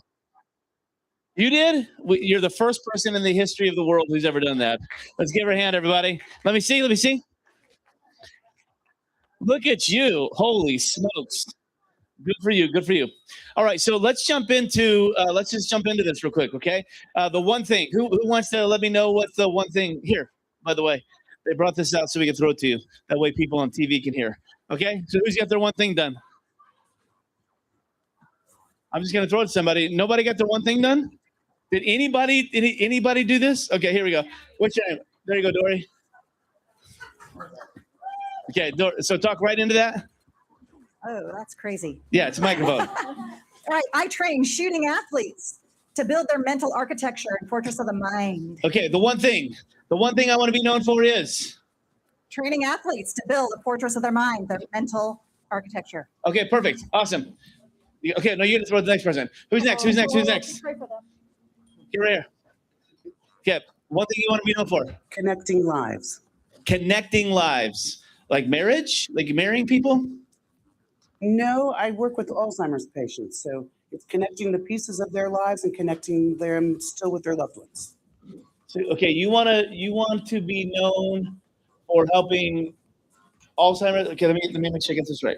So, working with Alzheimer's patients who may or may not have forgotten. Is that what you're thinking? No, I'm wanting to connect the people that still know them with the people that don't know them anymore.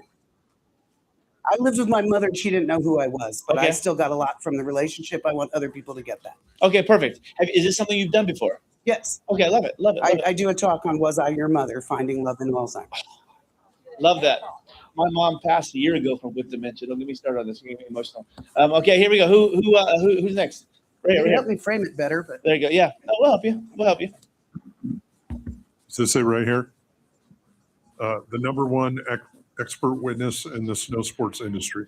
In the snow sports industry, what in the expert witness? What does that mean? It means I provide expert witness services for attorneys who Oh. litigate snow sports injury cases. I saw that guy in. Is that what you're saying? So, like, What? keep going. So you want to be known as the expert witness. The number one expert witness in the snow sports industry. Okay, I love it. I love it. Who else? Who else? Industry. Correct. Yeah. Or Injury industry. injury litigation. Who else? Who else? Who else?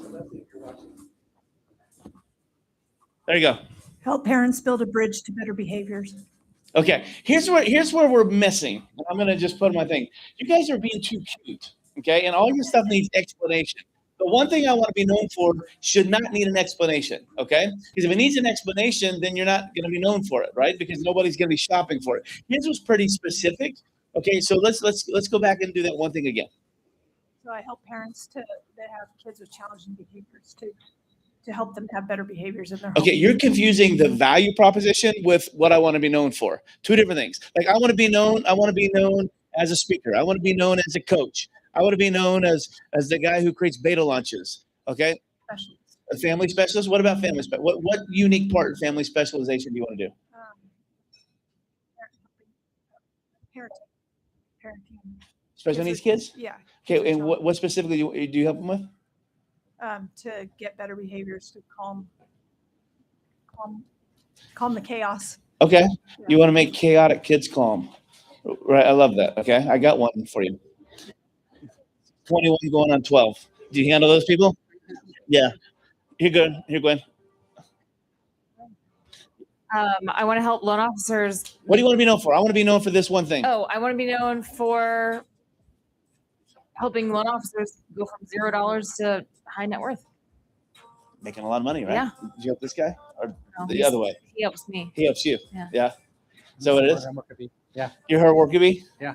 Yeah, I love it. What do you want to be known for? Before I walked in here today, 18 years of real estate, and as I sat here, nothing about real estate was like clicking. But honestly, I want to be the man that, that's the way I say it. I want to be the man that understands divorce dads, or like gives platform to divorce dads. Yeah. I think talking about Christianity, having gone through that myself, there's a bajillion, 5,000, 6 bajillion different programs that cross your Instagram feed because you know that you're about to go through that leading up to divorce. But once you're done with the divorce, there's literally nothing. And churches do a horrible job in like supporting people who've already processed it. So Yeah. I want to be that person who does that. Yeah. So, I needed somebody to guide me to a new, and to a it's, new it's normal. not there, and that's why Yeah. it's like, Yeah. I don't know. Risking myself. All right, let's move on to the next one, okay? So my superpower is, this one should be easier for you. What's your superpower? Here we go. Who's got it? Who's got it? Who's got it? What's superpower? Empathy. Empathy, Cutting good. through the bullshit. Just give me finding- one, just a superpower. My superpower, finding love and humor in hard situations. I love it. That is a superpower. Okay, that's fantastic. It's one of the best answers I've heard. You just throw it to somebody. Whoever lands, they're going to talk. There we go. Here we go. My superpower is seeing your emotional investment. Seeing your seeing emotional your investment. emotional Okay, tell investment. me, break that down for me. So, business broker. Yeah. They're so emotional when you're selling a business. It can get caught up. You can get lost in the years you put in there versus what you're doing right now. Mhm. You're transitioning. Your culture gone. Right. What you created is beautiful, but it's not going to be the same ever again. Yeah. So you got to let go. Yeah. Yeah, I love it. I love it. Up here. We need side. Go ahead. You got it. Go for it. See, you shouldn't have grabbed it, Jared. You got it. You got it. You got it. Seeing your inner powers. Okay, tell me what you mean by that. I mean, all are innately empowered. Yeah. And it's a matter of just manifesting those by helping others to recognize it. You know, that's so interesting because, like, there are so many people who are powerful, but they don't give themselves permission to be powerful. And because of that, they can see. Let me ask you guys if you're this way. I can tell other people how to build their business. I can tell other people what they're great at. But it's really difficult for me to do that to mine. Am I the only person there? Yeah, it's very interesting. Let's go here, front row, over here. Superpower. Oh, me? Yes, ma'am. I got you, lady. Oh, you little rascal. Okay, where did I put it? Well, so first I did resilience, just one word big. Okay. Okay. So, and then I was like, well, a little something different. So helping others feel seen, heard, letting them know that, I see you, I'm listening, I hear you, I'm understanding. Even if Okay. I don't get it. I don't know what to do with that. But that's just what I, So, are you empathetic? yes. Okay. So, empathy is your superpower. There you go. Okay, I love that. Here you go. Did I give it to you? Yeah. Okay, let's go to your statement. Okay. Me or my program help these people who struggle with these issues get these results in this much time and it costs this much money. Where's my brown noser? I mean, where's my A+ student right here? Right here. Here you go, lady. There you go. Read me your thing. Your statement. The one at The bottom. Okay. So the name of my program is Smart Business Academy. I already have it launched. Okay. It's an academy in Spanish.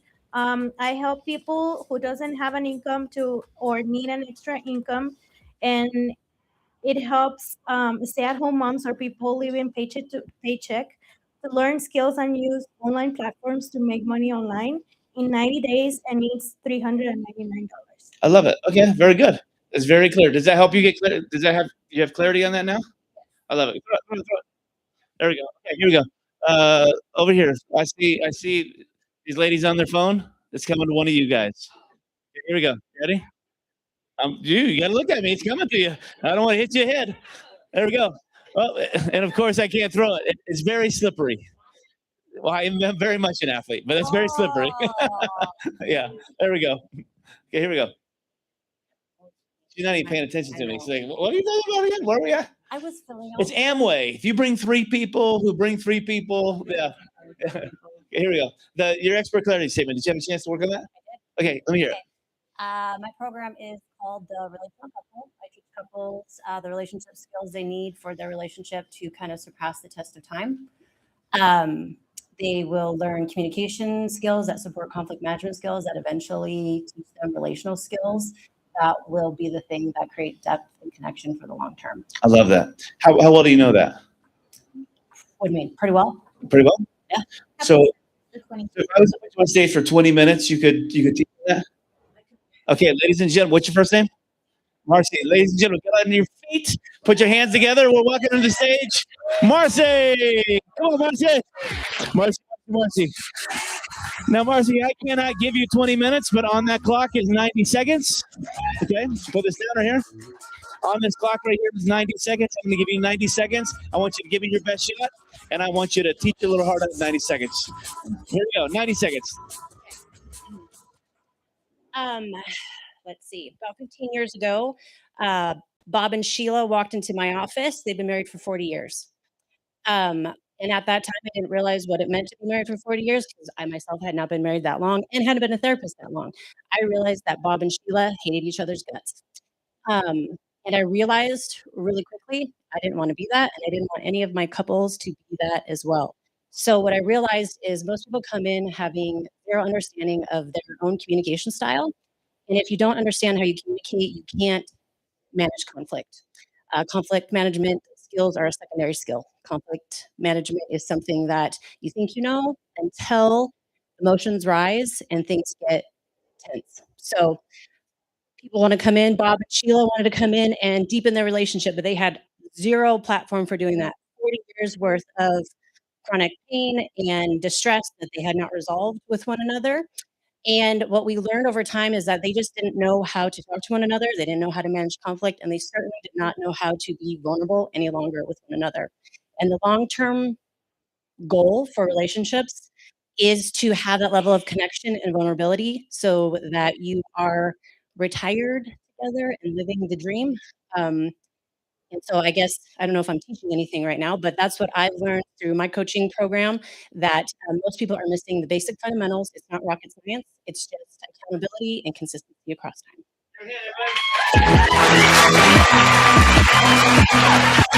Love it, love it, love it, love it. All right, who else has got their little phrase done?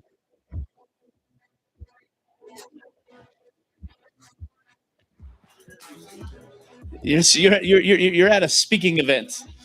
Okay. Come on. Hold on. Give me your statement. What's your statement? Your ta-ta. Statements are ta-ta.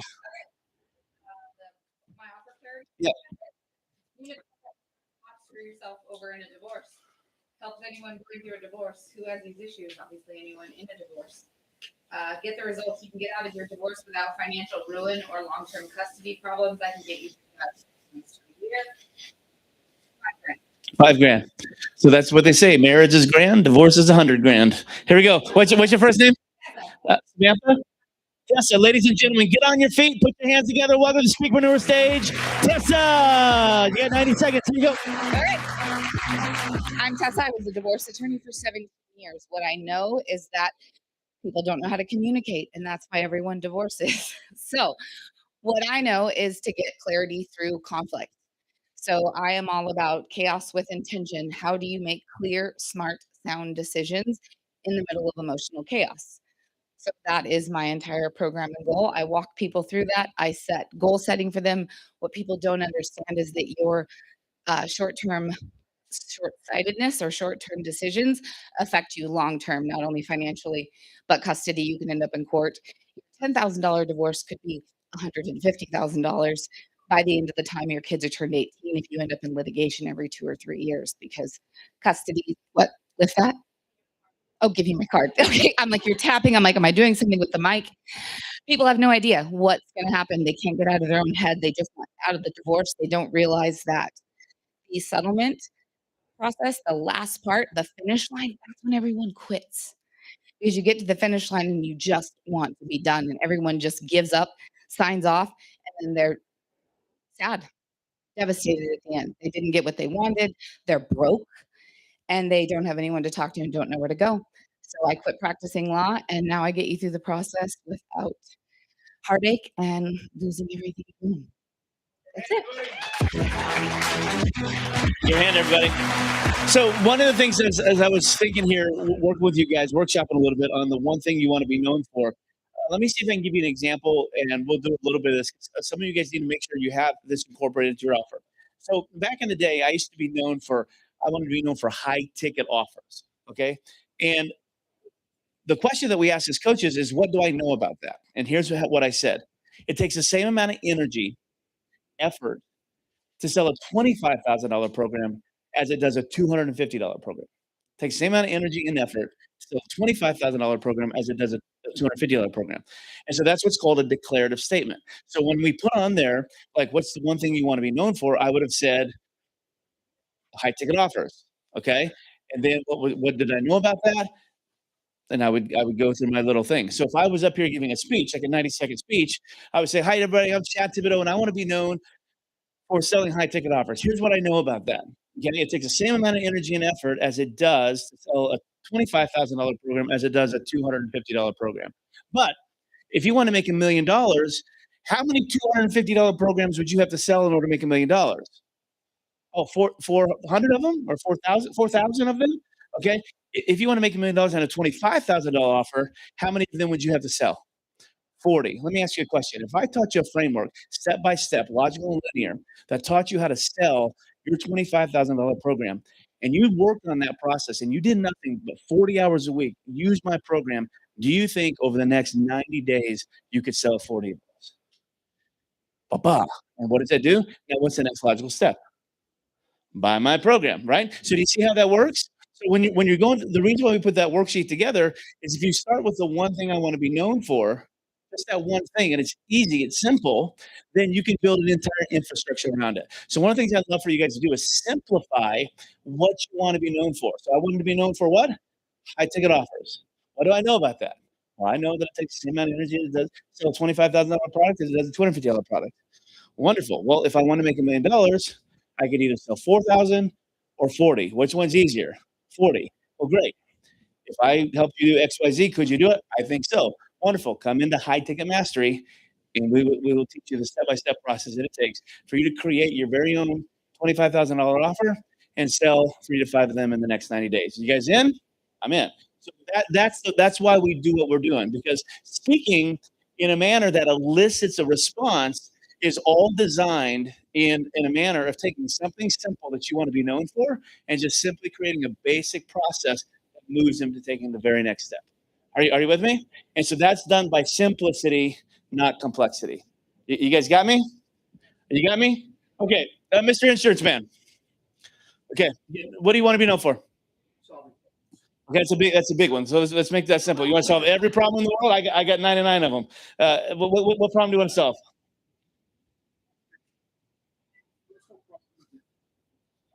Okay, what's one thing you know about that?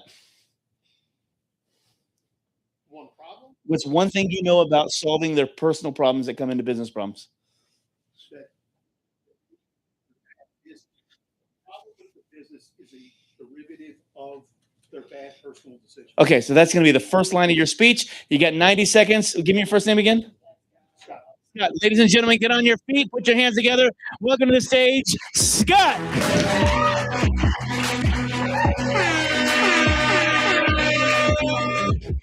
Good afternoon. So I started out as a poor kid in Baltimore, living in apartment floors, and I watched my mother struggle, and I watched her make bad decisions. So fast forward a bunch of years, I'm in the insurance business, and I run a bail bond division. I have 2,300 bail bonds from the United States. They start to make a little money. They all of a sudden build a lifestyle, but now they have to write bad business to match that lifestyle. What I do is I come in, we clean your business up. We show you how to fix the problems you made, how to deal with the courts, how to deal with the creditors, and we get you started all over again. So let me show you something that we do. Remember I asked you, what did you want to be known for? And we made that cute little declarative statement. Okay, do 30 seconds of that speech again, but start with that and watch the difference in power. Watch what happens to the power. Start with that declarative. The first thing out of your mouth is that declarative. Go ahead. We're going to show you how to fix the bad business problems that are a derivative of your personal problems. Let me be you for a second. Okay. Okay. Throw up your thumb. Okay. So, wow. Wow. Did you get that? Wow.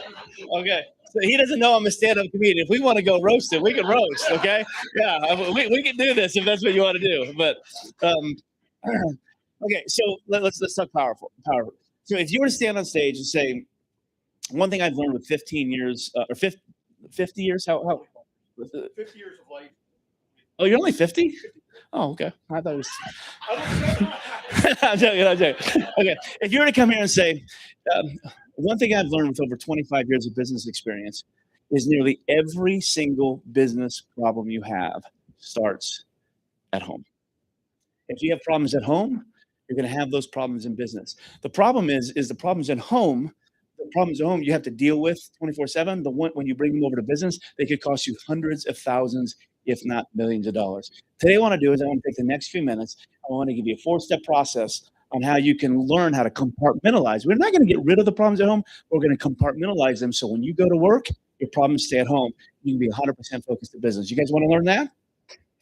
See the difference? That's power. So thank you. Give me a hand, everybody. So this is why when you're doing that, I want to be known for, you got to keep it super simple and then ask yourself, what do I know about that? Write it in one line. And then now your keynotes have an entire new level of power. I got time for one more. Okay, one more. You want to do it? Okay, so give me your phrase.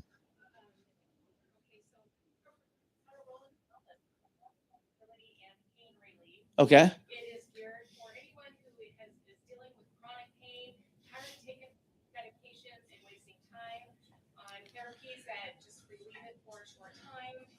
Ready to try something different. How long is it, or how much does it cost? Okay, it's long. I teach you how to hold your body with my roller, and it's $127. Okay, and you want to be known for what thing? I am the fashion release lady. Fashion release lady. What do you know about that? What's one thing you know about that? That when your fashion system is everything else in your life. Okay, that's going to be the first line out of your mouth. You have 90 seconds to come teach us about that. Give me your first name, Kelly. Ladies and gentlemen, stand up on your feet. Put your hands together for Kelly. Thank you very much. So when your fascial system is tight and you're stiff and you're dealing with pain, that is going to affect everything else you do day in and day out with your life.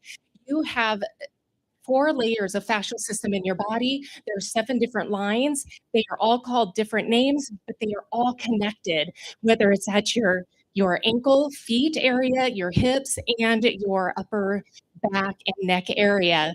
And so what I do is I teach you how to roll your fascial system and release it so that you can move without pain. You have that flexibility, and you also will have that energy that you've been craving and have a healthier weight pattern. Because when you hurt, your attitude stinks.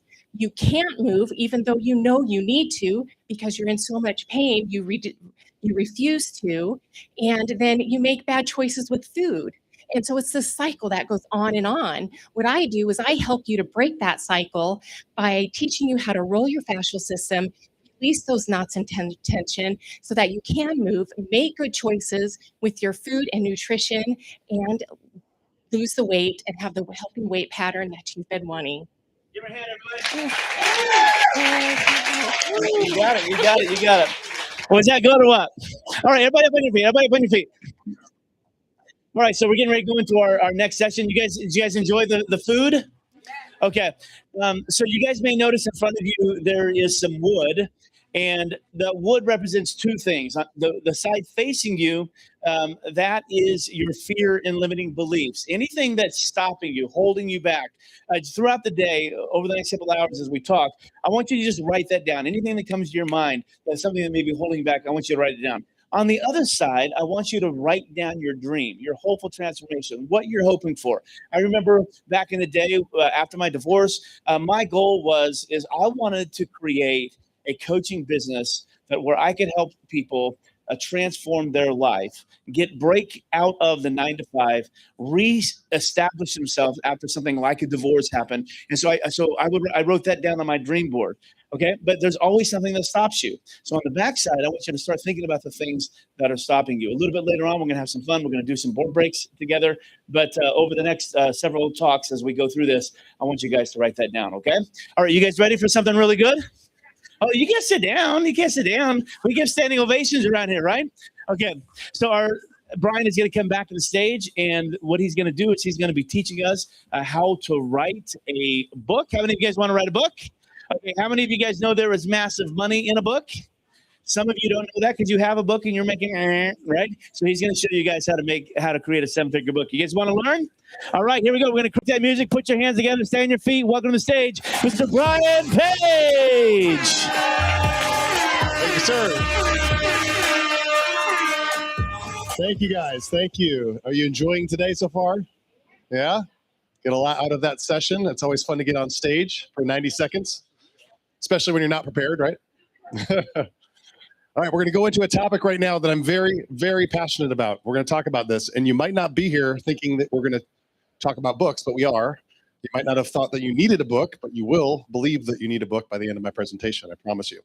So we're going to dive into that. I'm going to talk about how to monetize your voice with a simple book funnel. All right, how to monetize your voice with a simple book funnel. So I'm going to show you why a book has the potential to open very big doors on stages, virtual stages, all kinds of opportunities. What's that? Cool, I got emojis. Nice. Any kind of stage can be opened with the proper book. And more importantly, how to sell exponentially more of your products and services through your book. So who here has an offer, a product right now they're selling that belongs to them? Raise your hand. Entrepreneurs? Okay, very good.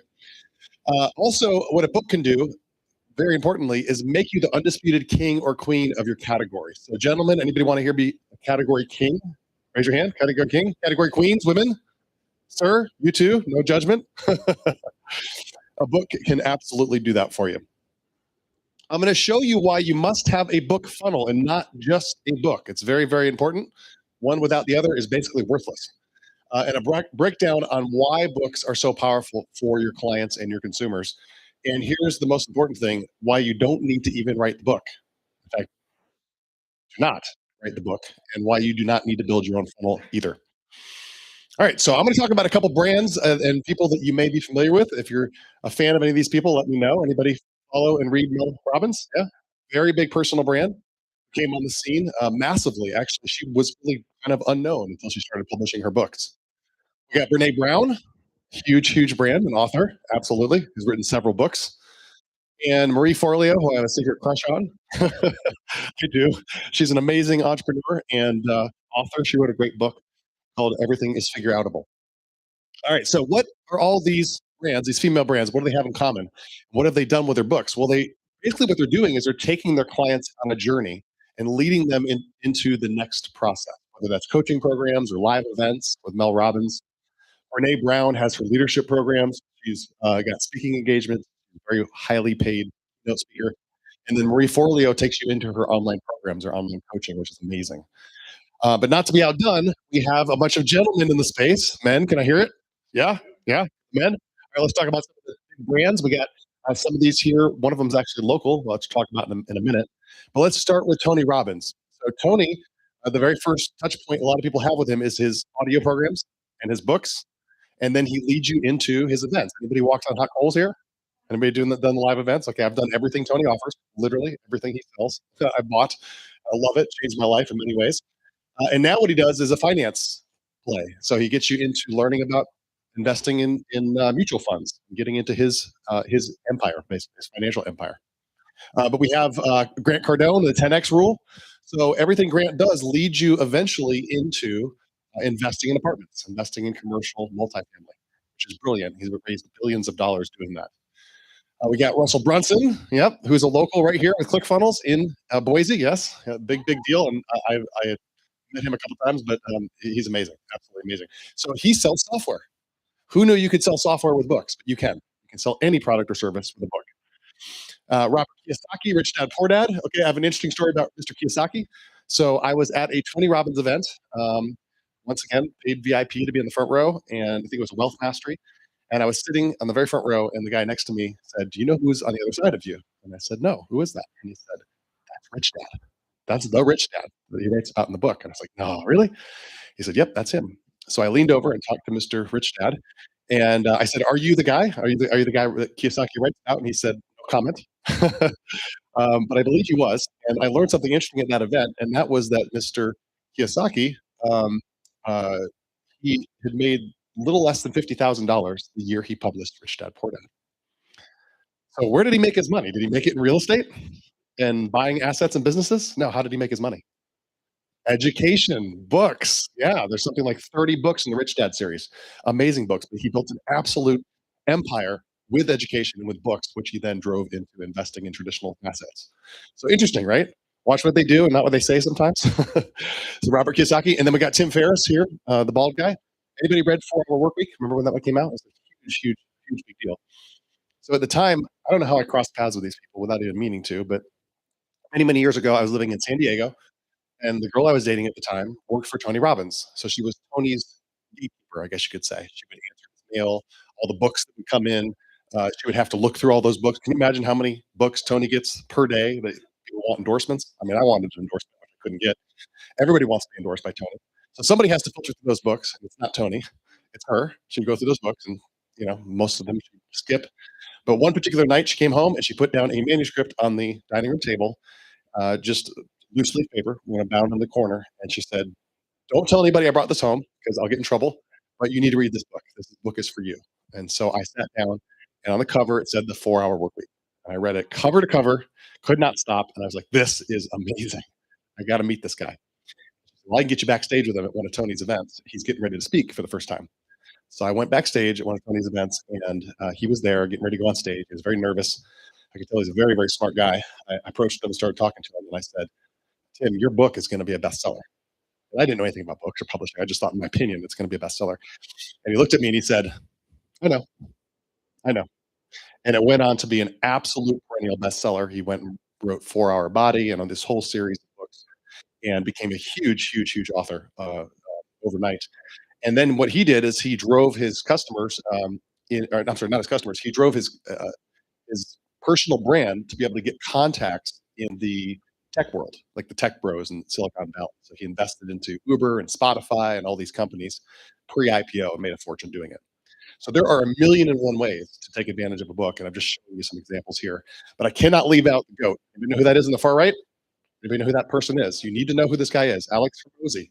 He's only a world record breaking author, literally Guinness World Record. He just broke it in August. He sold more nonfiction books in one day than any person alive. He sold 3 million books in one live cast. 3 million books. And how much he did in revenue? Anybody know?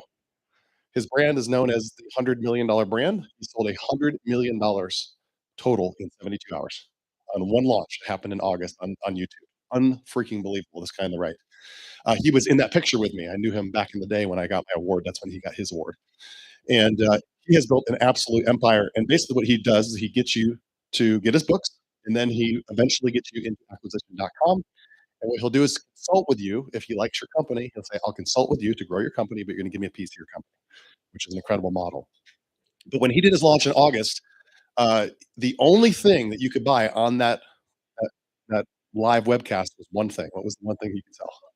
The book. There was literally nothing else. He had courses, he had coaching, and all these other things as bonuses, but you could only buy one book, 10 books, 100 books, 1,000 books. If you bought 1,000 books, you get to spend time with him. And he said, "I'll donate the other 999 to other entrepreneurs, but you're only buying books." So if you're wondering if books works today in 2026, my answer is yes, it still works today. The undisputed king of online marketing is using books at a massive scale. And so if you would have asked me 20 years ago, in the year 2026, what's it going to be like? And I'd say flying cars for sure. And no, we're not going to sell books, but here we are. I can't explain that books are still here today. They're here to stay. As Paul Getter says, he said, if something existed 1,000 years ago, It will probably exist 1,000 years from now. So despite the robot revolution and AI and all that kind of stuff, I think there will still be humans speaking to other humans. And I think there might still be books, crazy enough, 1,000 years from now. All right. So where are we at? Okay. How many of you guys have read one of these books? Readers? How many have read more than a few of these books? How many of you bought the next thing after the book? You went to the event, you went to the coaching, right? The book is the gateway drug. Right? It's the first taste you get with this brand, this idea, with this framework. And the very next thing is you're sucked into somebody's world and you're buying the next thing from them. That's the whole purpose of these books. The strategy all of these different people, these men and women use, is the book is the foundation of their personal brand. It is the foundation of the personal brand. It's the gateway into the next offers. And I believe it is the number one asset you could have as a personal brand is a book or multiple books. So what happens is these people reach millions and millions of people through their followers, and they make millions. These are what these women, these are the fees these women get paid to do a 45-minute talk. Who here would like to make $200,000 for 45-minute talk? Isn't that unreal? That's not even where they make their money. It's not in keynotes. It's in the products and services that they offer. And you might not look at these women and think of them as selling things, but are they selling something? They're all selling something. Of course they are. They're not doing this out of the kindness of their heart because they're Mother Teresa. They have businesses, right? They have things. They have solutions. They have next steps for people to follow once you join their world. A book gives you credibility before you ever walk in the room. Mel Robbins. Love that. Credibility before you ever walk in the room. Storytelling is the most powerful way to put your ideas into the world. Brene Brown. When you write a book, my future ex-wife right here. When you write a book, you move from being a content creator to being an authority. I love that. Books open doors that nothing else can. How cool is that? Everybody's a content creator today. Everybody, they're telling you, you got to do more content, more content. You guys keep hearing this, right? Don't post 10 times a day, post 100. Don't post 100, post 1,000 times a day.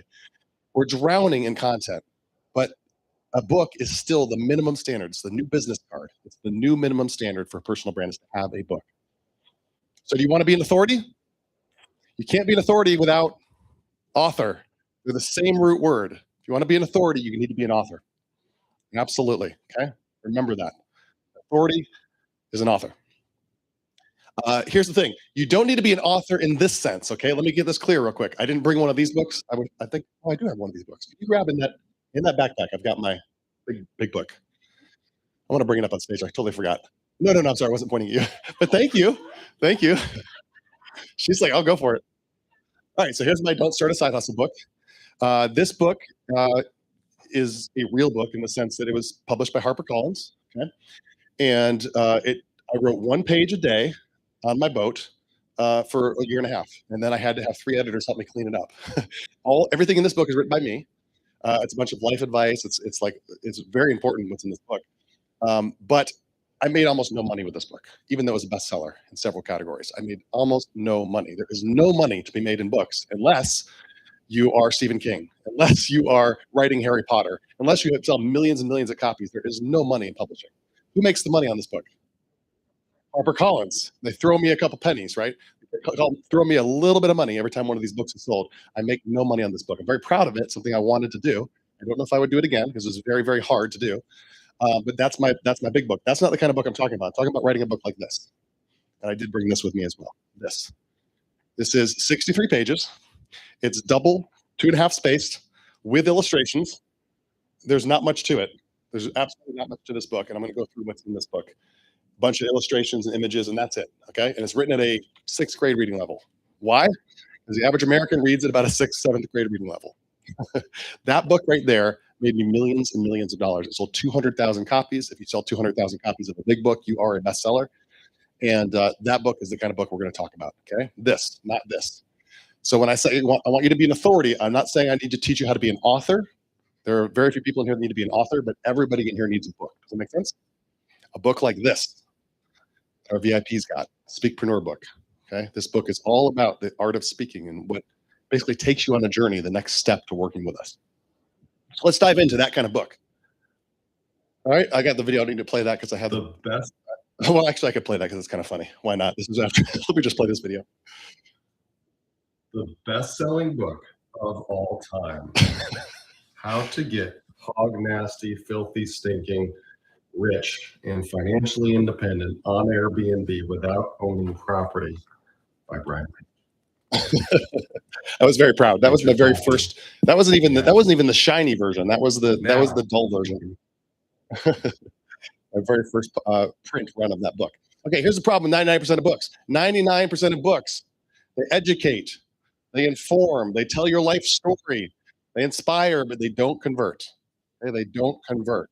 They don't convert somebody who's a follower or somebody who randomly knows about you into a customer, into somebody who has bought into your movement. You need a bridge book. You need a bridge to bridge them from looking at you to doing business with you, from looking at you to joining your cause. Does that make sense? You need a bridge. A bridge book is made up of 5 core elements. There's 5 elements in this book right here. The first one is the big idea. The big idea. What is the big idea here? This came out in 2017. Nobody had heard of this idea. It wasn't in the zeitgeist yet. Nobody knew about hacking properties. Nobody knew about rental arbitrage. Didn't even exist. How to become financially independent on Airbnb without owning property? I'm intrigued, right? You'd be curious. If you're a real estate investor, you'd be curious if you're just any random human being. You're like, how is that done? Okay, it was a new concept, a new hook. The hook is what got them in, the big idea.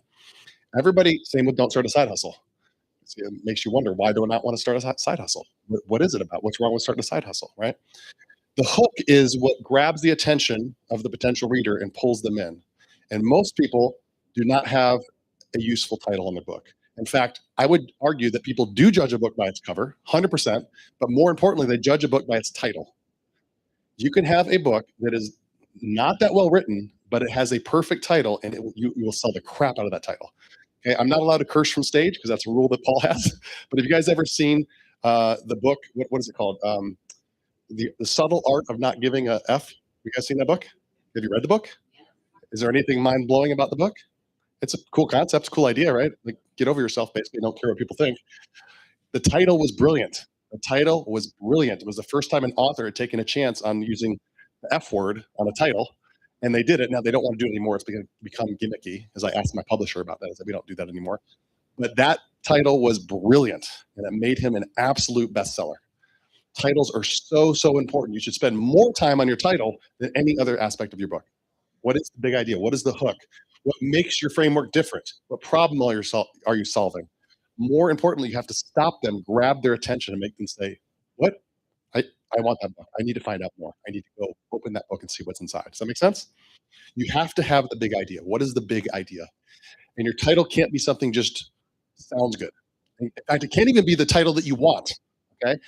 I had this conversation with Tim Ferriss. Tim did not want to call his book The 4-Hour Workweek. He wanted to call it something like Drug Dealing for Fun and Profit or something random like that. Because I guess he was making supplements and pharmaceuticals and stuff like that. That's how he's making money to live the lifestyle that he wanted. And they said that title's not going to work. Let's try The 4-Hour Workweek. And he hated the title. But guess what tested well? That title. So you absolutely have to have the right idea, the right big idea, the right hook. Without that, your book is absolutely worthless because nobody will buy it and nobody will read it. Number two element of a bridge book is your story. We already talked about stories earlier today. I want to hear your personal journey.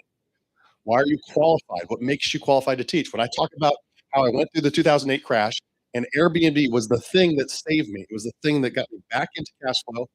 I didn't really tell the whole story there, but I had a handful of properties, making a few $100,000 a year, and then I automated it and I traveled the world. I was literally like working 3 hours, 4 hours a week, and I was traveling the world like I was on like a rich kid basically. And everybody was like, "What are you doing? You're just traveling the world. You're not working." I said, "I'm living off my Airbnbs." So I had an incredible lifestyle from this one little idea of Airbnb arbitrage. So I tell that story. I tell that in my presentation. I tell that in the book. That's what I tell in the book right here.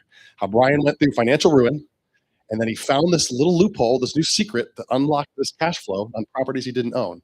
It intrigues people, right? It's a relevant story to the product. And then I show the unique vehicle. The unique vehicle is arbitrage.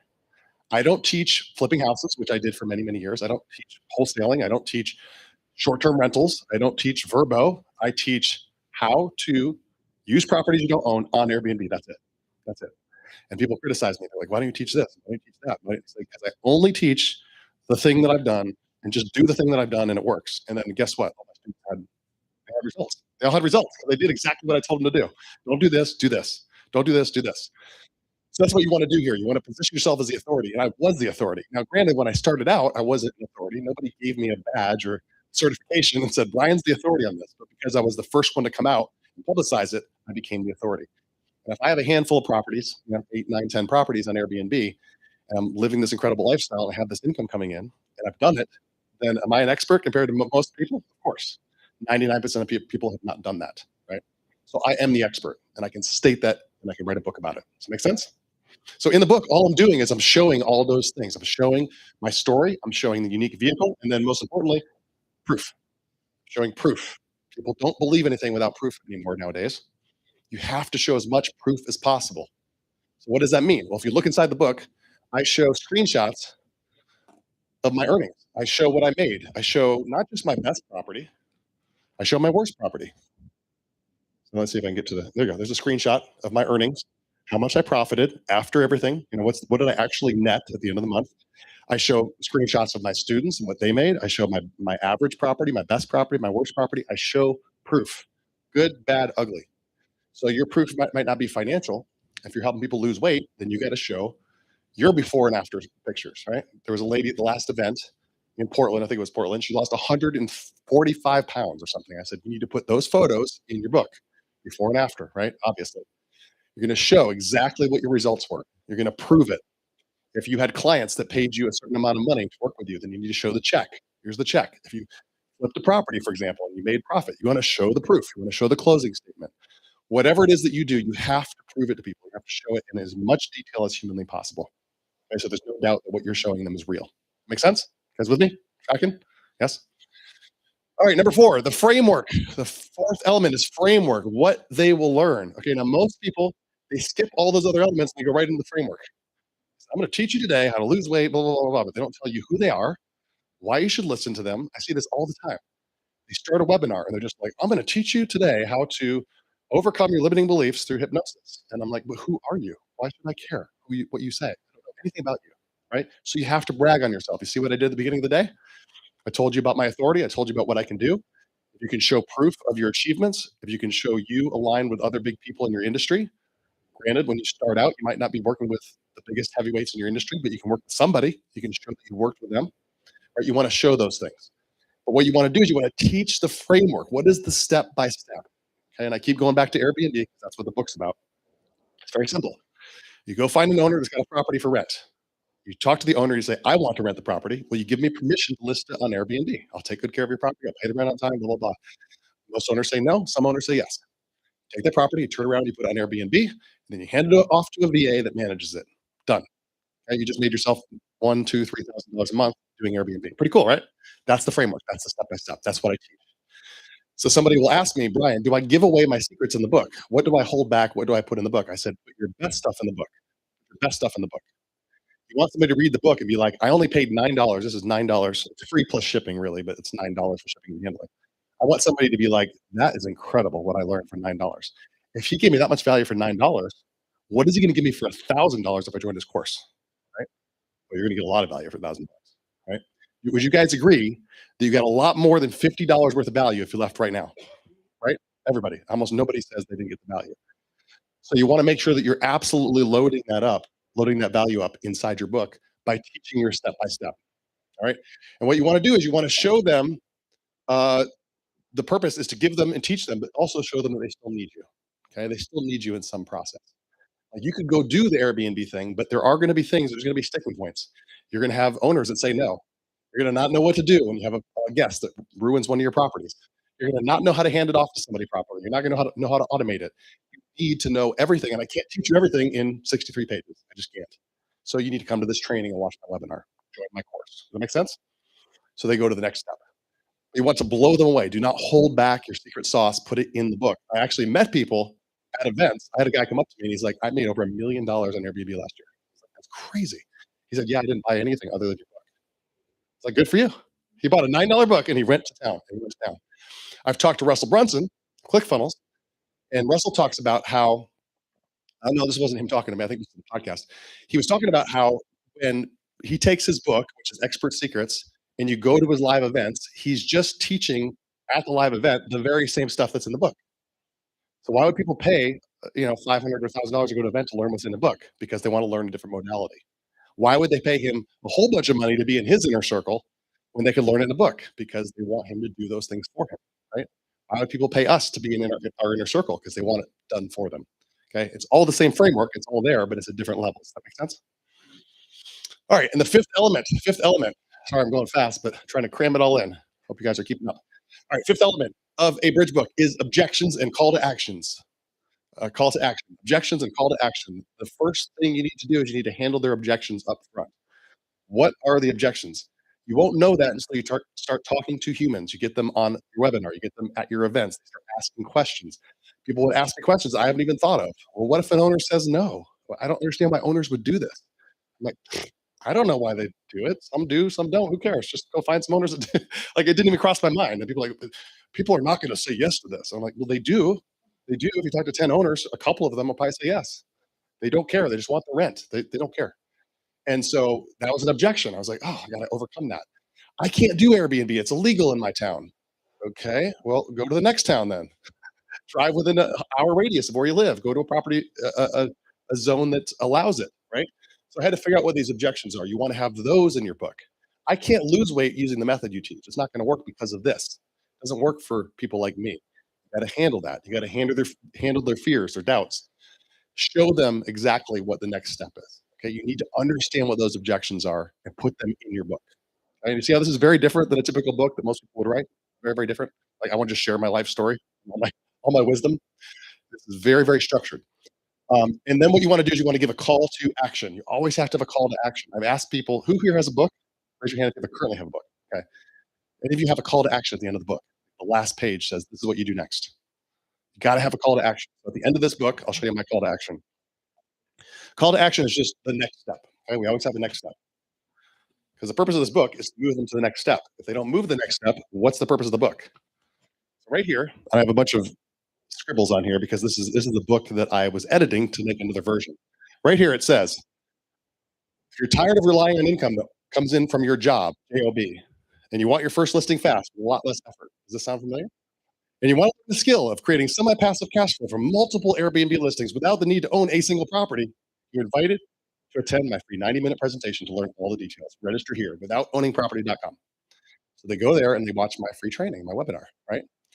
And then I crossed it out and I said, remove this and say, book a free strategy call with my team. Go to freebnbcall.com.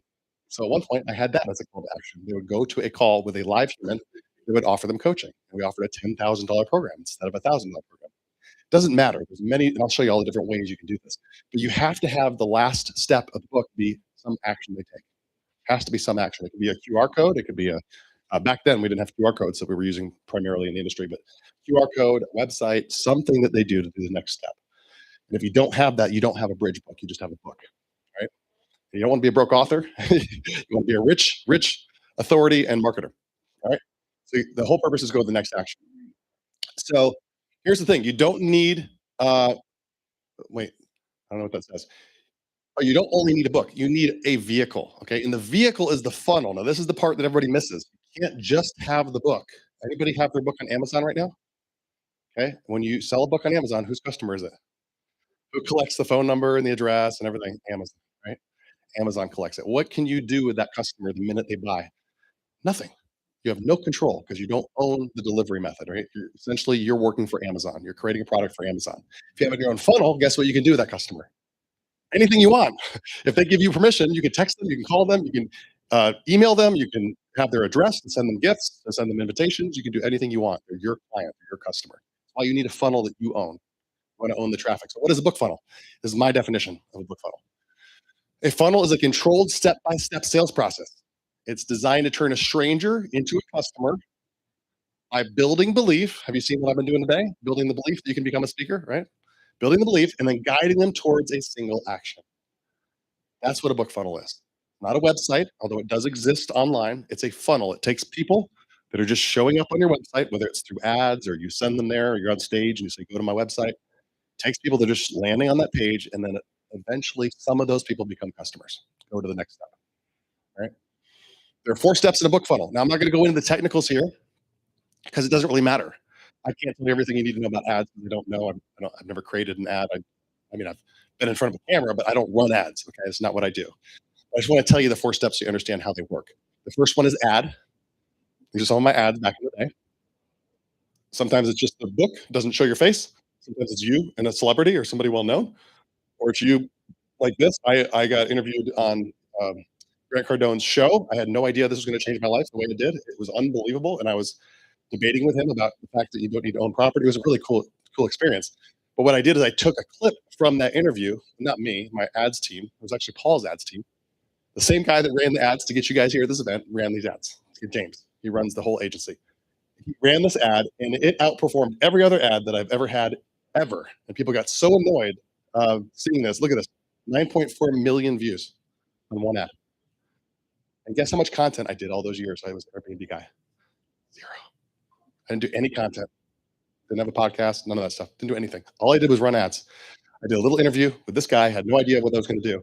And then this outperformed every other ad. So people were like, why do you keep running the Grant Cardone ads all the time? I said, because it outperforms everything that I have. I can't outperform Grant. He's such a big brand. So if you can align yourself with celebrities eventually in your career, that'll happen down the road in your space, obviously, then you can be in ads with them. It's amazing. And all I did was just, I sat down and got interviewed. I had this mock-up done of my book, and we just ran these ads. That's what we did. It doesn't matter if you have millions of views or not, because you're going to be able to target your ideal audience. You'll get known in your niche. Does that make sense? Without having to do content. I never got on the content treadmill, ever. So it takes you to, I'm sorry, this is one of the very first ads I ever did, and that's not a real book. That's just a cover that I printed out over a bunch of loose leaf paper. I'm holding it together so it won't blow away in the wind because it hadn't yet been printed. And just so you guys know, you don't have to have a bunch of books in your garage. There are dropship companies. You just literally send them the file, get a designer to make the book, send the file, and then they ship them out. So they ship them. You don't do anything. It's all done for you. You just buy 100 books, 500 books at a time. So that's me doing my very first commercials at my office. And then it takes them to a very simple funnel. And that funnel is just me explaining. You could just be a little video of you.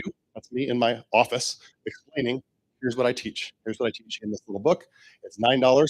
Oh, and by the way, after you buy the book, the very next step is I say, hey, this is going to take 3 days to arrive in the mail. While you wait, you want to get my audiobook. You can listen to it right now. And so they pay another $9 for the audiobook. And guess how long it takes to record a 63-page book on your podcast mic at home, right? Do it yourself. You just created a product in an hour. Just recording. I just read my book out loud. And they buy these things. So I did, $800,000 in audiobooks. A little $9 audiobook that I sold in addition to that. Everybody should record their own book. I'll get to questions again. So you can create an asset. So I want you guys to think of these as assets. That's an asset. This is an asset. You create it one time. I talk about this in Don't Start a Side Hustle. You create something once that pays you again and again, again, and again, and again for years, right? This book ran for 7.5 years. I think only Russell Brunson has a longer running book funnel than me, I think, that I've seen. Okay, so then what happens is you're following up with people. They're texting you, not you, but your team. They're messaging you on social media. You're following up with them, and then you're sending them to the next thing. And the next thing for me was a course. You don't have to sell courses, guys. I don't care if you sell courses or not. We're not here to try to get you to build a course. It could be any number of things. It could be, you're not buying my course, you're coming to my live event. You got to come hear me speak live. Because when you go to Brene Brown, guess what she's going to do? She's going to get you to come and hear her live. That's what she's going to get you to do. You buy her book, and then guess what? You're on her mailing list. And she's like, hey, I'm going to be in Atlanta. And you're going to Atlanta with thousands of other women, right? That's her funnel. So here's what Russell Brunson says. There's no business I would ever do in the future, no business that I'd ever do that did not start with a book funnel. And he has worked on every industry you can think of. Every industry he has built funnels for. That's what he says about books. Mr. Russell Brunson, Mr. Boise, Idaho himself. A book, I love this quote. A book is how the world knows a new expert has arrived. This guy's amazing. Rory Vaden, he's the guy behind brands like Lewis Howes. If you know who Lewis Howes is, he built his brand from the very beginning. A lot of other big names. He's been behind them. And he believes that about books, and I do too. So here's what a core offer is, okay? Because you're going from the ad to the book. They buy the book, and then you follow up with them, and then you go to the core offer. Okay? You're selling them the book, and then eventually getting them into your core offer. What is a core offer? It could be any of these. It could be a virtual workshop. It could be a course, $1,000 course, $2,000 course. We have several people in here with courses. Who here's a coach? You want to do group coaching, one-on-one coaching? Yep, you're going to push them straight in your coaching program. High-end mastermind or community. Done for you. Do we have a done for you turnkey solution right now here today we're talking about? What is it called? Anybody know? Come on. What's it called? Inner Circle. Yes, we have an Inner Circle. It's done for you. We do it all for you. That's our done for you solution. We have high ticket offers. All our clients have high ticket offers. We want you to have high ticket offers. You only need one of these. Okay. You only need one. You don't have to have 10 of them. When you start out, you might have one offer and then you grow to a secondary offer and a third offer. You could do that. We have multiple offers. But when you start out, I just want you to have one offer. Okay. That's it. All right. 4 steps of the book funnel: add, book offer, follow up, core offer. That's it. So how do you leverage your book? Okay. This is very important. How do you leverage your book? Everywhere. You leverage it everywhere. You share it in a QR code. If you guys are getting on stage, I've talked to clients in Speakpreneur, and they get on big stages. They're speaking all over the country. This one girl I spoke to, she's in front of 500, 800 people like every 2 weeks. I'm like, why are you not putting your QR code up for your book? It's the last thing you should do. If you don't want to sell, you're like, Brian, I don't want to sell on stage. I don't want to pitch on stage. But you can have a QR code that says, get my book. It's free. Who's not going to take that? Right? You have 800 people in a room, someone else's audience, and you say, go ahead and scan this right now to get my book. It sells for $19.99 or $9.99, and it's free if you scan right now. Guess what they're going to do? They're going to scan it, and now what happens? They're all your clients. They're all your future customers right there. You just brought them all right into your world. You can put it on your business card. You can put it on your printed material. You can put it on the front table of your events, which you absolutely have to do. You can put it in your swag bags. And here's the thing. If you guys go on podcasts and you don't have a plan, what you're going to do at the end of the podcast, what is the point of being on the podcast? Seriously, other than have content on your social media. At the end of your podcast, the last thing they should ask you should literally be in the questions. The host should say, what's the best way for people to stay in touch with you? What's the next best step to learn about your methodology? Get my book. When you listen to the late night shows and the actors are on there, what are they saying? What are they always saying? When does the next movie come out? When your movie comes out? When? This Friday. This Friday the movie comes out. Great. Go watch this movie. Right? They're all plugging their movie. You guys need to plug your book. And it's very subtle, right? It's not salesy. It's not smarmy. I mean, everybody is like, yeah, everybody of course would want your book. They just heard you for an hour on a podcast. So what you're going to do is you're going to say, I want all the viewers, all the listeners of this podcast to go get my book right now. You should always do that. Always have a call to action at the end of every interaction you have. You're going to drive. I mean, podcasts are huge. We help people get on top 10 podcasts all the time, top 10% of podcasts in their niche. That's what we do. We have an actual agency, an entire PR agency. We assign you a PR agent in the inner circle. We get you on podcasts. And some podcasts can, like with Grant Cardone, guess how I got in Grant Cardone's podcast? It's because of Paul Getter, who owns Speakpreneur. I said I wanted to meet the guy, and he made it happen. That's how I met Ty Lopez. That's how I sat down with these people. I just contacted Paul, and he made it happen. That's the kind of network that we're in. And so those little things can change your life. But it doesn't have to be somebody that's that big. It can be somebody that has, I don't know, tens of thousands of listeners per month to their podcast. And you get on a podcast in that little niche of what you teach, and boom, suddenly you have a huge audience that they didn't know who you were yesterday, and today they do. You take a little fraction of those people, and they're funneled right into your book. You're printing money, guys. You're literally printing money by giving away books. So do that. Every podcast, every show, every interview should end. Your call to action is get my book, get my book, get my book. That's what you're doing. Okay. And then you can do what I do. I love to run ads to drive sales. I love ads. Ads are brilliant. You just shoot an ad in front of a camera. I mean, you're not going to be good at first. I was crappy for years, but I got better and better at it. And my ads were very simple. My name is Brian. I figured out how to hack properties I don't own. I was able to take properties, put them on Airbnb, and live the lifestyle of my dreams. And I can teach you how to do the same thing if you get my book. Click the button below. That's it. I would just say something like that. And that was it. I would drive ads straight to the book. And it's basically a money machine. That's what it is. A book is a money machine that works for you 24/7. And the best part is, even if they don't buy anything, even if they don't buy your book, guess what is going to happen? You're going to become known. You're going to become very well known. Okay, recognized, because everybody knows you wrote the book on it. Right.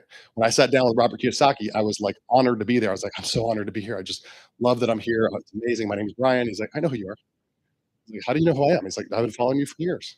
I love what you teach. You teach in a very weird way how to create cash flow. It's not something I ever thought of, but you teach something that I believe in, and I love it. I've seen your stuff, I've seen your ads. I'm like, wow, it's so cool. No idea who's watching because his ads are out there. You've seen how many ads we've run for this event? They're everywhere, following you around everywhere you go. Now imagine that on a national scale for what you do in your world. Everybody in your world knows who you are. That all can happen through ads. I love running ads. And let me get to that in a second. Here's the other thing about ads. The purpose of this book is not to make money. Okay, I think I calculated, well, we did 200,000 copies times $10, so that's what, $2 million? We did $2 million of book sales. I didn't make any money on the $2 million. The money went to pay for the ads to sell the book. People were like, well, why would you do that? If you run $100 in ads and you make $100 in book sales, what do you do tomorrow? You spend $150. And then before long, you're spending $1,000 a day, and then you're spending $5,000, then you're spending $10,000 a day, and now the whole world is seeing your book, right? The only purpose is to get a customer. It's not to make money on the book. We only made money on what we sold after the book. Does that make sense? So it's kind of like Walmart does a loss leader to get you in the door. They don't make any money on the thing they advertise, but then they get you in the door to buy the other crap that they sell. It's the same thing. So you're not trying to make money on the book. You're trying to get a customer. A customer is worth so much more than a follower. A follower is almost worthless because they don't put any money in your pocket. And somebody who spends $9 with you, it's a very different person than somebody who spent $0 with you. They took out their credit card and they said, yep, I'm willing to spend money with this guy or this girl. It's a very, very, very valuable person. So you can collect those customers by selling books. So that's the whole purpose of the book. The book does nothing more than pay for the ads. The same way we got you in this room, we sold you a ticket to pay for the ads to get you to buy the ticket. That's what we did. We're trying to break even. We're trying to sell enough tickets to cover our ads to get you in the room. That make sense? And then, of course, we have another offer. Right? So work with Speakpreneur. All right, so I want you to scan this. People in the front row, you don't have to because you already have the book right here. But we want everybody to have the book. Don't worry, your phone's not going to blow up. We already have your information. So if you go there and get a free book, we already have you in our funnel because you're here. But that's a book funnel. If you want to go ahead and try a book funnel, that's our book funnel. And you're going to get a digital copy of this right here.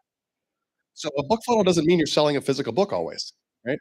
If you're giving away books on a stage and you're in front of 1,000 people, you're not going to give away printed books. That's going to be way too expensive. You just say, get a digital copy. Just be very clear what you're doing. When I sold my book, I didn't say book. I said, it's a 63-page book with illustrations. This is it. This is the book. And I showed it. So they weren't shocked when it came to their door. And they're like, what did I just buy? You got to be very clear about what you're selling. When you're selling an audiobook, you say, this is just an audiobook. It's 38 minutes long, or it's a digital ebook like that. Okay, so be very clear. But there's many different forms of the same thing. That's the same book you see right there. You can also go to thisbookisfree.com. So that's what you want to do. You want to put that at the end of your presentation, just like that. Okay? It doesn't have to look like that, but a QR code that drives them to the book. You guys getting this? You enjoying this? Okay, great. All right, here's the big secret. The big secret, not really a big secret. I wrote this book. I wrote every page of this book. I didn't write any of this book. I didn't write any of this, any of it. It's all based on me. It's based on my story. It was created over several different interviews that I had with a gentleman that I hired to write this book. This was way before Speakpreneur existed, way before Paul Getter ever got involved in books. I think my book is one of the first books he got involved with in book funnels. But I hired one of the best marketers and copywriters to write this book, and I paid him $50,000 to write this book. I paid 50 grand to have him write this book. Now, why would I do that? Well, because I knew how powerful book funnels would be. I knew that I could make millions of dollars with the proper book funnel, and I wanted the best in the world. So I hired him. And when he came back with this book, I was pissed off. Imagine this book in a Google Doc, just this. And there were no illustrations when he first showed it to me. He said, "Oh, we'll put a picture in there, and we'll put a diagram in there, and we'll fill it out a little bit." That's the whole book. That's the whole thing. And I was like, "I paid you $50,000 for this?" I was really upset. I thought I got scammed. I was like, "That's crazy." Now, not only did he write the book, he came up with the title, winning title. He chose the color. We tested a bunch of different colors. This whole thing. But what happened was, I said to him, "I can't believe I paid you 50 grand for this." And his answer was, "Let the marketplace decide. Put it for sale and see what happens. Put it out there and watch what happens." And guess what happened? Whoa. The thing took off. Sold tons of copies right out the gate. And then eventually 200,000 copies were sold of this book. And it worked. Now, why did it work? And I said, because I said to him, I read this book. It's basically just within my webinar. It's images of my houses. Here's a photo of one of my Airbnbs. It's just my story from my webinar. And he said, "Brian, this is a sales letter. This is a glorified sales letter. That's what this book is. This book is designed to sell. And this book will sell you way more than $50,000 worth. This is done properly. I promise you." And he was right. I made millions and millions of dollars. So I'm telling you that I invested myself in my own assets. I paid someone else to build my funnel. I paid someone else to write my book because I knew what the power was, working with the very best on earth. And that's how I did it. Now, what happened was this was very comprehensive. We tested every single color. Most people want to pick out the color of their book. They're like, I like this color. Well, I like blue, I guess. Blue tested and sold 30% roughly more copies than the next best color, which was red. Okay. And if I had picked green, oh my gosh, my sales would have been half just for the color of the book. How do we know? Because we created a whole bunch of mock-ups of the book, ran the exact same ad all across the nation, and blue absolutely outperformed every other color. Then we did different designs. There's different designs on the book. You go on 99 designs, you can literally have 99 designs made, but we tested a whole bunch of designs. Then we tested the title, how to become rich, how to become financially independent, how to become rich on short-term rentals, how to become rich on Airbnb, all these different titles. And this was the winning title. So everything, the title, the color, the content, everything in the book was thought out and tested to get a winning formula, right? If I had written this book myself, it would not have worked. I promise you it would not have worked. So what happened over those years ever since, the whole industry's evolved. Paul Getter and the internet marketing nerds, they've always been known to build funnels. In fact, they used to charge $50,000 just to build a funnel back in the day when nobody knew what funnels were. And before Russell Brunson even had ClickFunnels, he was building funnels. And then he realized, well, people need funnels built. They need ads run. They need books created.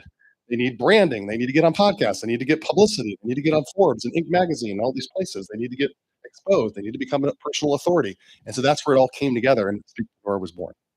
And they need to get on stage. They need to learn how to speak, get on stage and pitch and sell. So that's where it all came about, where we brought it all together. People are like, how are you able to do all the things that you guys do in Inner Circle? How is it even possible? It's because we have all the infrastructure, all the employees, and all the companies underneath us that can fulfill on all the things that we do. So like when we say we're going to get you in Forbes, it's because we're part of the Forbes Council. We literally sit on the Forbes Council. We can get you in Forbes magazine tomorrow if we want to. We can get you in any publication you want. We can get you on the top podcast. We can get you on the top authorities. Of course, it has to be a fit, right? We're not going to give you Grant Cardone's phone number unless it's a fit and you fit something that would help him. We get you in with those authorities and all that kind of stuff because of everything we built. But I invested myself in all of this. So I paid somebody else to write my book. I paid someone else to build my funnel. I hired Paul and the nerds to run my ads. They ran all my ads for 7.5 years on this entire funnel. Everything was outsourced. And so every time somebody looks at me and they're like, Brian is a genius marketer. And I'm like, no, I've hired genius marketers. I'm really good at hiring geniuses and hiring nerds to do the stuff that I want to do. I'd rather have it done right, no matter what the cost, than have it done mediocre. Okay. And when you're starting out, maybe you can't afford Inner Circle, that's fine, or afford to pay $50,000 to have a book written, and not everybody can. But you can certainly hire somebody that can do a better job than you. So what I always looked at is if I can hire C players, I'll hire C players. If I can then hire B players, I'll hire B players. And if I can hire world class, I'll hire world class. I'm always trying to level up. Does that make sense? Because these assets are what build my entire business. The assets are what I need to be able to drive revenue into my pocket, basically. So here's the thing. There are 4 million books, 4 million books published each year. That is insane. Okay, you're not special if you have a book. 4 million books are published.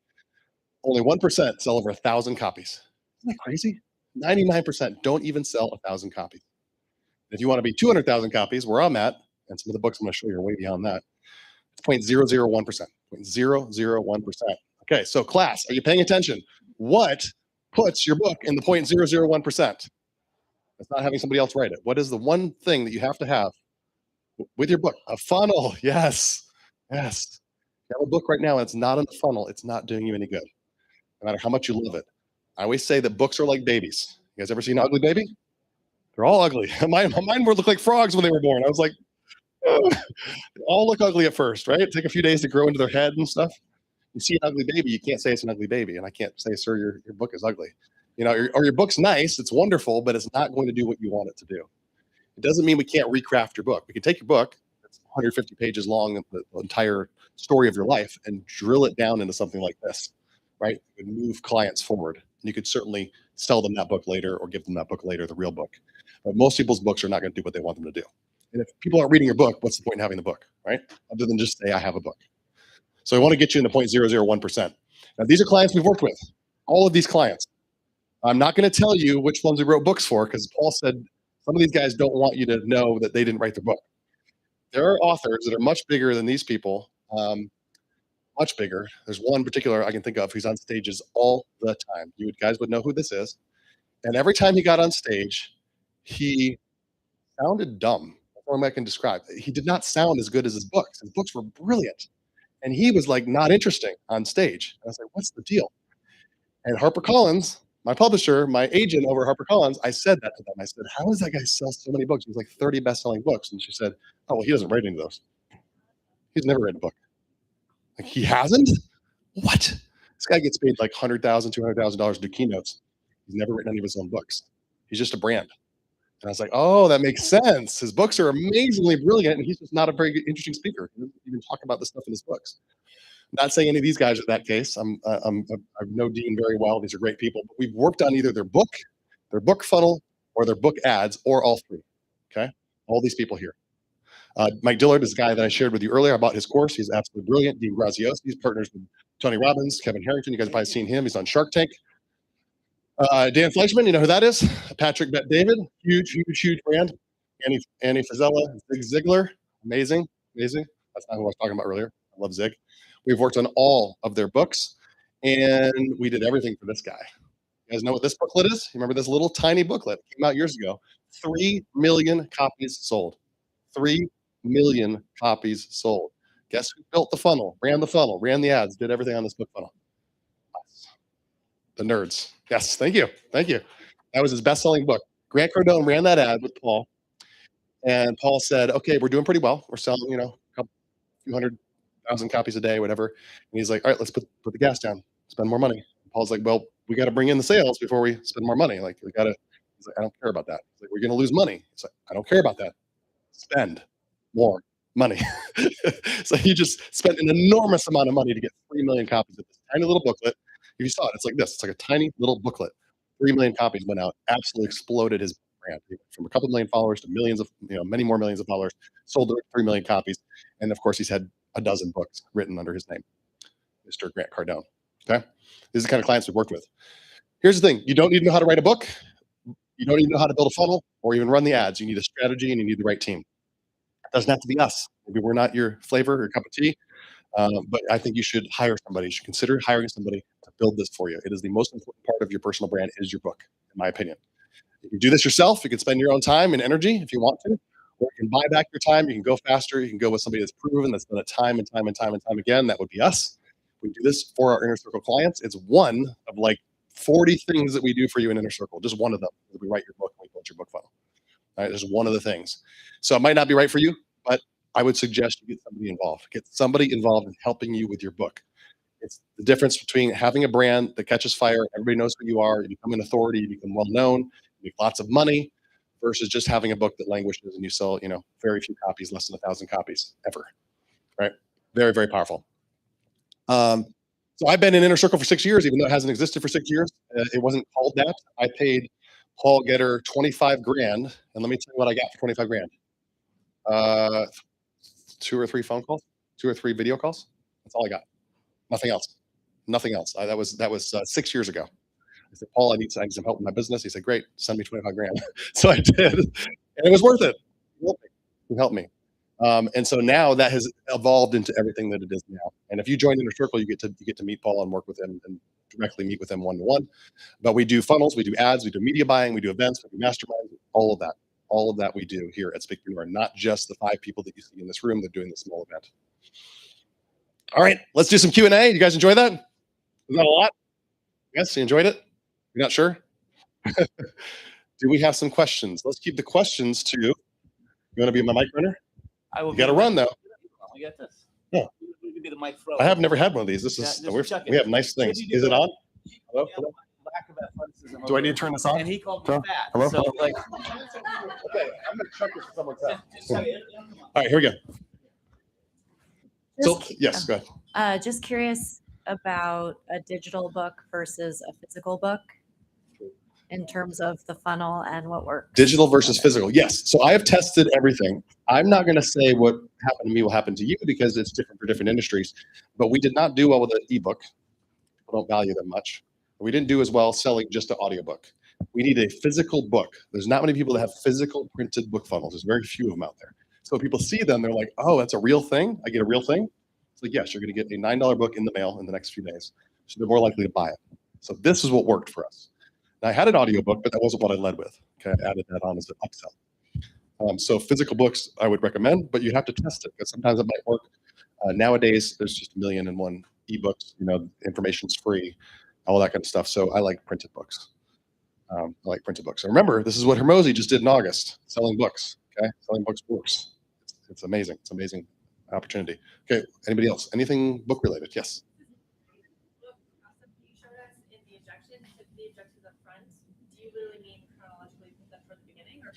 No, I didn't put my objections in the beginning. That's more towards the end of the book. So after you shared the framework, and you've gone through everything, you need to know exactly what the objections are that a client's going to have, a person's going to have. And I knew there were only like 7 or 8. In fact, I reframed my objections as big takeaways. Do you remember some takeaways? Do you remember this earlier? Do you remember this framework? I said there's big takeaways in my presentation. Remember I did secret number 1. What's the secret? The big takeaway secret number 1. Same thing here. These are all objections disguised as takeaways. If you ever rented an apartment or a house before, you already know how half of this works. So that takes away the objection that I don't understand. It's too complicated. It's not. Anybody can do this. You don't need to own property to earn 6 figures. You could rent. I thought I had to own property. No, you do not. That's an objection. You can earn a lot more with Airbnb than leasing to a long-term tenant if you own property, right? You can break even in the first 30 to 60 days compared to waiting years with a traditional method. I know because I was a real estate investor for years. I would make a couple $100 cash flow, not a couple thousand. Right? So people said it's going to take forever to make money. No, you can make money in the first 60 days. So these are all objections right here, 8 big takeaways. These are all the biggest objections people have. And if you read these and you actually believe these, and guess how many objections you have left? Probably none, other than I just don't want to do it, right? It handles all the objections. So you need to understand that. Almost nobody has this in their book. They don't even think like this. They're just like, I just want to write what I want to write. Okay, get away from being an artist. You're not an artist. You're a marketer. Okay, you're a personal brand. It's very, very different. You can be an artist. You can be a starving artist, right? How many musicians do you know? How many people you know sing or in bands and they don't make any money? They never had a hit song, right? There's a big difference between show and show business. Show business is twice as long as show, as they say in Hollywood. You got to understand the business of show business, right? It's not just enough to be talented. Or Did you just come up with that? That's pretty good. I haven't heard you say it before. That's pretty good. No, I didn't. I borrowed that from somebody. That's an old saying. Nice. Yeah, that's what we say in Hollywood. All right, so, and that's when we say speakpreneur. That's why I call it speakpreneur. It's not just speak. You got to know the preneur part, the money making, monetization part. Speaking, craft of speaking, that's all great. But I know a lot of people that are better speakers than me, and they don't make any money, right? Yes, sir. What about AI helping you write the book? AI. Okay, so I did not use AI. This was many years ago, so we didn't have AI, at least not the way we do now with the LLMs and all that kind of stuff. We use AI on the editing side, but as of right now, I would not trust AI to write the book fully. It's also very important to understand how to take your story, extract it from you, and then craft that into a book. And your output is only as good as your input when you're trying to talk to an AI. We use ghostwriters who have written many books for many different clients, and then we, of course, integrate AI to edit the books and that kind of stuff. I haven't seen a lot of case studies where people have written a book fully with AI that's worked in a marketing funnel. I'm not saying it wouldn't work, but you can certainly try it. But you have to understand what framework you're going to use to write the book. You can't just go and say, just write me a book, because it won't know what you're talking about. There's many different ways to write a book, right? So I want you to think of this, again, this is a sales letter. Okay? It looks like a book, but it's a sales letter. You guys know what a sales letter is, right? You ever been reading something online, you just cannot stop reading it? You're like, this is fascinating. I got to find out what this drug, I got to find out what the secret elites know that I don't know about banking. Yeah. You're just reading and you're like, oh my gosh, that's a sales letter. It sucks you in and you're like, I have to learn what this is. I'm Hold on, before you guys leave, we have marketing greatness in the house right here. Yes, we do. Yes, we do. Woo! So, she was in my slide. Remember the slide with the award? Yeah. She was the girl to my right. Yes. This is Marley Jax. She is the queen, as we call her. She does disruptive marketing. She does all sorts of things. You've probably seen her all around. And then her gorgeous husband back here. Yep. This is Steve Larson. Mr. Larson. So do you tell her that she married up, or the better looking of the two? Yeah, she oh, did. yeah, She I did. like There that. we go. There we go. In case you're wondering what all the pigs are, it's this guy's idea. This is right All here. the This pigs, is the not us. capitalist pig right here. He was Russell Brunson's right-hand man, and then he knows so much. He broke out on his own, and I was complimenting him. I was here just a few weeks ago at his own event as he was speaking on stage, and I told his wife, so what I love about watching Steve is like this guy's brain just like works overboard. That's why he has no more hair, because there's no room for it. He's got lots of brains up there. So if you guys get a chance to follow Steve and Marley, do that. And this is their facility that they're so gracious to rent this out. And if you're ever interested in having this be your facility as well, let us know. Do your first event right here, guys. We'll connect you. Everything you need is right here. Yeah, we'll make it happen. That would Yeah. be cool. Yeah, that would be cool. So how many of you would like to do an event here? Like here?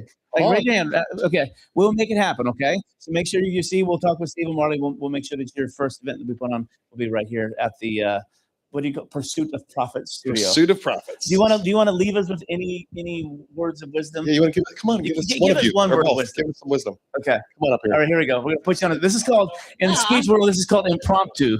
Impromptu speech. So we happen to have chairs for you. There we go. Cool. Wow, this is Okay. unexpected. All right, here we go. The replays from this morning in my hand. Don't drop those. Cool. So cool. Is everyone here from Boise? Wow. So cool. I think you could tell that I'm not because I called it Boise instead of Boise. Actual local Boiseans say you're not from here because you say it wrong.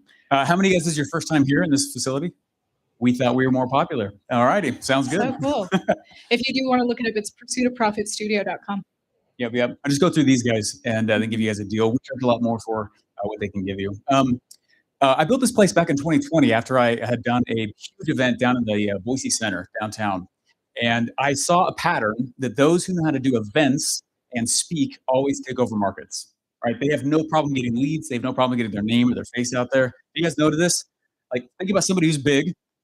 They do events and books. That's it. And I sat back and I found that pattern about 10 years ago. And I was like, wow, that needs to be part of my future. And so as I started doing events, they were great. My first event sucked. I had 20 people at it. I lost $5,000.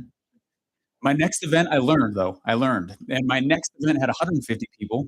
And I didn't lose money, but I didn't make money. My next event was the Boise Center downtown. I had 650 people at it. I really learned. Papa Bear came out, baby. It was awesome. The problem was it cost $250,000 to do it. Right? It's now the Boise Center. I got the AV, all the nice, the MC, all the signage all over the place, all the swag and everything. And we did $1 million, which is great. And I didn't set up some things that they teach you here, my payment processors, and I didn't set that up right. And I lost $1 million. I lost the ability to collect $1 million. So it was sitting there. I couldn't run it. And so all the little particulars, right? This is like the school of hard knocks talking. And I left that event. It's 2019, right before the pandemic. And I was like, we got to build our own place here where it doesn't cost all of us all this money to go do this. Most of the time, events. How many of you guys have done an event before? Shout out how much it is to go do that. How much have you spent to do an event? Yeah, but how much you got paid for it, right? Exactly, right? I was like, we got to go do this. And so we need a place that people can just come speak and do their events and do whatever they want to and not take out a third, fourth, and fifth mortgage. Right? Right. So I hired a Hollywood set designer, and he came in and he did 18 blockbuster movie sets. He came in, I was like, I wanted to feel like a skyscraper that's unfinished. There's a star exposed ceiling. I had a guy stand on the Rockefeller Center and take that panoramic shot. This is actually backlit from behind too. Yeah, it took him 2 or 3 weeks to do that. Right here's a highway billboard. It's at 10% brightness right now. 100% will just melt your eyeballs out. It's the eye of Sauron. It's great for red light therapy. Yeah, but we just wanted this facility for people to come use it and not literally risk usually multi-six figures to just go do an event, knowing that's the best vehicle. So, good plug. Who was the designer for the disc? Yeah, so the guy that built that, if the lights are all off, it's actually a forced perspective wall. It's meant to look like it continues over there, but he couldn't finish it because he had to go work on this new TV show set called The Chosen. So he didn't finish it. So we didn't finish it, just, still cool. Hey, so if you don't mind, just what we got you here. We got 3 minutes left. Can you give me some juice if you don't mind? I got it right there. There we go. So talk to us about this. So Marty, you do a ton in what you do. In fact, these guys sort of just became famous. They're internationally known. No joke. You were just on CNN yesterday, right? It was. Yeah. And so they became famous because they just got married, and they were one of the first people in the world to ever charge tickets to their wedding, and which is pretty crazy. Thank you. That was us. Yeah. Yeah, girl. Yeah, and it was pretty awesome. But talk to me a little bit from that. Like, let's coach them up for a second, okay? Sure. So a lot of these people, they have other careers. They're trying to break into. They're trying to disrupt something, but they don't know necessarily what disruption. So we've got everything from marriage counselors to insurance brokers to you name it. If they were going to take a first step into the world of marketing, where they were going to disrupt something and get seen and get known, what advice would you give them? Oh man, hearing a little bit of feedback there. Disruption means that you are stealing attention from something else that is getting attention. And to do that, you usually have to be disruptive, polarizing, and non-obvious, which means you also have to have the courage to be disliked. And when we think about people that have been disruptive throughout history, because sometimes when I talk about disruption or being polarizing, the response will be, "Well, I don't want to upset anyone. I don't want to piss anyone off." And if we look at history of people that were disruptive, I don't know, Jesus, Mother Teresa, Gandhi, and there's no marketing in the middle. There will always be people that disagree with you, but that's what actually makes the message go further. So Stephen can talk about like why he has a pig on his chest and how that triggers people. And the emotion is what gets people to start talking about it. And also nothing changes until you actually feel something that motivates you to change. So whatever it is that gets you like heated and on the edge of your seat or that makes you want to like shake people, that's where you need to go with your messaging. I love that. I love that. I bet people hated you and you should have charged you money. Oh, for sure. But then Wahaha. if they listened to the story, a lot of them will go, huh, okay, that makes sense. Where do I buy a ticket? And some people that came as strangers left as friends and also donated to our charity and are coming to Africa with us in 2028. Like, amazing. So what's interesting is remember that framework we guys gave you earlier? And I know you guys have to go, so do you guys need to get out of here? Okay, so let's walk through that framework. Because remember the framework, and I want you to do this and watch how she did this so masterfully. Remember the P90X framework that I showed you? And so they wanted to do something. What did you want to do? You wanted to get married, right? But there was a problem. What was the big problem? It's expensive. It's stupid expensive. In fact, you tell me about a cake that. Yeah, we went to a venue here, and on the quote, they wanted to charge us $650 for a cake cutting fee. Which is crazy, right? Just to cut the cake, not including the cake. So it's stupidly expensive, right? And so what do other people who are trying to save money on their wedding, what do they do to try to save money? To save money? Yeah, they go to cheap facilities. Yeah, cheap, or they get another job. Right. And then you came and you said, okay, well, that's fine, but you're going to have a cruddy wedding and stuff like that. But if you do go into debt for your wedding, what's the negative thing that you told me? That's the number one cause of conflict in a marriage. Why are you starting your marriages with something with debt? They can lead to divorce. Right. So then the next step of the framework is what you should do is sell tickets to your wedding. Create an experience. Right. Make it about the guests. Yeah, and if you did that, what unfair advantage would you gain if you did that? If you sold tickets to your wedding, what would happen? I mean, no one's ever done it. Well, we didn't have a struggle trying to get people to RSVP because we knew if they paid, they'd come. Yeah. Yes. If they and pay, the people that were there were so excited to be right. there. Yeah, absolutely. We charged $59 to just cover your meal. We said, don't give us a toaster. We don't need one. Just cover your meal and come party. Yeah. And some people are like, that's the cheapest wedding I've ever been to. Yeah. And so they did that. And so now they're actually, you're turning that into a business, right? Yes. Yeah. And you have a framework of how to do it, step-by-step process. And then the next step would be if you want to learn how to charge for your wedding, then so you see how that framework works? It's exactly what she did and what they did. Not she, you're both married, right? Oh, Not yeah. just you? I said yes too. It's Steven's. Yeah. So that's exactly how you did it. So I want you to see that the frameworks that we're teaching you literally work for any and every single industry. Steven just gave you that same exact framework that he used when he built this place. Okay, so they used that framework in their wedding when they figured out how they were going to do that. It's literally a winning formula. So if I was to tell them, hey, you should write a book on how to do this, they would literally walk you through that process step by step, and it would get you to the end result. Cool. You guys grateful that they came and shared some wisdom with us today. Thanks for being here. All right, thank you guys. Appreciate you so much, man. Thanks, guys.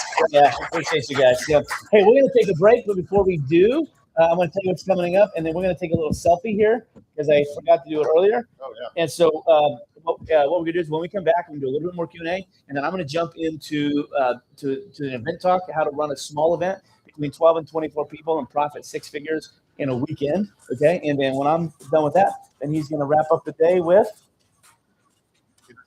And how your circle determines your destiny. That's right. So that's what we're gonna do. So, but do me a favor. We're gonna get out of our seat. We're gonna do Everybody this. stand up. We're gonna get a selfie, all of us. Okay, right. You guys got to fit in. I got to turn it around. You guys have to fit in.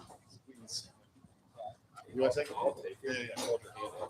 No, I got you. Take the picture. I'll take a selfie too. Yeah. So yeah, we'll do both. Okay, ready? Everybody in. You guys got like literally right here, like right here. Everybody in. You guys got to fit. She's probably outside. He's in the inside. Okay, everybody in. If I can't see you, we can't see you. Come on, all the way. Like join me. There we go. Okay, come on back. You guys ready? You guys ready? Go high. Okay, here we go. So we're gonna have some fun. Everybody say, "I'm enough." All right. So can we do something fun and crazy? Do we have a fun and crazy crew? Yeah. Okay. Let's everybody do something crazy fun. 1, 2, 3, go! Awesome, guys. We'll see you guys in 5 minutes. 5 minutes. All right, no. So good to see you.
Work your waistline to the baseline. Walk.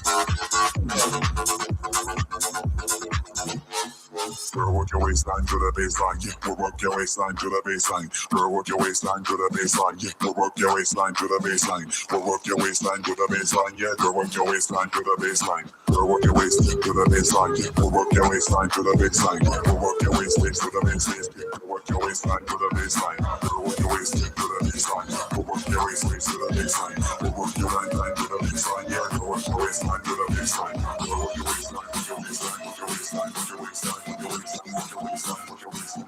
Work your waistline.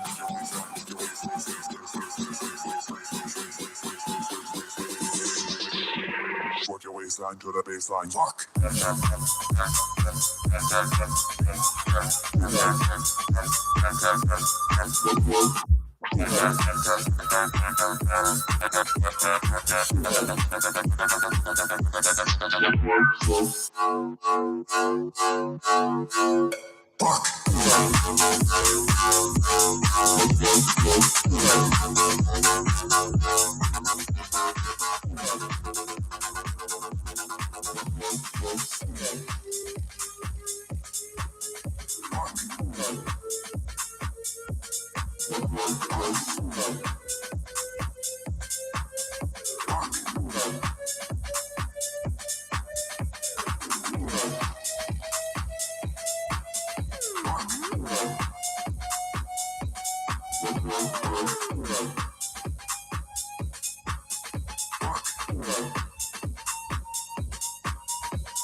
All right. Yes, yes, yes, yes. You guys ready for it? You want a book now? Can I a little bit more on the mic? All right. Let's do some more hot seat questions. We love geography, by the way. You know, what is the capital of Uzbekistan? Ask him the capital of any country. He knows. No. All right, so Thailand. a little Q&A. And then, I want to bring some people on stage. Let's do it. Let's see. Who have we- yeah. Somebody we have not seen yet. You just smiled and looked down, so I don't think you've been on stage yet. Right there? Yeah. Where's he at? He's not in there. It's right there. You know, if he's getting Chick-fil-A, you hungry? Just bring the whole box. Oh, I'm a cookie man too. I need to put cookie. Awesome. Smart, Randy, smart. come grab a seat right here. You're in the hot seat. Everybody give Okay. Randy a hand. Yeah. Awesome. All right, Randy, you're going to need a microphone. If you'll put one in his hand. There we go. Awesome. Test, Randy, test. tell us what you do. Okay, I'm an expert witness in the snow sports and civil engineering industries. Okay, so how we figured that out? You were telling me earlier you were an expert witness. So you're the guy that we see like a lawyer on TV. Like Matlock? Is is bringing somebody No, up I'm and not they a need lawyer, an okay. expert. No, but the lawyers would No, but interview Matlock you. always brings up one of those people that changes the whole episode. Right, bring up the expert, and then the whole the jury gasps, and it's Exactly. over. Yeah, that's it, that's right? Okay. So you make or break cases. pretty much. Yeah. Okay, I love that. So how do you envision using the stage to do what you do? My experience has been is that a lot of attorneys don't understand the value that an expert witness can bring to their case. Okay. And in my case, in snow sports, you see, for me, my whole mantra in my life is find the hardest thing I can do and master it. Okay. And so I like I've that. done that. I'm a voracious lifelong learner. So when your good enough conversation this morning really resonated with me because it took me until I was about 62 years old to actually give myself permission to be good enough. Yeah. So I'm glad you guys got it a lot sooner great. than I did. But that's where then I became an expert, and I've actually been a certified ski instructor longer than I've been a civil engineer. Okay. And so what I do is I bring clarity to a very, very undefined and complicated space, which is snow sports. Okay. I like that. And so your audience, are you trying to get them to hire you, or are you just trying to show them the power of what could be possible if they brought on experts? Both. Okay. Yeah, both. Okay. Okay. And so what is a good ROI look like for that? Like, do they have to like I'm assuming they can pay you to testify? Well, actually, there's a couple of different options that I was thinking about it. And one thing is that attorneys need continuing law education, CLEs, okay? And I can actually do that through the Idaho State Bar Association. Super simple. I fill out a form, I pay $40, and then I can do that. And I can, and that's one thing I wanted to learn when I came here today was to see how to incorporate the pitch into a educational event. So I make a little bit of money on the educational event. Well, my friend, you are in a good place because that's what our talk coming up is all about. Oh, yeah. Yeah. So Lots to awesome. do. Man, hey, we appreciate you being here. We love learning a little bit about what you do. Randy is one of our ultra VIPs. So he's here. So the perk you get from being an ultra VIP is you get as many Chick-fil-A cookies as you want. Unlimited cookies. Unlimited cookies. So give Randy a hand, everybody. Thank All right. Yeah. All right, we're going to do one more. Come on. Miss Tisha. Come on, lady. Here we go. Is it Tisha? Give Tisha a hand, everybody. All right, here we go. Come into the hot seats. Okay. Tisha, what you don't know is all of this here has been orchestrated by your family. This is actually an intervention. So We're bringing out all your exes on stage. Unfortunately, there's not many. Okay. Well, awesome. Well, Tisha, you came here for a purpose today. Tell us what you do. I don't want to speak in this mic. I help men understand women that have been repeating the Oh God, if same. you put a period after that, you'd be a bazillionaire. I help men understand women, period, bazillionaire. Okay? Right there. Go ahead. Okay, say that. Sorry. That have been repeating the same pattern with their wives in relationship and is ultimately leading to losing intimacy in that, which is then leading to them feeling unfulfilled in their everyday work. And the presence that they can't hold with the woman is also the same presence that they can't hold in their work. Yeah. And they can't hold with themselves, and they can't allow the fulfillment inside. Wow. That's super powerful. Okay. How do you envision using a stage to be able to get that message out? I think that if more people just understood the basics in a way that they can hear it, because we're saying we're not teaching anything new under the sun. It's not like all of a sudden I came up with an amazing method that's not been done before, right? Everybody is repeating something, but the difference is the way that you hear it. So we need multiple different people who are successful at speaking so that that certain man or that certain woman can hear it in a way that appeals to them. It's not about it being new. It's about the way that it's understood. I love that. That's awesome. What would you say the men who are looking for someone like you, what would they say their surface level issues are? I feel really unmotivated. I'm not super happy. I just don't know what's going on. I mean, she keeps coming at me, and I don't know why she's coming at me. Yeah, just like Chad. I'm impressed by that. Forever single, right here. Did you pay her to do that, or yeah, you didn't? So, well, hey, thank you so much for everything that you do, and we're looking forward to learn that. And hopefully, something that you take away today will help you and your business get to the next level. Thank you guys. All right, so give her a much. hand, everybody. All right. You guys ready to learn? All right. I said let's do some small event, big profit. Let's do it. So, all right. Hey, if you guys can help me get these chairs up, that'd be awesome. So, all right, everybody stand up. Let's change our state just a little bit. We're going to go into one more season of some in-depth teaching, and then we're going to do some pretty emotional things. So remember the board in front of you. On one side of it, I want you to write your dream. Like, what is it that you're trying to go after? And on the other side of that, I want you to talk about like what's holding you back, what's stopping you, and give yourself permission. And so, in a minute, when we do this board break, I want you to have put some thought behind that and written quite a bit on there. And then we're going to do a little exercise together, and we're going to go through there. If I can get a countdown so I know how much time I have, that would be awesome. All right, you guys ready to learn? Okay. Remember the 3 words. What are they? The 3 words that you got to build your business around. I am enough. Okay, I am enough. And that's going to come really in handy when we jump into this. So everybody grab a seat.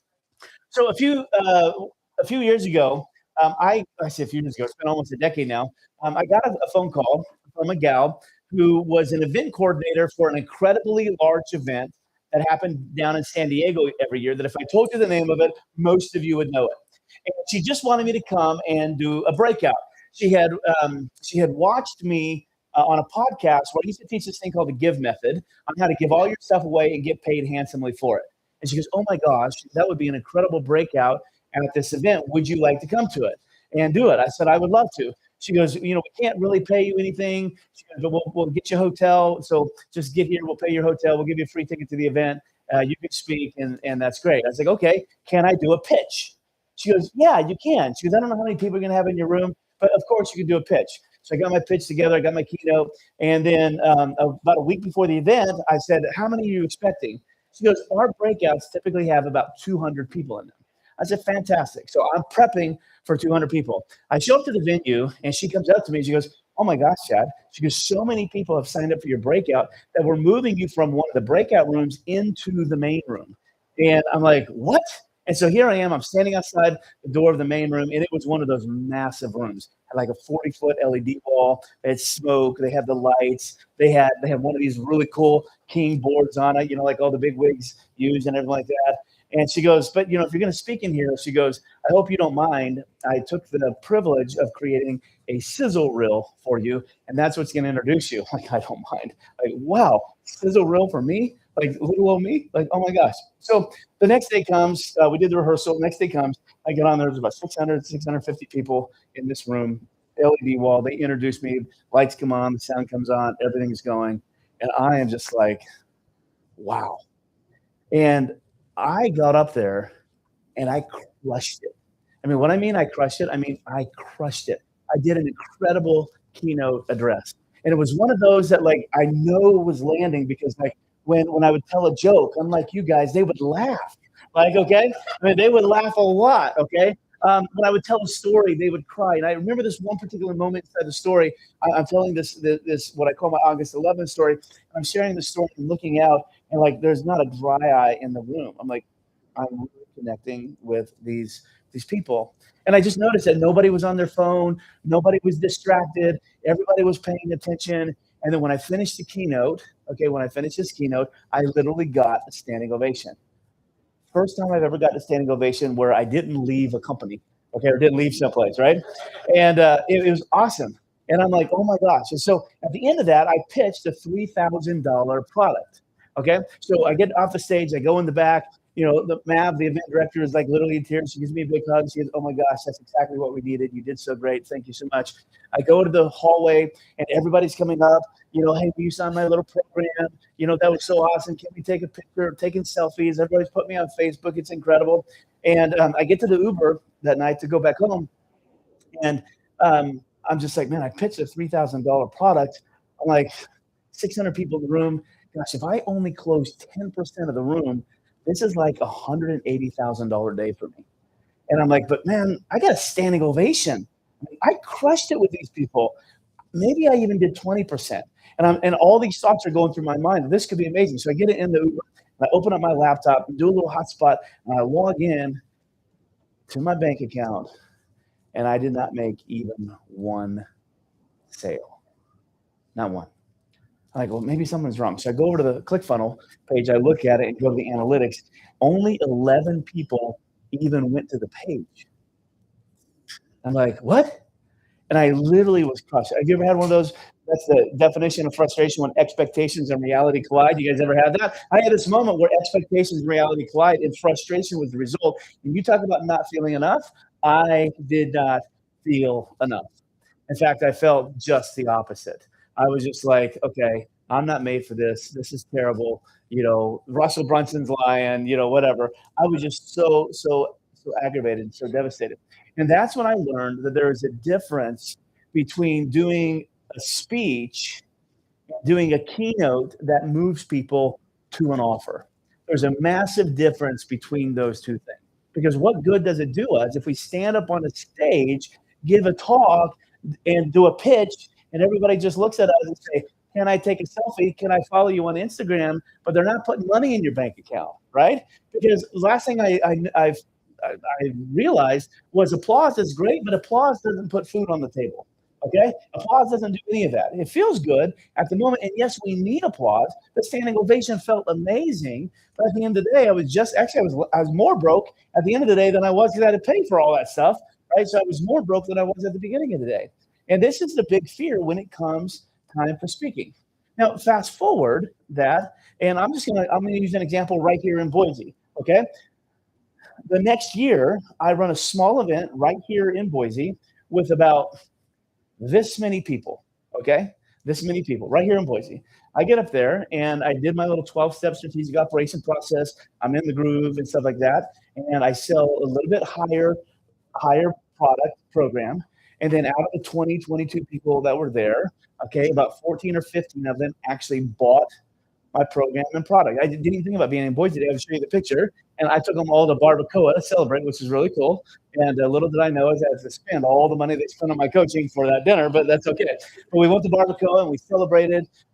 Gwen and Jeffrey, who were here, they were the ones who they bought into that little day, this little event. And here I am. I'm like, there's like 20 people here, and I made 6 figures at an event. And there were 600 people at that event, and I made squat. Like, oh my God. So let me ask you, which stage if you had your preference, would you speak on? How many of you would go to the 600 one? Do that at least once in your life. I got really cool videos. I got a sizzle reel out of it. That was pretty cool, right? I got really cool videos, and I got really cool pictures, and I got some great credibility, but I got no money. I got no money out of it. But I went to this small one, and that's when I just sort of learned the power of a small event. So what I want to do is I want to take the next, I got 48 minutes and I got 2 hours to talk, okay? So we're gonna jump in here. I'm gonna take a few minutes and we're gonna jump in and we're gonna learn how to do small event. You guys ready with this? Okay, so I think I've got a little clicker here. I think my slides work. Okay, so why events? Okay, why events? So in my opinion, just as there's no faster way to build authority, credibility than speaking on a stage, it's the event stage that does that, okay? There's no better way to connect with clients, transfer knowledge, build relationships and rapport, and make high-ticket sales than being the host of a small event, okay? We're gonna get through like why that's important and why it's not. But here's the deal. What you want is you want to be a big fish in a small pond, because being a big fish in a small pond gets you a lot of attention regardless of the size, okay? So a few years ago, when my kids were little, after my divorce, I wanted to take them fishing. I realized they had never gone fishing before, okay? And I felt like a terrible dad because my dad took me fishing growing up. But we lived in Phoenix, and like, I'm going to take them fishing. So we get in the car, we go fishing, and we go up to the mountains, and I see these signs, fishing ahead, no tackle needed, no bait needed. I'm like, oh, this is exactly what I want. Like, why go all the way to the mountains when I could just take this little shortcut and do it? Catch a fish guaranteed. All the signs say that.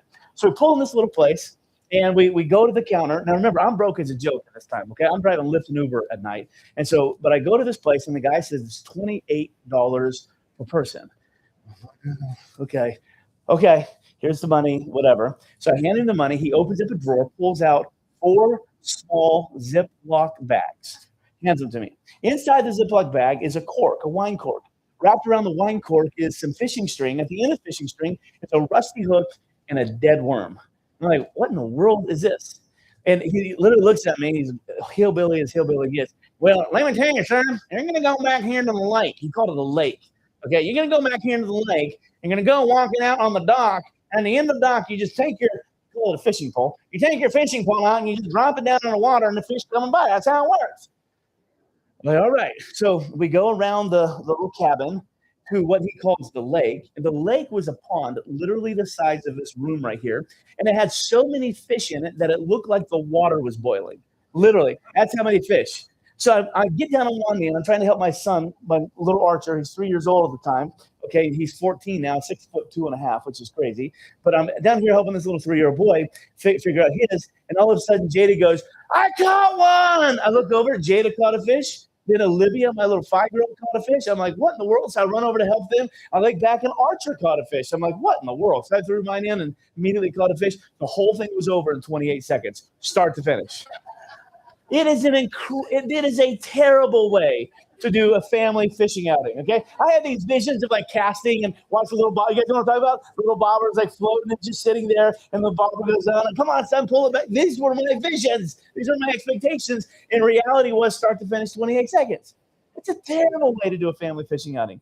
It is an amazing way to do marketing. It's an amazing way to do marketing. What you want to do is you want to get a small pond, a little pond. Fill that thing full of so many fish, it looks like the water's boiling, that when you have the right hook with the right offer and the right bait at the right time, they jump up and they take that offer. That's the power of doing a small event. You get to be the big fish in that small pond, okay? So here are 3 significant impacts that events make, and then we're going to jump into some teaching. Number 1, it introduces people to you, your business, and your brand, okay? How many of you knew me before today? Heather? 1 person. Okay, you didn't know me, but you're still here, still listening, right? How many of you know who I am now? You guys know my name? Right, okay, so it introduces you to you. How many of you ever heard of Speakpreneur before until you started getting blown up with ads, right? You never heard that, right? That's the power of a small event. Nothing will introduce people to you quicker than standing on a stage and speaking. Because that's the power of a platform, okay? And in my opinion, the big stages have power on their platform, But the problem is, in order to afford to pay for that big stage, they have to bring names in way bigger than you, and you get dwarfed in a heartbeat. Okay, even if you get the invitation to speak on that stage. But when you invite people, they're coming here to see you. Okay, so it introduces. The second thing it does is it accelerates their learning. Okay, it accelerates their learning and collapses the time frame. We're only going to be with you for 8 hours total today. Okay, but we have taken you guys on a journey, and we have accelerated you through the Speakpreneur framework so rapidly that you're almost at the end of it, and it only took 1 day. Okay, it only took 1 day to be able to do that. That's the process, and we're able to collapse timeframes. If we were doing this like in a webinar, or we were doing this like in an email sequence, or some kind of landing page or something like that, it would take a long time. In fact, psychologists tell us that pre-AI, you needed somewhere between 7 and 10 touches with a prospect prior to them buying.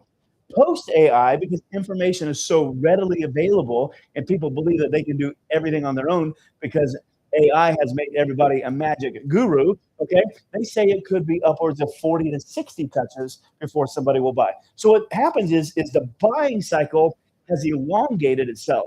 Small events changes that.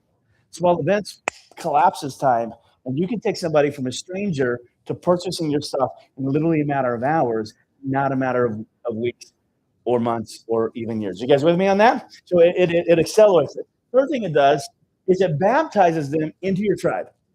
It baptizes them into your tribe, and that belonging breeds a certain level of loyalty, okay? Heather, how long has it been since you and I worked together? 5 years? Pre-COVID, 6 years, 7 years? A long time. And here she is. She came to see me today because that belonging breeds a loyalty. And so even though we don't work together anymore, we'll be forever friends, right? And that's the power. That's the power of that. Another type of loyalty is people coming to your events. Heather, I use you all the time as one of my easiest sales ever. Like, I pick up the phone, call me, hey, Chad, I need your bank account. I need to wire $25,000 to you. Okay, well, you want to know anything about the program? No, I just need a coach, and they told me you're the best coach. So give me your bank account information. Sure, you don't want to know about it? No, just send. 5 minutes later, she put $25,000 in my bank account, right? So I would use her as my easiest story. In a minute, I'm going to use her as an example because she actually did a small event, okay? And she put a lot of cash in her pocket. Do you care if I tell the story? Okay, I should have probably asked you prior, okay? And so, but what happens is this belonging. So there was a pastor in Phoenix area. His name is Tommy Barnett.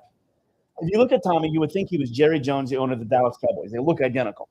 Tommy Barnett used to pastor in Texas. He moves to Arizona, becomes a pastor of this church, First Assembly of Phoenix. Now it's called the Dream Center. You've probably heard of them. They're all over the world now. But Tommy came there, and there's a small group of people in the church. He was known for, remember that one thing? What are you known for? Tommy was known for a thing called a living Christmas tree. He would set up this contraption that looked like a Christmas tree, put people in a choir roll, put them in the tree, and the tree would sing and all this stuff. He became known for it. Thousands of people would come to this presentation. So he talks to church into shipping his new church the Christmas tree. And he gets there, he goes, oh God. He goes, what are you going to say? God, yeah, you know what I'm saying? He said, I have more spaces in the Christmas tree than I have people in my church. So he went to a guy who had a lot of money. He goes, hey, listen, I need $10,000 all in $100 bills. He goes, okay. So he gives it to him. Tommy goes downtown Phoenix, down to this homeless area, and starts talking to all these poor people and say, listen, how would you like $100? He goes, if you'll come to my church tonight, put a gown on. Let me put a gown on you. He goes, we'll feed you. Let me put a gown on you. Just stand in the tree. We're going to play the track, and all you got to do is just pretend like you're singing. He goes, it's 2 hours. When you're done, you come down, take your robe off. I'll trade you the robe for a $100 bill. You in? So he packs his Christmas tree with all these homeless people, all these broke homeless people. He goes, I didn't even think about it. They're all drug addicts. They're all smoking cigarettes. He's like, there's this big old mound of smoke over the Christmas tree. It looks like the Shekinah glory just sort of rested right on the tree. He goes, it's so crazy. He goes, so I get up there. We do the little concert. I get up and preach. At the invitation, at the end of it, I gave an altar call, an invitation. It's their version of a call to action.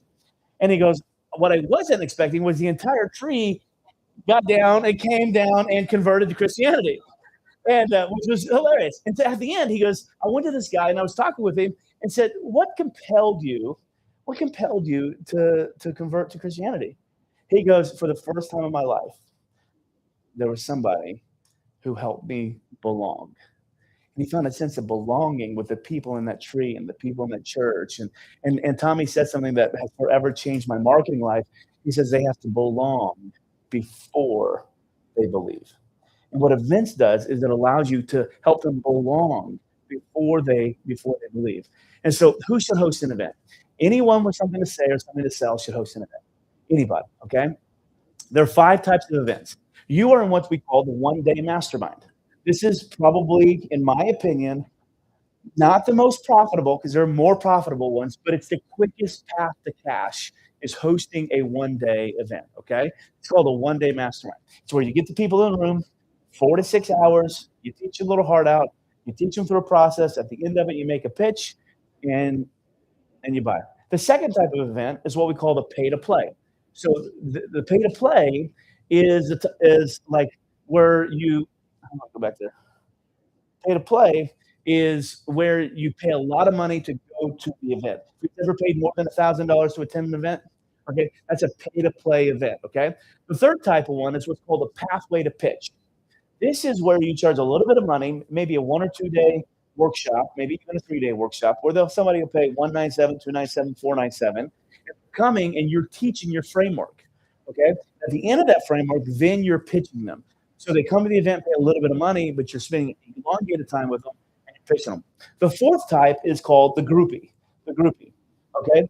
I used to have groupies in my coaching program. So when Heather came into our coaching program, we would do some coaching, but I would host events at my home in Arizona, okay? And they would come and to my home, and we would do an event with our people.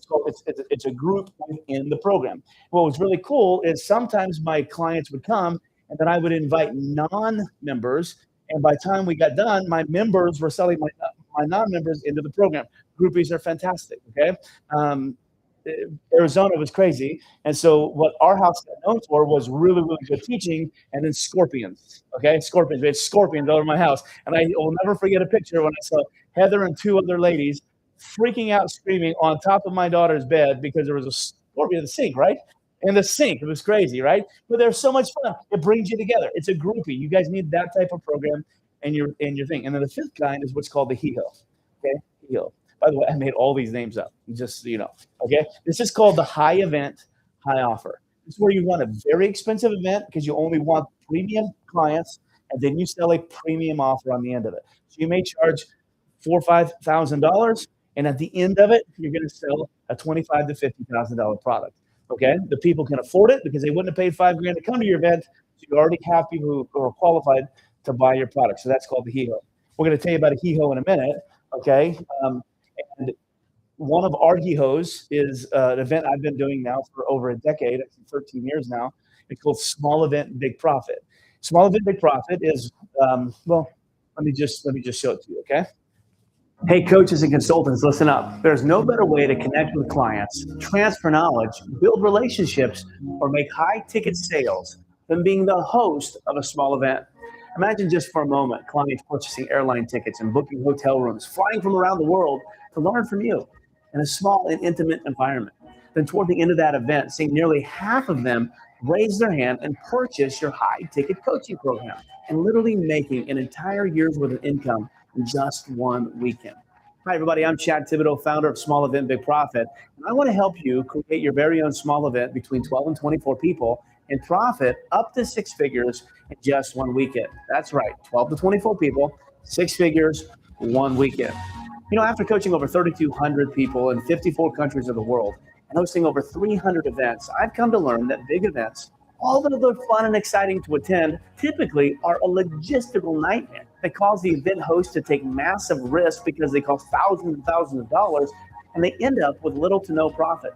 Yet small events, they're relatively easy to pull off, easy to sell out, and easy for you to sell your high-ticket coaching services. This is why I always say that big events equal no profit, but small events equal big profit.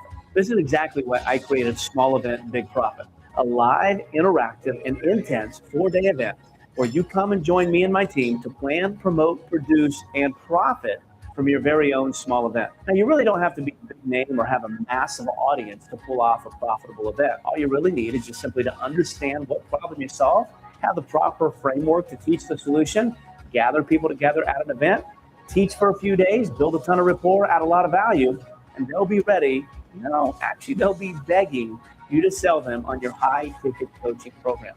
I've seen this happen time and time and time again. When you come to Small Event Big Profit, it's not just about teaching. In fact, we roll out the red carpet for you and create an event that you can simply mimic. I've developed a little bit of a reputation of having the chat events. And this is where we have professional chefs to handle all the food, massage therapists to help you relax, health coaches will guide you through daily workouts. We have hair and makeup professionals to make you look your best. And our team of audio-visual experts will take corporate headshots and help you promote your event via video. But that's not all. My entire logistical team will be here as well, which means we'll help you with Facebook ads, we'll help you write your copy, we'll help you build your funnels, and they'll work out all of the administrative logistics with you while you're here at the event. I also have several surprises up my sleeve that I'm not going to tell you about till you get here, but this event will be over the top. And when you leave Small Event Big Profit, you're not just going to be inspired. You're not just going to have information, but your event will be ready to go. So are you ready to create your very own small event? If so, let me be your coach. I want to help you design your very own event and invite you to come and join us for a fun-filled implementation weekend where you show up with nothing and leave with your entire event ready to go. Small Event Big Profit is one of my favorite events, and it's so popular that it typically sells out just a matter of days after we go live with promotion. The reason is there's so many people have come to this amazing event, created their own event, and it's literally transformed their business. So do yourself a favor. Come and join us at Small Event Big Profit. Click the button below, register, and I'll see you on the other side. Yeah. You guys want to go to that? Yeah, so that's $5,000. You guys want a free ticket? Do you want a free ticket? Okay, ask me in a minute and I'll give you a free ticket, okay? So, but you guys want to learn how to do that real quick? Okay, so grab a pencil, piece of paper. I'm gonna break down the framework of this for you, okay? So if you guys are gonna run your own event, so let's say that you come in and work with us, we get you this venue, okay? So I've already negotiated with Steve and Marley that anybody who comes in the Speakpreneur program, you guys are gonna be able to use this event to be able to host your very own event, right? And it's gonna come with everything. It's gonna come with all the screens and lights and all that good stuff. And so what we're doing right here, you're gonna be able to do. Here's how you do it. Remember, you start with what? You wanna become known for what? One thing, right? So with Small Event Big Profit, when I was inviting people to that event, okay, and it's pretty powerful. So what I did was I said, okay, what do we want to do at that event? So at this one, I wanted people to create their very own event, okay? So it started with the one big idea, okay? So it was create the event, right? So that was that, okay? So in order to do that, I said, what do I know? What do I know about this? Okay, well, what I know about this is it's possible to get 12 to 24 people in a room and literally make 6 figures in a weekend. So what I knew about it ultimately became my promise, okay? So the promise here is, 12 to 24 people, okay? 2 to 3 days, make an offer, and how much money you make? 6 figures, okay? And the caveat was up to, right? So up to 6 figures, which means it could be $22, but that's still up to 6 figures, right? But this was a caveat. So what I knew was the one thing I wanted to be known for at that event was to help them create their very own event. And what I knew about that was it was possible to get 12 to 24 people in the room and make up to 6 figures. So that became my promise. What do I need after the promise? And I need a framework, right? I said, okay, so how am I going to do that? So we started with things like, okay, so I started thinking of I started working backwards. Well, if they're going to make money, then okay, they have to have an offer. Okay, well then if they have to have an offer, then they need a way to get people there. So they're probably going to need to know how to market it. Okay, so we did marketing. Then they probably need to know what to do at the event. So they need like a step-by-step itinerary or schedule at the event. They need to make it special. So they probably need to learn how to do experiences. And then they probably need to know things like, how to sell from the stage. Okay, so I started going through this, and as I sat back, I'm like, what did I just create? I created my framework, and that framework, then this is right. So session 1, how to create an irresistible offer that you can sell at your event. Session 2, okay, the fill up formula, how to fill up your event, okay, without spending any money on ads. Okay, number 3, the schedule, the logical linear process that moves people through the psychological process of not knowing you're putting money in your bank account. The 4th one is what kind of experiences should you host? And then the 5th one is how do you sell from stage? Because there's an etiquette for selling from a stage, okay? So when you're selling from a stage, something that you have to remember is nobody likes to be sold to, but everybody likes to buy, okay? Nobody wants to be sold to, but everybody likes to buy. So when people feel like all you're doing is selling them and the only thing that you want from them is money, then they sort of get turned off. This is why, like at our events, we insist on like giving you so much content, so much value, because I don't want you to feel like you're being sold to, but you're getting pitched 2-3 times. Okay? You've already been pitched the master class. We're going to tell you about the accelerator and the inner circle already. But we want you to do it in a way where you just feel like, okay, this is the next logical step for me. So the way we say it is if you're just starting out, and you're trying to make your first $1,000 to $5,000 in the speaking world, get in the masterclass, okay? Because the tools and resources and coaching in there is designed to help you do that, okay? It's sort of an elementary, basic level, but it's going to be able to break some barriers for you, and it's going to be able to help you make your first money on stage. If you've already made some money on stage, or you already have an offer that you know that converts, and you've already sold that offer, so you know it's proven, okay? But you haven't made 6 figures yet, okay? Total, then you need to consider Accelerator. Because what Accelerator does is it doesn't just give you the training, but it puts a coach in your hand on the 4 areas of your business that you really need help on. The first one is you really need help with an offer. So what we wanted to do in that program is to partner you with an offer coach, someone who can just go to town helping you do that offer.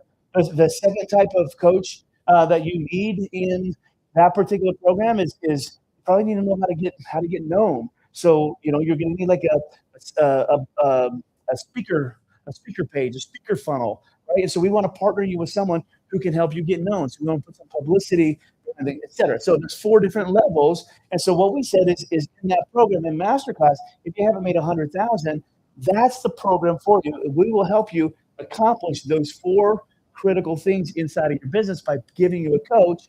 And then you don't want to build funnels. You don't want to do your own publicity. You don't want to, those scissor reels that we were doing, you don't want to create that on your own. So we will do that. We will do that for you. Okay.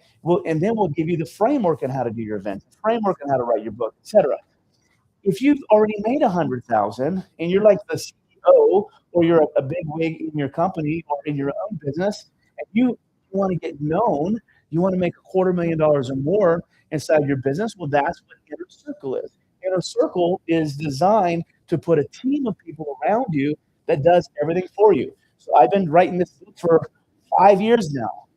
In the Inner Circle, they give you 90 days. And they will get the information out of my head. They'll learn my writing style. They'll have my book out of my head, into writing, and off to print in 90 days, guaranteed. Well, I need that because I'm a freaking procrastinator. And if I don't have that, I'm going to take forever. Then they do the funnel. They do the media. They help you create your event. Anybody to do events where nobody's at? No, they help you fill up your event. Then they put a PR and a publicist with you that gets your name out there. They make sure you're on TV in a major market 4 times per year, which is really incredible. And then from that, they put a whole PR team that just like blow torches your name out there. So you're always having people come into your hemisphere and you're beginning to recognize and you're beginning to know. That's why people in your circle, it's not uncommon for them to make $300,000, $400,000, $500,000 in their first 90 to 120 days because of the team that is behind them. And so what we know is like if you're already making that money, you don't want to go do all that yourself. So what if you put a powerful team behind you? And so as we think about this, we create programs trying to solve those problems for you, right? So if I was to ask, okay, how many of you have got an idea for a keynote? but you don't really have the keynote done, and you don't really have your framework done, and you're not 100% sure about your offer. Who is that? Okay. So I would tell you masterclass. Okay. How many of you say, okay, I've already got that figured out. I've already sold it a few times, but I don't really have a way. I don't really have a way to get it to where we're making consistent sales, and I'm under 100,000. Who's that? Okay. So I would tell you that would be Accelerator. And then how many of you are like, okay, I've already broken the 6-figure mark in my stuff, but Chad, I want to become known. Like I want to be interviewed on TV, and I want to TED Talk. I want to speak on Fortune 500 stages. I want those things. And then when I run an event, okay, I want 40, 50 people coming, and I want to walk out of there with 100 to 200,000 bucks in my pocket. And I want to do that 6 to 8 times a year. How many of it is that you? Right? Then I would tell you Inner Circle is yours. So we think about that when we're doing this, that there's a way to sell from stage, okay? And the way to sell from stage is not by pitching, where you're selling somebody, but solving a problem. So the logical next step is they get into your product and program. Does that make sense? So what I just did was I just pitched you. Did you guys feel pitch too? No, that's how you sell. That's how you sell from stage. Are you guys with me on that? So it starts with create an event, the promise, what it is, you put it in there, and then you create your what you know about that, the flow, the framework. Okay, and this becomes the framework. This becomes the sessions of your teaching, and then from here you have to have an offer. Okay, you have to have an offer, and the offer has got to be irresistible. Now, at a one-day event, you can sell. Whereas on a webinar, we try to tell you to say $2,500 or less on a webinar. At a one-day event, it's about $12,500 or less at a one-day event. Okay, especially when you're first starting. Okay, if you're going to sell more than that, I would tell you to add on a day or maybe 2 days, so you can build a little bit more trust, a little bit more rapport. Then by the end of day 3, if you want to sell a $50,000, $75,000, $100,000 offer, you've built the credibility up over those days. Does that make sense? If not, you're gonna have to do what we do and just cram a lot of information at you in a short amount of time. And not all of you guys are as crazy as we are. Okay? And so that's what I would tell you. You guys with me? So under 2,500, your offer is under 2,500. You can do it on a webinar. At a one-day event, you can go 2,500 to 12,500. After 12,500, you're gonna want to at least add 1 day. Okay, if not 2 days. Okay, if you're gonna charge more than that, then I recommend you doing a KEHO, a high event, high offer. That way you have qualified people in the room. Okay, events are super powerful. So Heather, she got into our program. I remember her coming to Phoenix. She's sitting on our couch, and we learned some stuff. How long from you leaving my house, the Scorpion event, after you got healed from that, and you went and did it? How long was it till you did your next event? Was it your first Saturday event? It was like, I don't remember. It was short. Yeah, I want to say it was short. I want to say it was like 30 to 60 days. You did an event. It was a Saturday event here I know it's got to be 8 years ago now, 7, 8 years ago that you did that.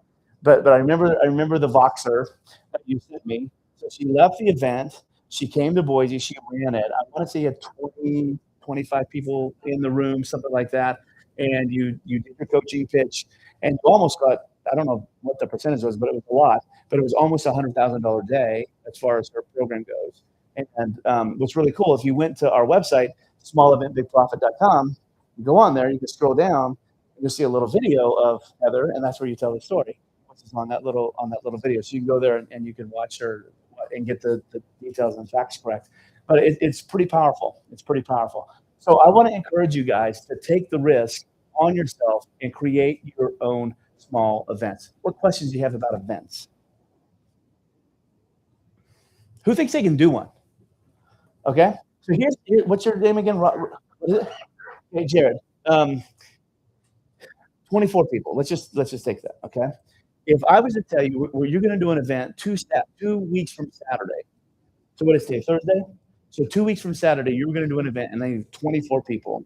And I was going to secure this room for you. Do you think you could get 24 people to show up to that event? Right. Okay. You wouldn't even have to spend a penny on ads, would you? Not for a small event. You probably know enough people in your circle that have the problem that you have. So you guys want a quick way? You guys want to know a way how to get people, local people to your event quickly? Okay, there's two ways. So when I go to a city, so like Boise, I'll go to Boise and say, I'll put in Facebook in the search engine, my friends who live in Boise. And it will populate everybody that I know that lives in Boise. I've learned that it won't give you Eagle, it won't give you Meridian. So now I do my friends who live in Idaho. It will give me everybody in Idaho. I write a little message, jump in their DMs and say, hey, Randy, this is Chad. Hey, I'm going to be in Boise a week from Saturday. I'm doing a brand new training called I'm Enough, and I'd really love to have you come. Tickets are $297, but because you're my Facebook friend, I'd like to give you a complimentary VIP ticket. Do you think you can make it? And if you can, I'd like to even give you one so you can bring somebody with you. Here's what we're going to talk about: this, and this. Okay, would you like one? That's all I do. Okay, that's all I do. I don't put that in one message. I break that up in multiple messages. Okay, so it doesn't seem like I'm just copying and pasting. Okay, now AI agents will do all that for you, which is crazy. Last time I came to a town and I did one, I just went to ChatGPT to the agents and said, go to my Facebook, find every friend on my Facebook that lives in whatever town I was in, Boise, okay? Send them a direct message saying this, break it up into 5 different messages, and reply appropriately. And it did. Do you guys ever use agents on ChatGPT? It's nuts. It's nuts. Go home tonight and do it. Just down there, hit the little plus, go to agents, give it an instruction, and it will do it for you. On my birthday, I had like 600 people wish me happy birthday. So I went into ChatGPT and I hit the button, hit the agent. I said, go to my Facebook, find the post where people wish me happy birthday, and tell them thank you so much, reply appropriately, not use the same reply twice. And everybody got a reply from me on my birthday. I didn't do any of it. So that's one way I fill it up. I find the city and I just send them a DM. Second way that I do it is I do what's called a 5-guy post. What's a 5 guys post? 5 guys post is something like this. So I'm looking for 5 people in the Boise area who are interested in creating their very own small event between 12 and 24 people and profiting 6 figures in a weekend. If that's you, send me a DM. I have an event coming up. I want to give you a complimentary VIP ticket. How many people did I ask for? How many people reach out to me? A lot. Okay. A lot. Okay. That's how I do it. I just go and I'll do a 5 guys post and I'll do a DM. And typically that's enough in a town to get 20 to 25 people in a room. You put 25 people in a room with me, let me teach them all day with about a $5,000 offer. I will walk away with somewhere between $60,000 and $80,000 in the pocket. The event may have cost me $1,000 to pull off. I didn't spend not a penny on marketing, and away I go. That's the best way to do small events. You guys go with that? So you guys said, I showed you this video right here, and I asked you guys if you guys wanted a free ticket for that. Okay. So what we're doing in our accelerator offer, so I've been doing these events for a long time. And what we do is we rent like a mega house, okay, sometimes mansions. So we've got one coming up on May 5th through the 8th in Florida, in Orlando, Florida, right by Disney World. And I rented this big, gigantic home. It's 15 bedrooms, 15 bathrooms. So everybody's got, the private room, private bathroom, but it's all under one roof. And we rented 2, and we have a 3rd one on reserve. And on May 5th through 8th, we're inviting anybody at our one days, Brian and I's one days, that jumps into our accelerator program or our inner circle. We're inviting you to come there, and we are going to do our small event big profit for you. Now, let me tell you who's going to be there. Paul, our CEO, is going to be there. And he's going to sit down. He's going to work with you guys and talk with you. He'll rub shoulders with you and help you figure some stuff out. In fact, when we were on the call this week, I was talking about staff members that I wanted there. I was like, hey, I need somebody to help them with their offer. Paul goes, I'll do it. You're going to help them with their offer. I'd love to do it. You, Paul, the CEO of however much, many millions he does a year, you're going to, I want to do it. All right, I'm going to put you down. Okay. And then, so Paul is going to be there. Brian's going to be there. I'm going to be there. Jay, our video guy, he'll be there. And he's got his team will be there with all the videos, all the cameras, all the stage set up. Our ads guy, James, the guy who does our ads, he and a member of his team are going to be there helping you guys with your ads. Our tech guy, the guy who does all of our tech and all of our tickets, he's going to be there doing that for you. We'll have hair, makeup, massages. Anybody on our team that does stuff for us, they're going to be there that week to help you do it for you. We're going to get your business off the ground, and we're going to get your event launched while you're there. And one of the reasons why we're having the A team there this go round is because we're going to be taking videos, we're going to be taking pictures, you're going to be testimonial videos, we're going to be helping you, and we're going to pay for it. It covers your lodging, it covers all your food, it covers the event, it covers the experiences, it covers everything. You got to get there. We got you covered once you're there. Okay? And we normally charge $5,000 for it, and we're waiving the fee to anybody who jumps into Accelerator or Inner Circle. You get to come for free. May 5th through the 8th. If you can't make that one, we have another one coming the second week of September. Okay? So you can jump into that one, and we will allow anyone who gets into this to be able to come. Now, if you are in Masterclass, you're still welcome to come. You're still welcome to come to Masterclass, but there is a fee for you to come to that, and it's double occupancy. Whereas Accelerator people and Inner Circle people, if you come to ours, you get to come. We don't charge you, and it's single occupancy. Okay, so it's a pretty good deal. So something for you guys to think about. So who wants to come and be with us at Small Event Big Profit, right? Just me? Yeah. So you guys need to come, right? It's going to be awesome, and we're doing something different at this one that we've never done before. We're putting a stage up with it won't have a big LED like this. We're putting a stage up, and so we're going to work with you on being able to communicate your speech in 2 to 3 minutes. You're going to get dressed up. You're going to be on stage. We're going to have a crowd for you. Okay. We're going to have cameras in the back, photographers, videographers. You're going to give your 1 to 2 minute little speech. They're going to capture it. Now you have B-roll for all of your stuff. Okay. You're going to have footage.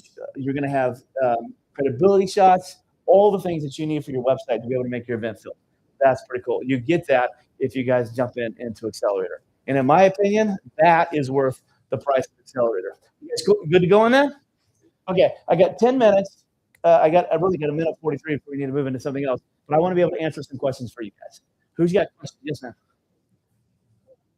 Recommend, since I'm going to join the master class, but I'm starting from scratch, Uh-huh. The best I can. I would recommend just kind of staying there, or if I wanted to join the Accelerator, that two of them. So you weren't at lunch, but we do have a deal that you would have to go talk with Brian about, but typically only people for lunch. We have what's called a pay in full upgrade that we change at lunch to just what we call the buy it at lunch upgrade. And it's a little coupon that you can scan, and it's a $7,500 coupon. The first thing it does is it drops Accelerator down from $12,500 down to $10,000. Okay, and the second thing it does is it gives you the VIP the $5,000 ticket for free.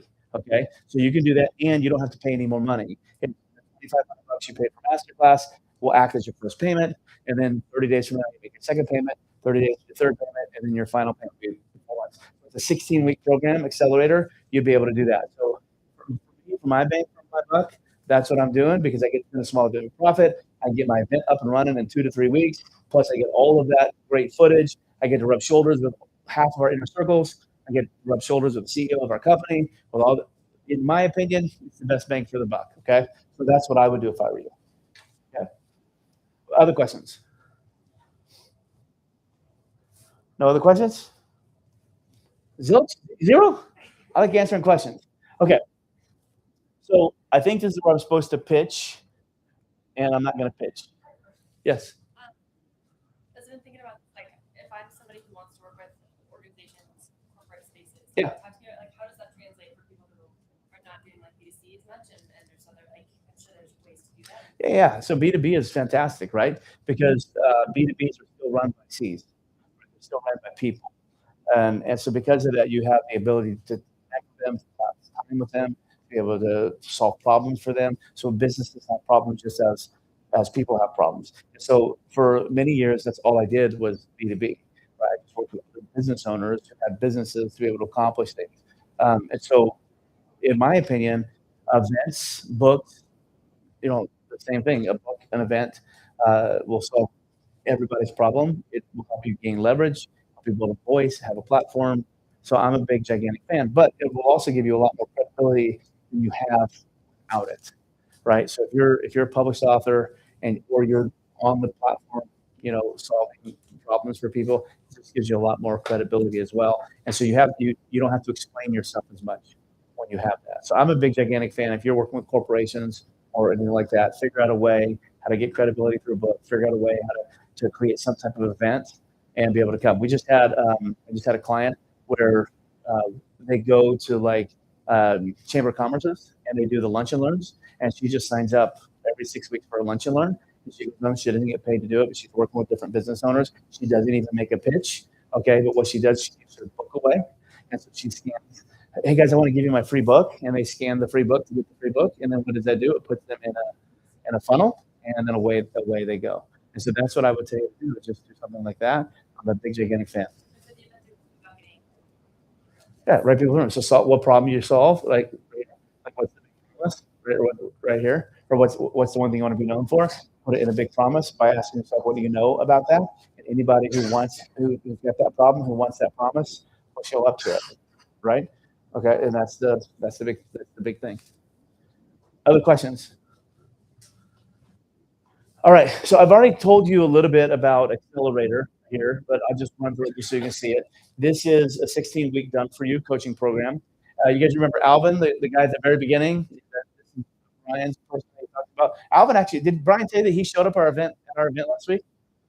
Well, he just showed up at our event, like out of the blue last week. We're like, oh goodness gracious, there he is, and he's a big dude. And he got on stage, no joke. He got on stage, and we gave him a little bit of time to get on stage, and he was walking so hard, like this. I thought the stage was gonna break. I am not joking. Like I am not messing with this dude. He's awesome. Well, Alvin came in, he jumped in. He first started with Accelerator, then he eventually went to Inner Circle. But the first thing he did was he did an onboarding call. So here's the process. You jump into Accelerator, you get an onboarding call. And this is Ryan. Ryan is the COO of our company, okay? Ryan does the personal onboarding for everybody inside of Accelerator and inside of Inner Circle. That's temporary because in a few weeks, he's only going to do Inner Circle because we're growing so rapidly, okay? And so, but right now, he still does all of the onboarding calls for all of our Accelerator people. And then when he's done, what he does is he maps out. So let's go here. He maps out the entire blueprint for you. Here's what you're going to do over the next 16 weeks. Here's how we're going to get your business up running. Here's how you're going to do your event, etc. He maps that out with you. And when he's done, then he sets you up on a call with Pete. Pete is our offer guy. Pete is a ninja offer guy. In fact, he's got a book called Your Offer Sucks. That's the name of his book, okay? But you get on with Pete, handsome guy right there. And what he does is he fleshes out your offer with you. And what I love about Pete is it's not a one and done call. He will work with you until you got your offer to a point where you love it, okay? This is Alvin talking about Pete. My name is Alvin Guzzi-Hines. I fight professionally as a UFC heavyweight. I'm a motivational speaker, and I'm part of the Inner Circle. This is a testimony for Pete. If you guys haven't sat down with Pete yet to do your offer, you need to sit and book that call. He came up with an offer for me, and in 2 weeks, I signed my first 2 clients. The offer was clear. I knew exactly who I was selling to, and they knew exactly what they were getting. Man, Pete, you're the man. Like I said, it was in a short time. As a person who wants to help people, he came up with an offer for me from scratch. That not only lets me help people, but enjoy what I'm doing while I do it and make money at the same time. I love it. That's Pete. So once you get done with Pete, then you get to go to John. And John will sit down and help you with your stage pitch. He'll help you with your signature talk. And he'll help you figure out exactly what that's going to be, like your pitch deck and all your frameworks and everything. And then when you're done, you're going to get on with another member of our team. She's just a AI girl. We have no idea who that is. Okay. Is that my future wife, Brian? Is that who that is? Are you according to Chad GPT? Yeah. That's you're going to get to talk to my future wife about your next process. Okay. And then we're going to build a speaker, what we call a one sheet. You're going to get out your booked out speaker one sheet. So something that you can give for people who want to interview on podcasts, want to interview on stage, want to get you on the news, that type of thing. We build that out. Then we write and publish 9 articles for you to position you as an authority. These are some of the ones that we did for him. Okay. When somebody Googles you, they need to find you. Okay. If you're Google worthy, okay, your credibility goes way up. So we write and publish for our accelerator people, 9 of them for you. So you'll get interviewed. Okay, here's what you do. And then our ghostwriters will write them. They'll publish them. They'll get them all out. Our publicity team will get them out. We'll get them out for you. Okay. And this is a fully responsive speaker authority website. So this was Alvin's right here. It's really interesting to put Alvin. I think you may have a secret crush on Alvin. Do you have a secret crush on Alvin? And so anyway, so this is the speaker page that we built for Alvin, and we build this for all of our accelerators. It's a done for you. It's not a template. We do this for you, so you don't have to worry about it right here. And so that's the speaker thing. And then, so here's what you're going to get. You're going to get masterclass plus 4 calls with our coaches. You get the booked out speaker one sheet. You get the 9 articles position you as an authority. You get a fully responsive authority website, and you get a speaker sizzle authority video. We've been playing many of them today. We do all of that for you. Okay. So we build out a full blown sizzle reel for you. You can go have it done. They would cost you about $1,500 if you went to Fiverr. We have professionals inside of our system that does all of that for you.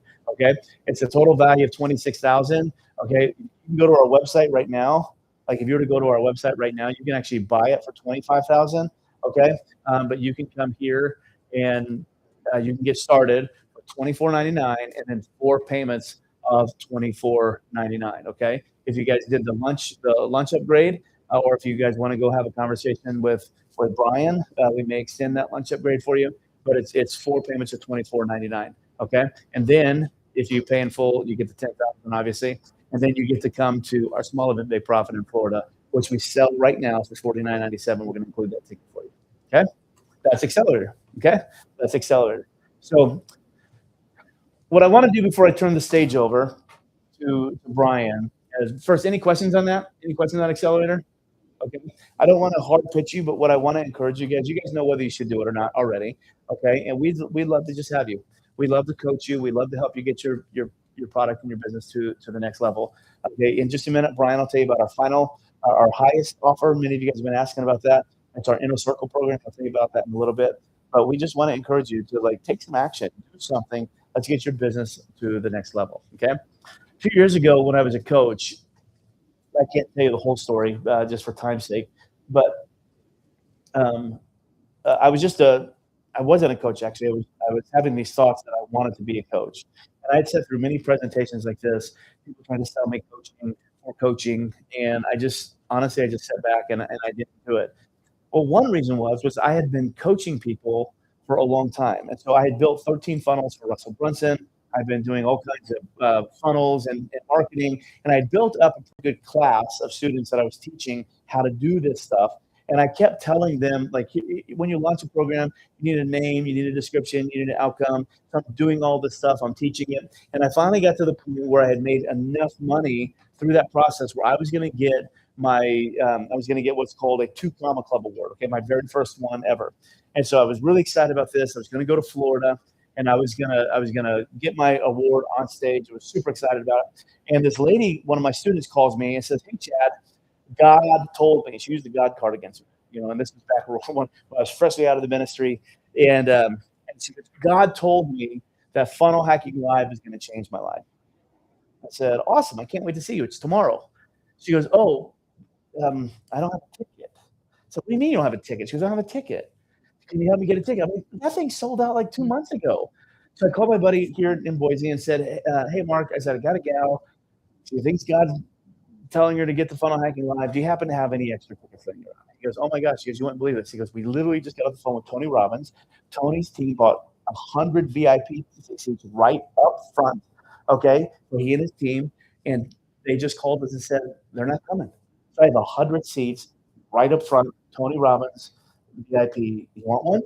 I was like, "Yeah." So I called her and said, "Hey, I got you a ticket, VIP ticket. You'll be sitting right up front." She goes, "Awesome." She goes, "I don't have a place to stay." Kevin, "Hey, Kevin, this is Chad. I've got a student. She wants to come Funnel Hacking Live.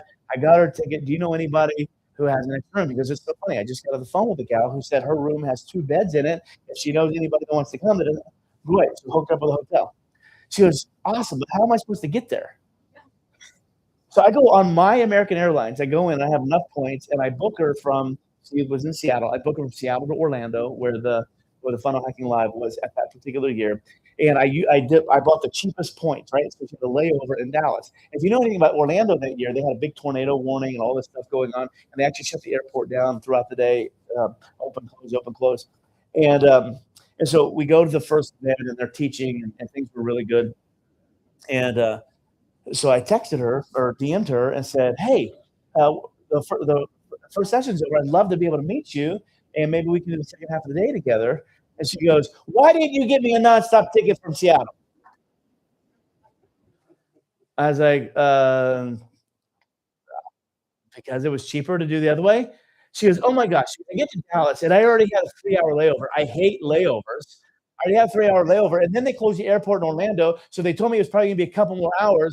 I said, screw that. And I remember, miss, I don't have any money. I just went to the counter and I bought a ticket and I went home. Yeah. I think I was said. I said, what? And I was so ticked. I used to say pissed, but they get mad at me for saying pissed, so now I don't say pissed anymore. So now I just say ticked. I was so ticked that I went back to my hotel there at Disney World, and I get on, and I have this little voice in my head saying, "You gotta launch, you gotta launch, you gotta launch your coaching program, launch your coaching program. You're more than marketing. Launch your coaching program, launch your coaching program."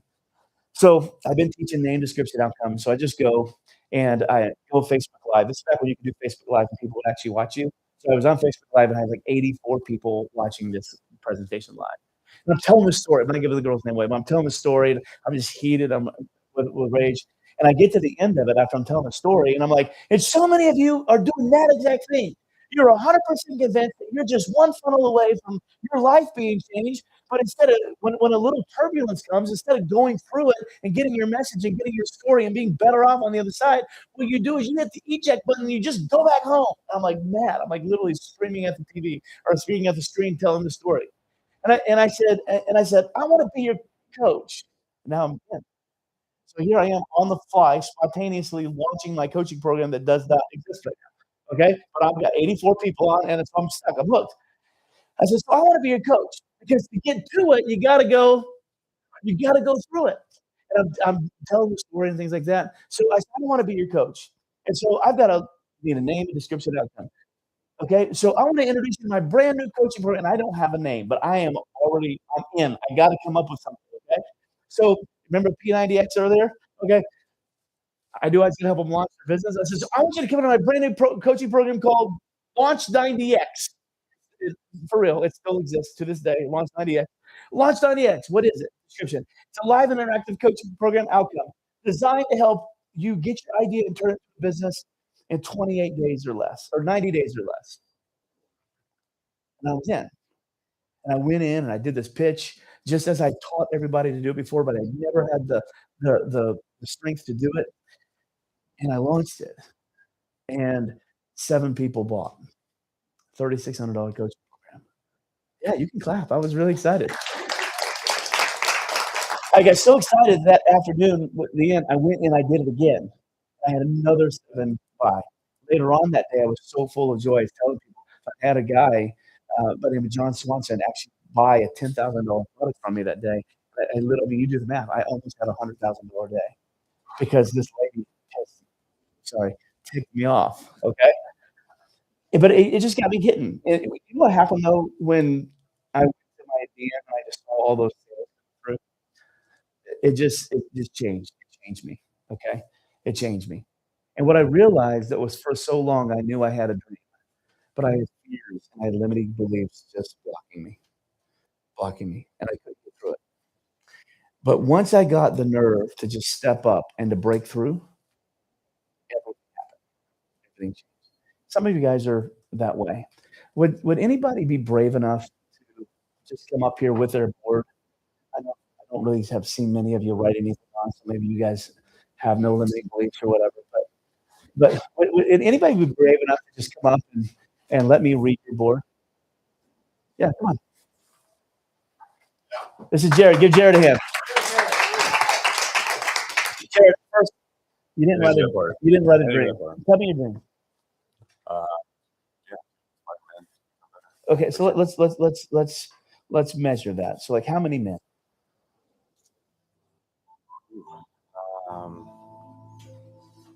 Wow. I mean, I want to cause, I mean, if I could do, let's say 10 men, I want to do generational differences. You know, I want to change a few men to have that influence generations. Okay. Break those generational curses. And that's your dream. You believe you can do that. I know I No, you can do that.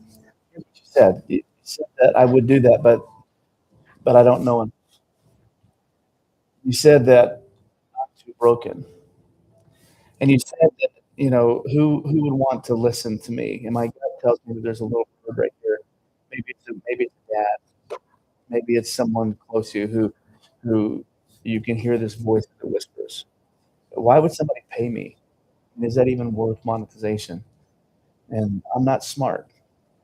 I think what's interesting about this is the words that you use. I'm me. I don't know enough.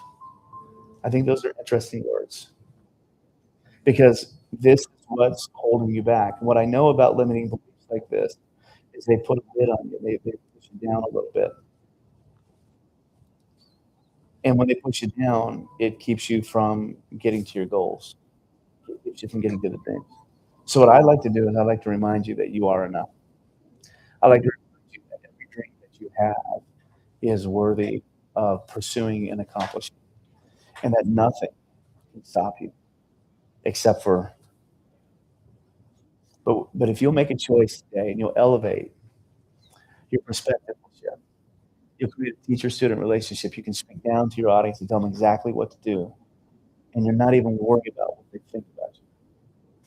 And you can get to your dream, even bigger than what you've ever done. So what I'm going to do, and don't punch me in the face, I'm going to invite you to come over here. I'm going to invite you to break through this board. It's a cracker. It'll break pretty easy, break low on it to break. But I want you to visualize this, okay? And I want you to visualize yourself as you break through your limiting beliefs to get to your dreams. To get to it, you got to go through it. I want you to remind yourself that you are enough. And as you break through this board, I want you to speak as loud as you can. I am enough. I want you to envision yourself getting to the dream that you want. Can you do that? Can you guys share your mind? Can you guys help them out a little bit? So here we go. Come on. Okay. So here we go. You ready? Here we go. I am. Great pitch, buddy. Yeah. What I want you guys to do is I want you guys to stand up. You're going to be each other's coach. Okay? You're going to find a partner.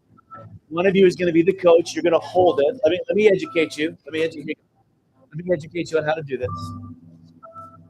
The way you do this is the person holding the board.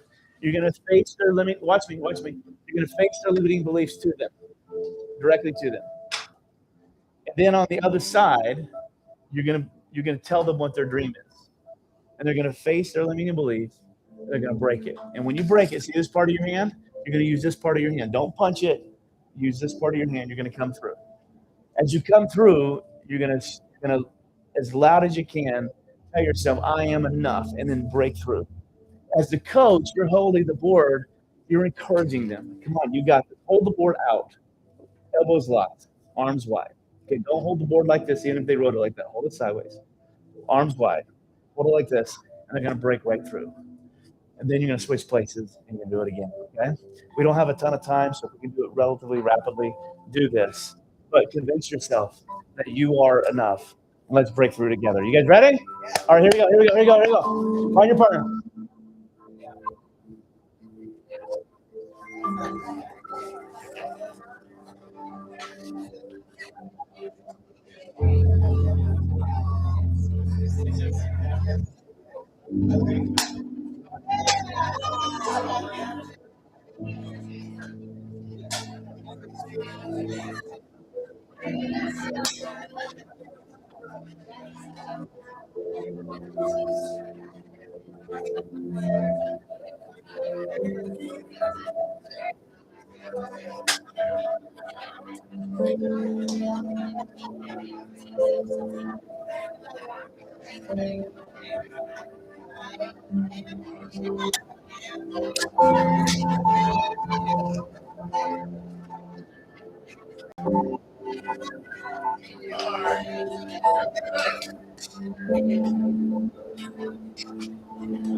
Yeah, let's talk about it. Let's talk about that. Let's talk about that. I love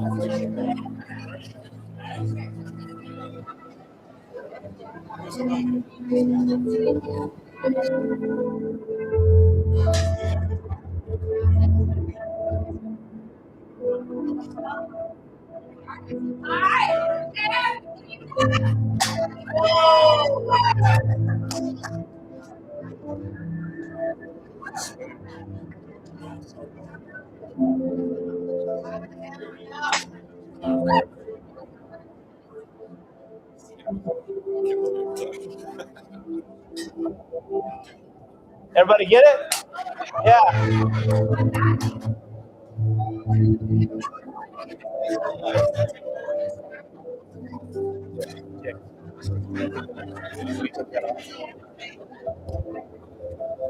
All right. How was that? You guys good? You guys feel better? Every time I do that, I feel better. A few weeks ago, we were in Salt Lake City, and I was doing it with a gal, breaking the board, and then she broke through, and she had so much anger. She came through that board. She literally hit me right in the face. Last week we were in LA, and a gal by me, Grace, she came on here, and she had so much that she brought in that she came up on stage. She broke the board, and she just grabbed me, and she wouldn't let go. And it just reminded that there's so many things that they just hold us back from our brain. And we want to help you. We want to help you get to that next level. So thank you guys for doing this exercise. Thanks for letting me be with you and for coaching you and teaching you and helping you. We have one final talk before we're done today. And I'm excited to have him talk with you through this. It's about your circle, who you hang it with. And then he's going to tell us a little bit about inner circle. And then when we're done, we're going to be done. So we have a mixer outside that we're ordering food for. It's going to be right out here. And I'm going to just take some executive privilege, and I'm just going to invite all you guys to it. Is that okay? You sort of have to be a VIP to be to it, but you guys just come out and be our guests for a mixer. It's really fancy food. It's like pizza and wings, okay? And it's really fancy, but it's going to be out here. But I'd love to spend some more time with you and getting to know you guys a little bit. So, hey, we need a little change of state, so go ahead and stand up to your feet, okay? We're not going to take a break. We're going to just power right through this, and Brian's going to come up, and he's going to give us our final talk. And would you mind putting that in the kitchen for me? Okay, but the last talk was always the hardest talk. It's at the end of the day. We know you're a little tired. We're a little tired, and but we're banking on you to be able to get Brian through the finish line. So do me a favor. I'm going to bring Brian back up to the stage. And would you guys do me a favor? Give your loudest applause and your loudest welcome to Mr. Brian Page. All right. Yeah. You got it, man. Let's go. Where did my clicker go? Oh, somebody stole it. We'll get it back. I like the music. That's cool. We got new tunes. We're borrowing the tunes from. Nice. I like the horns. All right, you guys ready? I've got something I want to give away totally for free. It's something that we give away at some of our events for people that stayed to the very, very end. And this is a pretty incredible thing. All I ask for you to do is to follow us on Instagram, the Speakpreneur. So if you could scan your phone, what I'm going to do is I'm going to give away a press package. Okay. And all you do, sorry, I got to get out of your way here. If you scan this, it takes you to Instagram. All you do is follow Speakpreneur. That's all you got to do. Follow the Speakpreneur page. And you're going to want to anyways to see what we're up to over the next few weeks and months. But what this is a $3,000 press package. It's 9 articles in 90 days. We literally sell this for $3,000 by itself with our PR company, PR firm. And so whoever wins this, we're going to identify whatever your niche is, whatever you're known for. We're going to write the articles and we're going to place them in different places online. You can put these on your website anywhere you want. And it's going to be really good for SEO or whatever you want to use it for. But we're going to get you 9 articles in 90 days. Pretty cool, right? Okay, so one person's going to win. And I didn't bring my phone with me. May, can you grab my phone? I think I need that. I just realized that. Try not to have my phone on stage. It always buzzes in my back pocket. But I do need to see who's followed so we can pick somebody. And then Brad, you're gonna find some music, some suspenseful music. No, all right, here we go. Let's go. You guys, everybody followed? Everybody ready? Okay, we're gonna go to Instagram right now. Pick somebody at random. Let's go in here. Ooh, my followers just jumped. We just started this page, by the way. I know it sounds crazy, but we've had people going to Paul's page and my page and the speakers pages. And I was like, let's just do Speakpreneur. So, all right, here we go. think all these people just joined. Everybody ready? I'm going to pick randomly. I'm not going to look. Put my finger on somebody. Thumb on someone. Here we go. Christine Helvik. Yes. Woo. All right.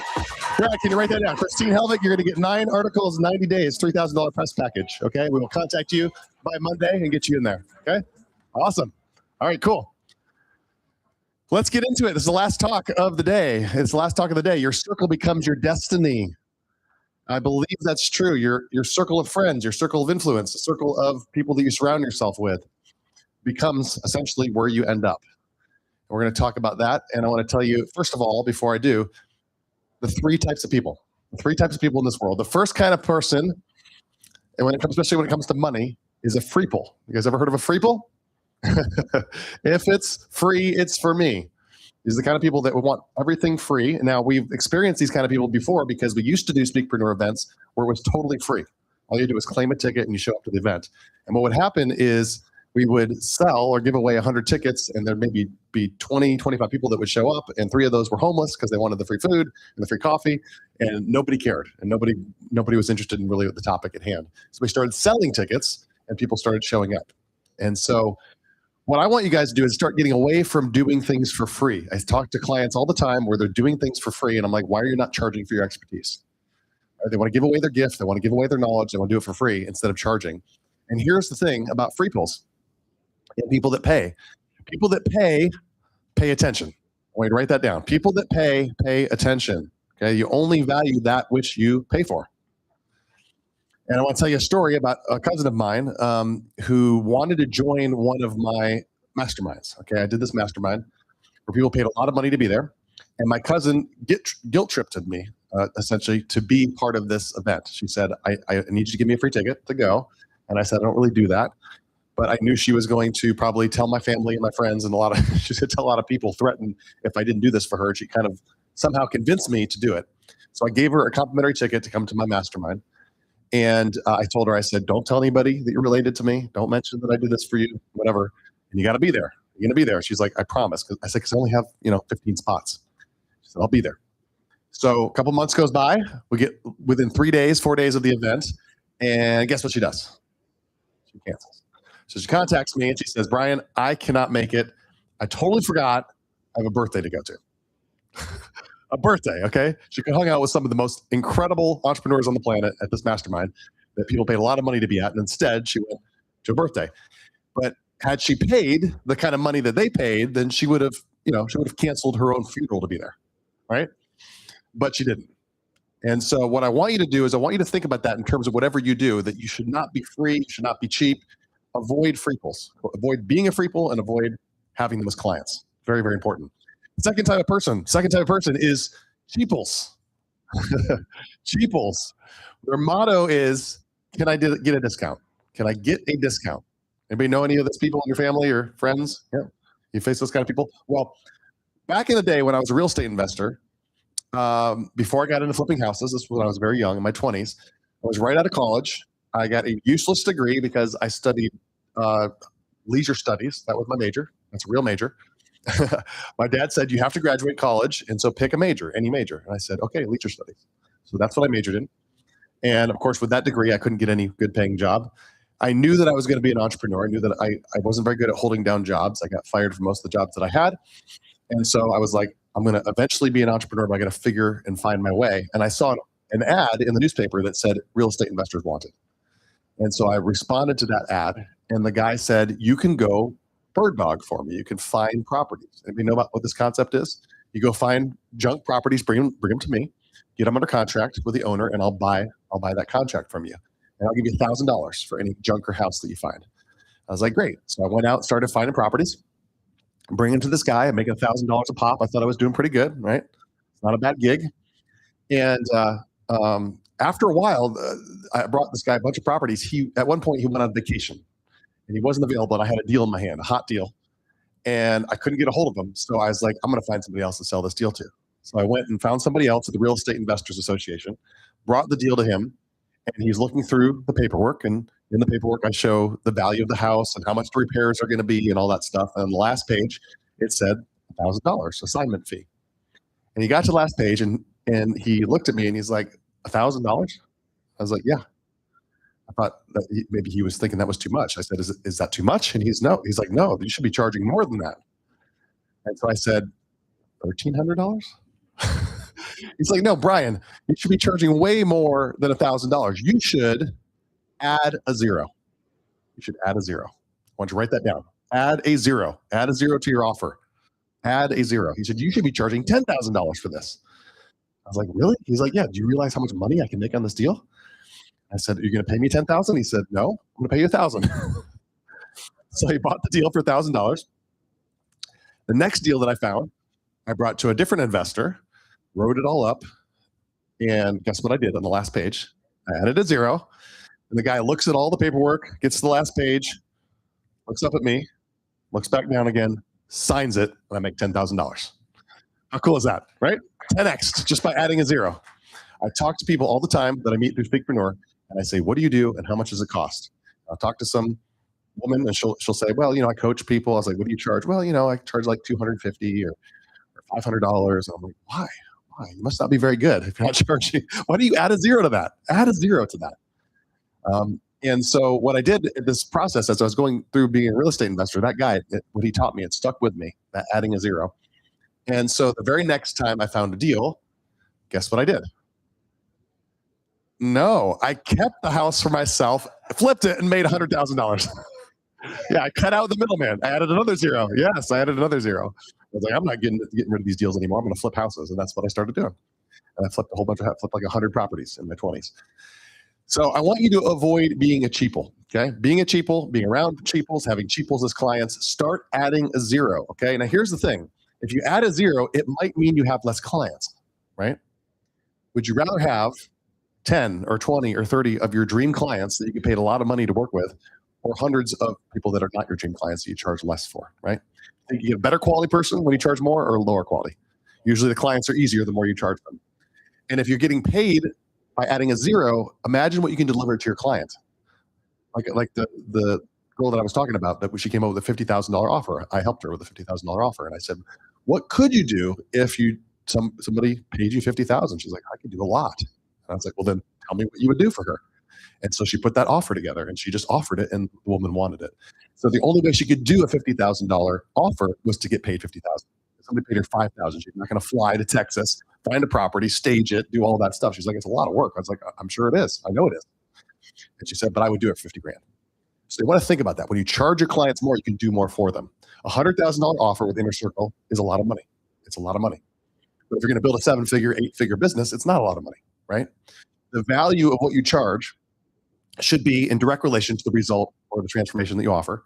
And a good rule of thumb is the 1 to 10, okay? The 1 to 10 ratio, which is simply whatever you charge, the value of it should be 10 times more than what you charge. So if I'm selling a $9 book, that book's worth at least $100. If I'm selling a $1,000 course that teaches you can go get 1 or 2 properties and potentially make, $10,000 a year. I mean, one Airbnb at the time that I was doing it was definitely over $10,000 a year net. So a $1,000 course is like, if you don't do one property, if you do one property, you get a return on your money, a 10x return. Does that make sense? If you don't do any properties, I can't help you. But if you do one, that's a really good deal. A $100,000 offer should deliver $1 million worth of value.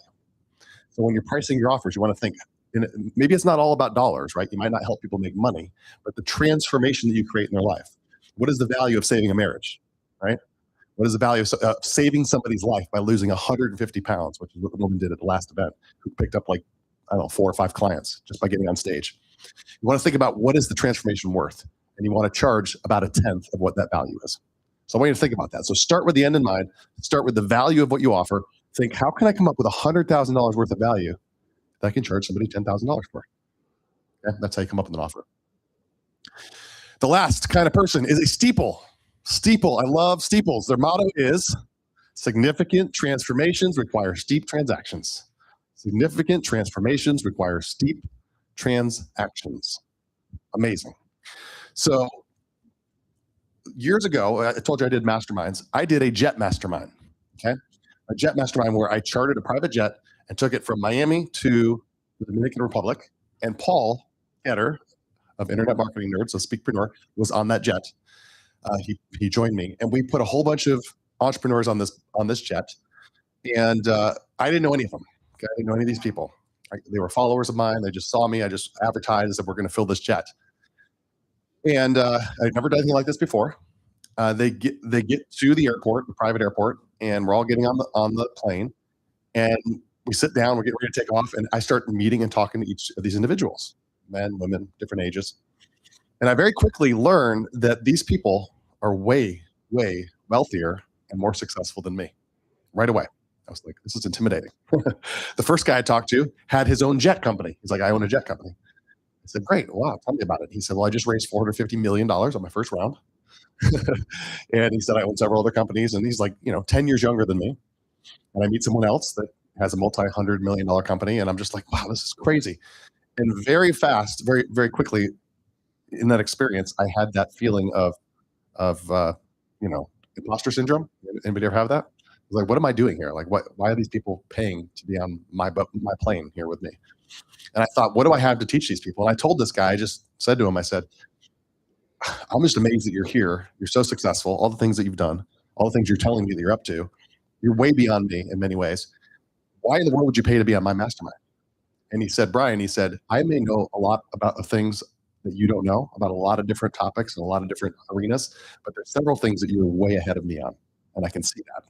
And if I can take what you know and apply it to my businesses, it's worth way more than the price of admission, way more than I paid to be here. And I was like, he's like, yeah, I'm just looking for those couple things that I can get from you. And he said, that's what I do all the time. That's the way I look at spending my money on these kind of things. And he said, not only that, the people on this jet, I'm probably going to do business with some of these people. By the end of these 3-4 days, we're going to know each other, and there's a good chance I'll do business with them. And I just met the one guy I've heard of before. He's a big deal. The other guy on the plane, I want to do business with him. And so we're probably going to do business. So it's worth it to me. You want to be around steeples as much as you possibly can. Be around steeples. Be around people. And not only that, be the kind of person that offers these transformations for your clients. Whatever you're offering right now, you need to have something super premium. You have to have something super premium. I actually coached a guy. I bought his program. I buy stuff all the time. I bought his coaching program for $3,000. It was $2,700. He's out of the UK.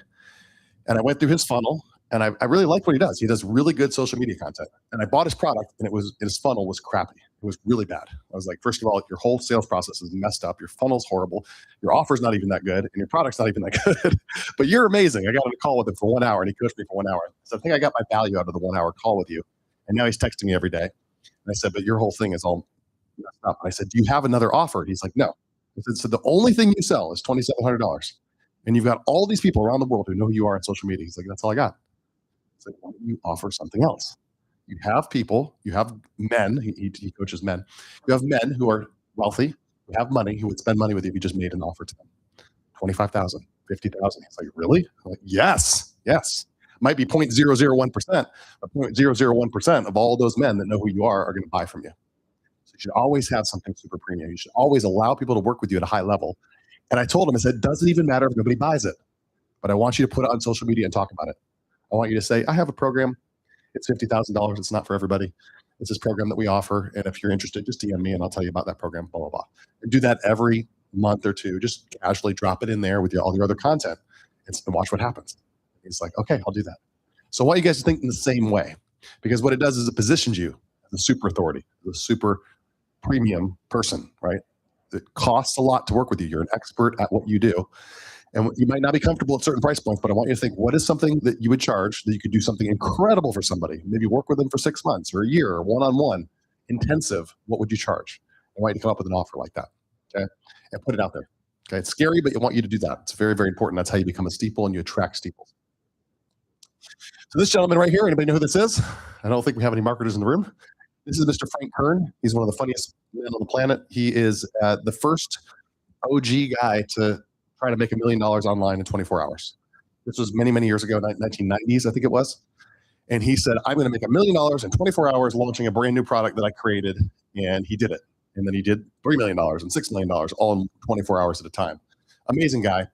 I followed his stuff forever. And when I finally started making some money, I said, I'm going to meet this guy. And of course, you can pay to meet almost anybody you want to meet. You just pay, right? So I called up his assistant. I said, what does it cost to meet Mr. Frank Kern? She said, it's $17,000 to come to the office, and you're going to be with 5 or 6 other people around the table. You can't see them. They're right there. And I said, what does that get me? And she said, well, he'll have you go up to the board and draw out your business and show them show every aspect of what your business does, and then he'll analyze it and he'll give you some feedback. Like, that's it? I stand in front of him and he's like, that's it. It's like, okay, I'm in. So I didn't know what I was going to get. I had no idea what the value was. There was no brochure. There was not, just show up at his office. So I showed up at his office. I got up there. I showed everything about my business to Mr. Frank Kern, marketing genius. And at the very end of that whole thing, after learning what I did, I said, I sell courses. I have a webinar. That's the whole process, right? Here's the emails that go out. Here's what I do. At the end, I expected him to give me some kind of like mind-blowing technology or tool that I'd never heard of that would transform my whole business, some like crazy technique or strategy or whatever. And he didn't do any of that. He just asked a very simple question. He's like, where's your salesperson in this process? Laughing. I said, I don't have a salesperson. He's like, why not? I said, because I don't need one. He's like, you do need one. I said, no, I have a webinar. It's $1,000. It's now automated. It does very well for me. I do very well with my webinar. I send people from the webinar straight to the checkout page. They buy. He said, yes, Brian, but some people want to talk to a human before they buy. Some people want to get on the phone and buy on the phone. Some people are not going to buy from your webinar and you're missing money. And I was like, well, how much is a salesperson going to cost? He's like, nothing. I was like, nothing. He's like, yeah, you only pay the salesperson if they sell, commission only, right? Hire somebody. I was like, okay.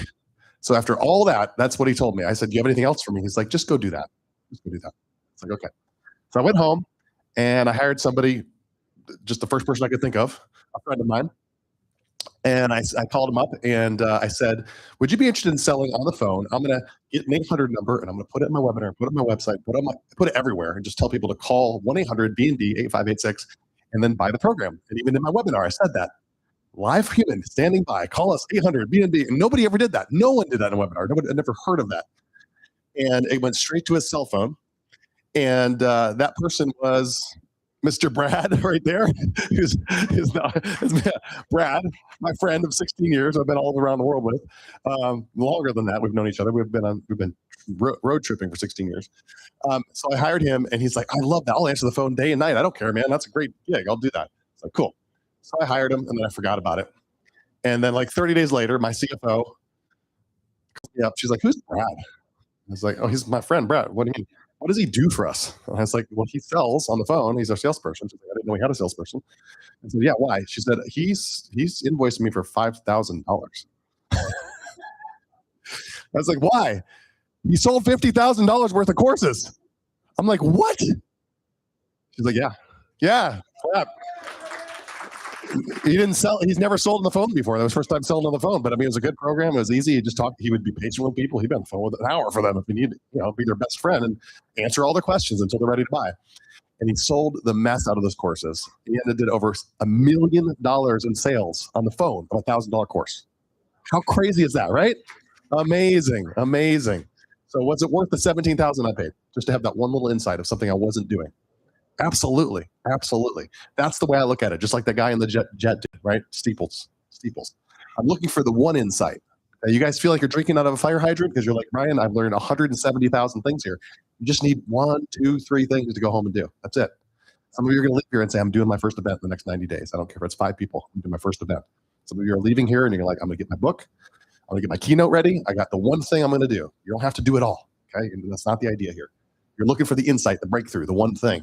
He told me some other things actually that I implemented later, and those things made me millions. Truly, I'm always looking for the one thing, the one distinction, and oftentimes it's the person. It's the person that can give you the insight. It's not always the how, right? It's the who. You guys ever heard of that book? Who, Not How? Great book, absolute. So here's the thing: poor people buy stuff. Poor people buy stuff. That's why they stay poor, as Rick Kiyosaki says. Rich people buy time.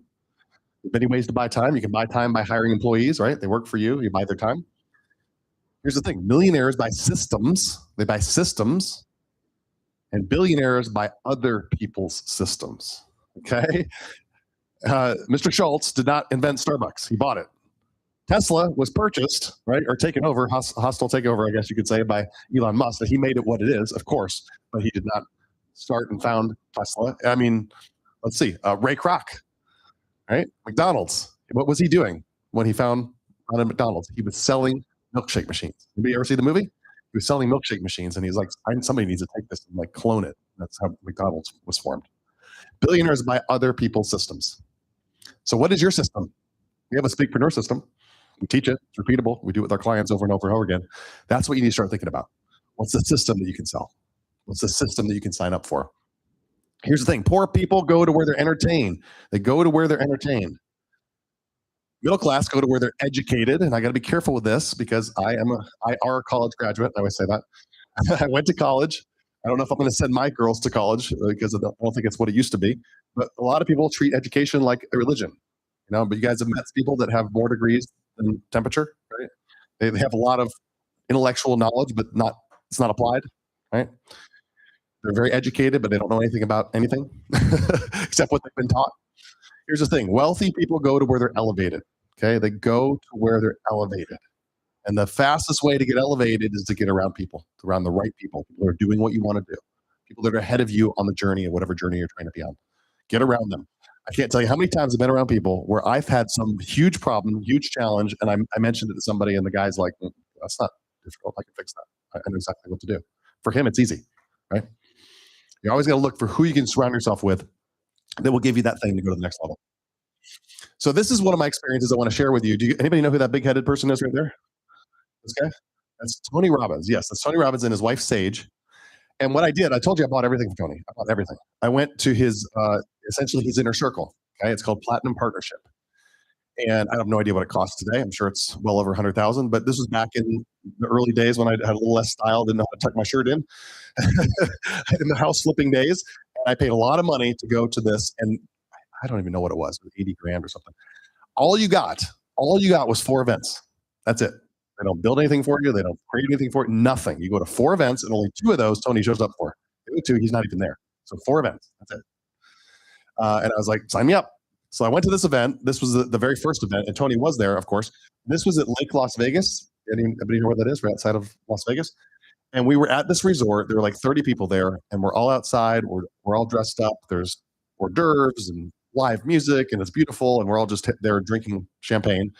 And we see a helicopter come over the horizon, and another helicopter, and another, and there's 6 helicopters coming over the horizon in formation, and they all land right there at the resort together. And at the same time, this big trike rolls up, and it's Tony on there with his dog and his wife, and they roll up, and he's like, he's like, what is he, 6'7", 6'8"? Gets off the trike, and he's like, you guys ready for an adventure? And I was like, sure, Tony. And all 30 of us got in the helicopters, and we all took off together. It was amazing. We're all like looking at each other like, this is unbelievable. We're flying over the desert. We go to the far side. We go over the Hoover Dam. We go to the far side of the Grand Canyon. Not where the tourists are, but like the far side, in the middle of nowhere. And he's got this tent set up with this huge spread of food and all that kind of stuff. And it was amazing. It was really cool. But I don't remember anything Tony said. I don't remember anything from that event that he said or taught, because that wasn't the highlight, meeting the guru. But the highlight was I was sitting next to a guy in this front row. And the guy said to me, he said, what do you do, Brian? We started talking. And I said, I do this. I do real estate. I said, what do you do? And he said, I'm a photographer. I said, cool. What do you photograph? He said, the first family, the president, the presidential dog, the first dog. I do their Christmas cards. I do Bush, I've done the Bush family, the Clintons. I photograph all of them. Like, that's fascinating. And he said, yeah, I've been in this this Platinum Partnership for years. He said, do you understand who's in this group right here? And I said, no, I don't really know anybody here. He said, well, let me put it this way. If you took Tony out of the equation and you just use the network of people that are in this event right here, there's nobody on this planet in any arena, politics, celebrities, world leaders, there's nobody on this planet that we couldn't get in touch with from a phone call from this group right here. I was like, whoa, that's cool. And I remembered that. I was like, that is amazing. That is the kind of group that you want to be a part of. You want to be in that kind of proximity. Proximity is power. And I stole that quote. That's from Tony Robbins. Proximity is power. So true. Whether you can be at that level or not, I've joined every kind of mastermind I can possibly join in my life. I've been in so many of them. Met so many cool people. You want to be around proximity. You want to be around people that are doing big things. If you want to be a speaker, get with people that are speaking on stages all the time, that are doing events all the time, doing whatever it is. If it's not what you want to do, go find people that are way ahead of you on that journey and make them your friends. As they say, if you take the 5 people you're closest to in your life and average their income together, that's going to be your income. Well, it's also true of everything else that they do in their life. Their fitness, their careers, their marriages. It's true. Who you spend your time with, you're going to be an average of those people if you start spending time with them on a regular basis. So get proximity with the kind of people you want to be, the kind of person you want to be. All right. So what I want to do really quickly, can I just share with you Inner Circle really quickly? It might only be right for a couple people in this room. I don't know, but I want to share it with you for those who you might be considering this. And what I'm going to share with you, as you know, it's not cheap. But what I want you to think about here, there was a time where I was sitting in the audience and I could not afford to go to Tony's Platinum Partnership. I could not afford to spend $50,000 on a mastermind. I could not afford to spend all this money on the things that I spent money on. But I dreamed of one day being able to do that. And so when I show you this, I want you to be like, oh, I can't wait for the day where that's something I can do. It's not a big deal to spend that kind of money on something like that, to spend that kind of money investing in myself. Okay. So I want this to be inspirational, not frustrating. Does that make sense? All right, so Inner Circle Speakpreneur. What it is, it's an invitation-only mastermind, okay? And it connects you to the top 1% of speakers in the world, paired with a done-for-you infrastructure, okay? And what this does is build your entire brand. We build your entire brand in order to position you as a world-class speaker. That's what we do. It's a mastermind combined with all the done-for-you assets. So you can get access to this mastermind, and these are the people that are in it currently, okay? We've got celebrities, we got pro NFL players, CIA agents. I went to Los Angeles a few months ago, and the Secret Service member joined our Inner Circle while we were at that event in Los Angeles. And he said, do you want to go on a tour of the Secret Service office? I was like, they have one in LA. It's like, we got them all over the place. I was like, okay. So we go into this nondescript shopping mall and down some stairs in the corridor, and boom, we're down in this like basement with the Beast. You guys know what the Beast is?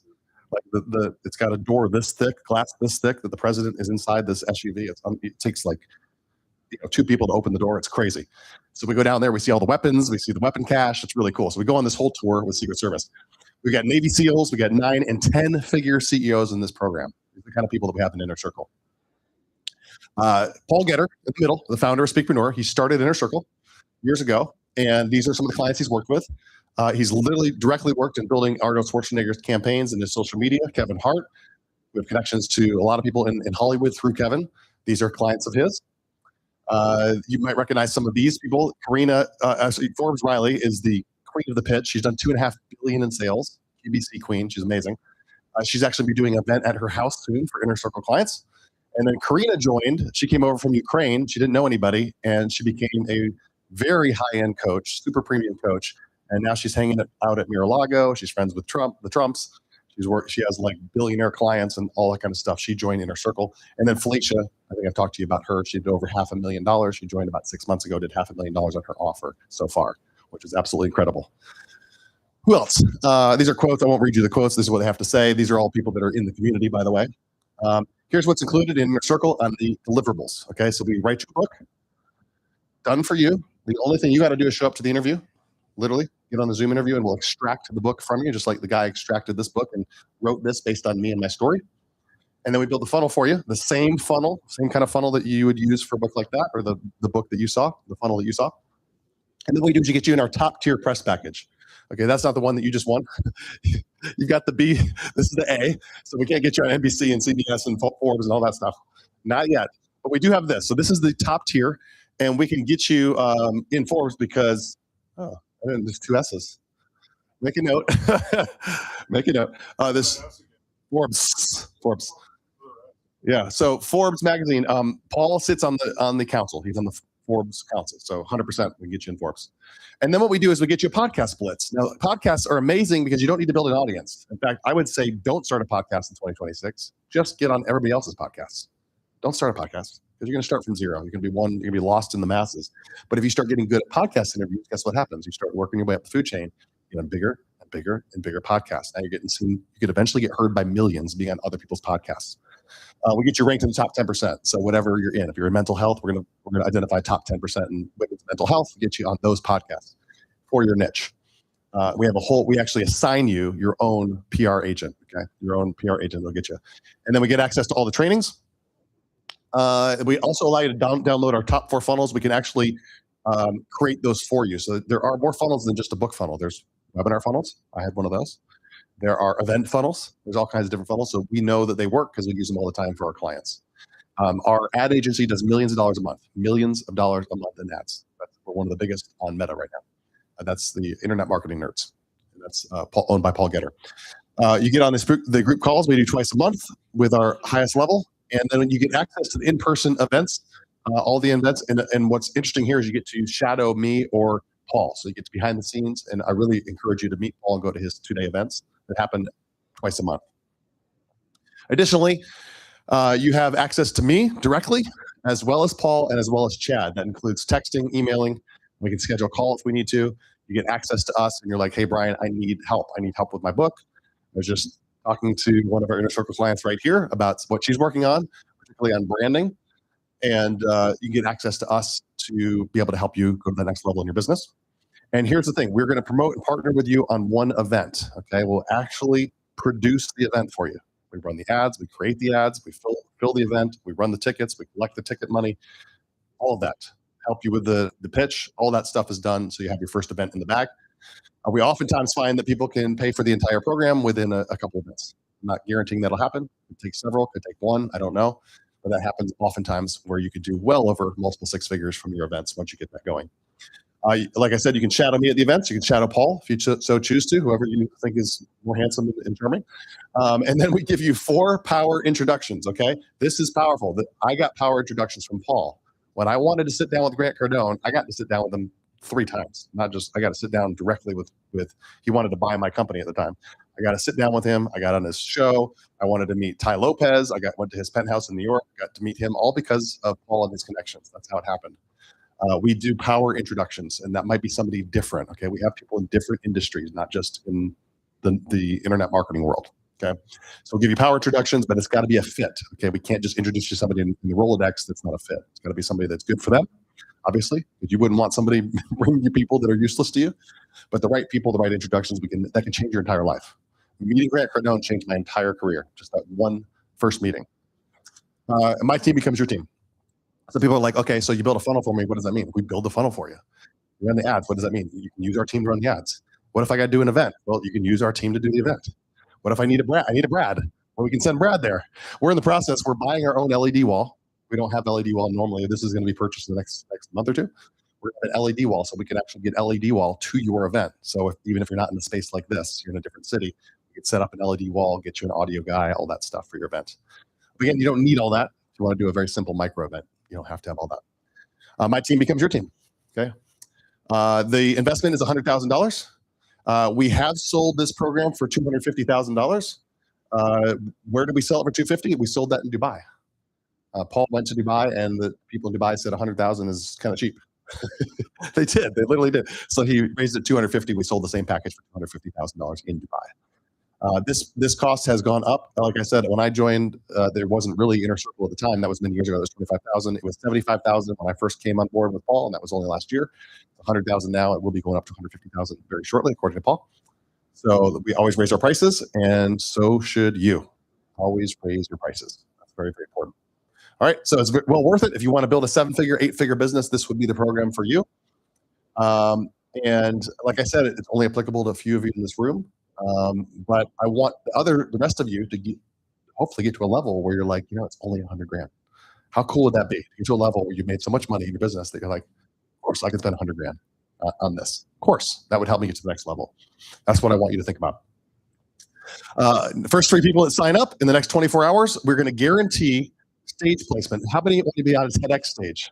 TEDx is amazing. We can get you on a TEDx stage as long as you're not picky about the city. Okay, if you want to fly to Chicago, Atlanta, we have people doing TEDx events in these cities.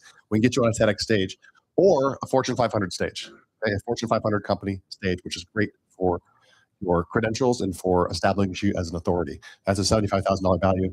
We can get you that for the first 3 people that sign up.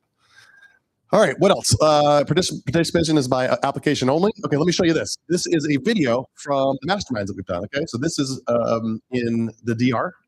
I told you there is Paul right there in the black. Well, they're all in black. That guy.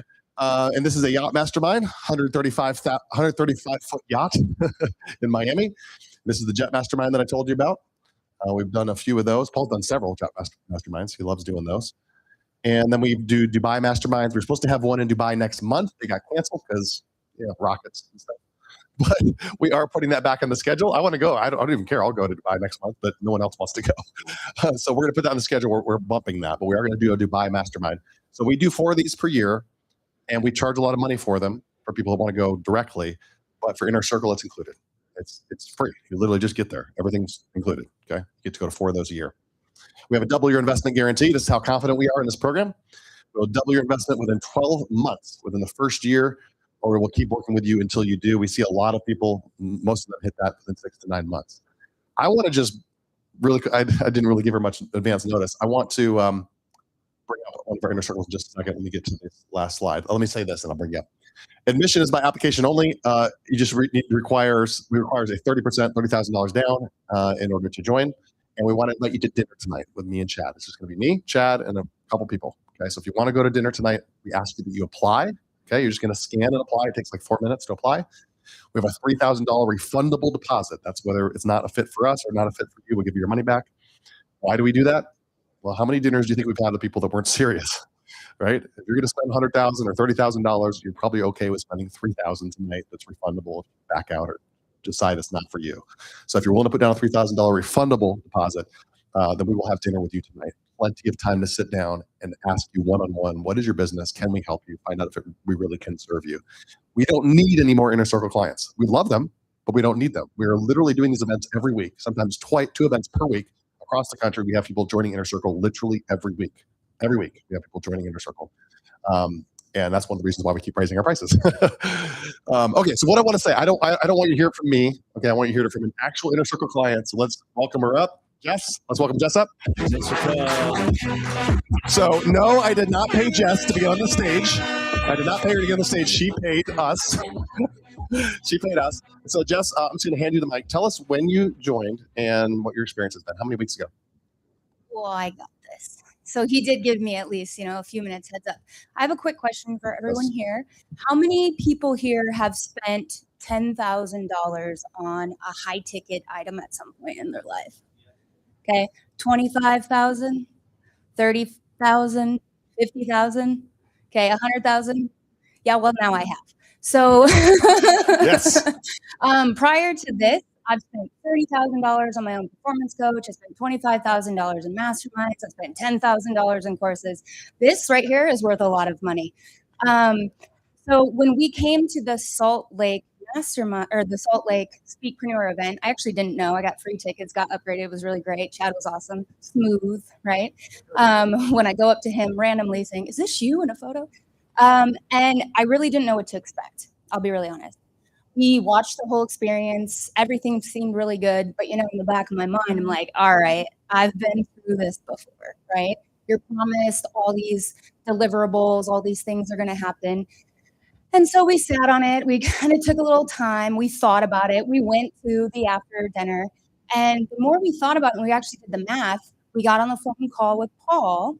And he basically gave us exactly what we wanted. Long story short, we were like, we want to join your community, not for the book, not for the funnels, my business partner is like a funnel genius, right? So that's not necessarily why we were doing it. We wanted to buy into the community.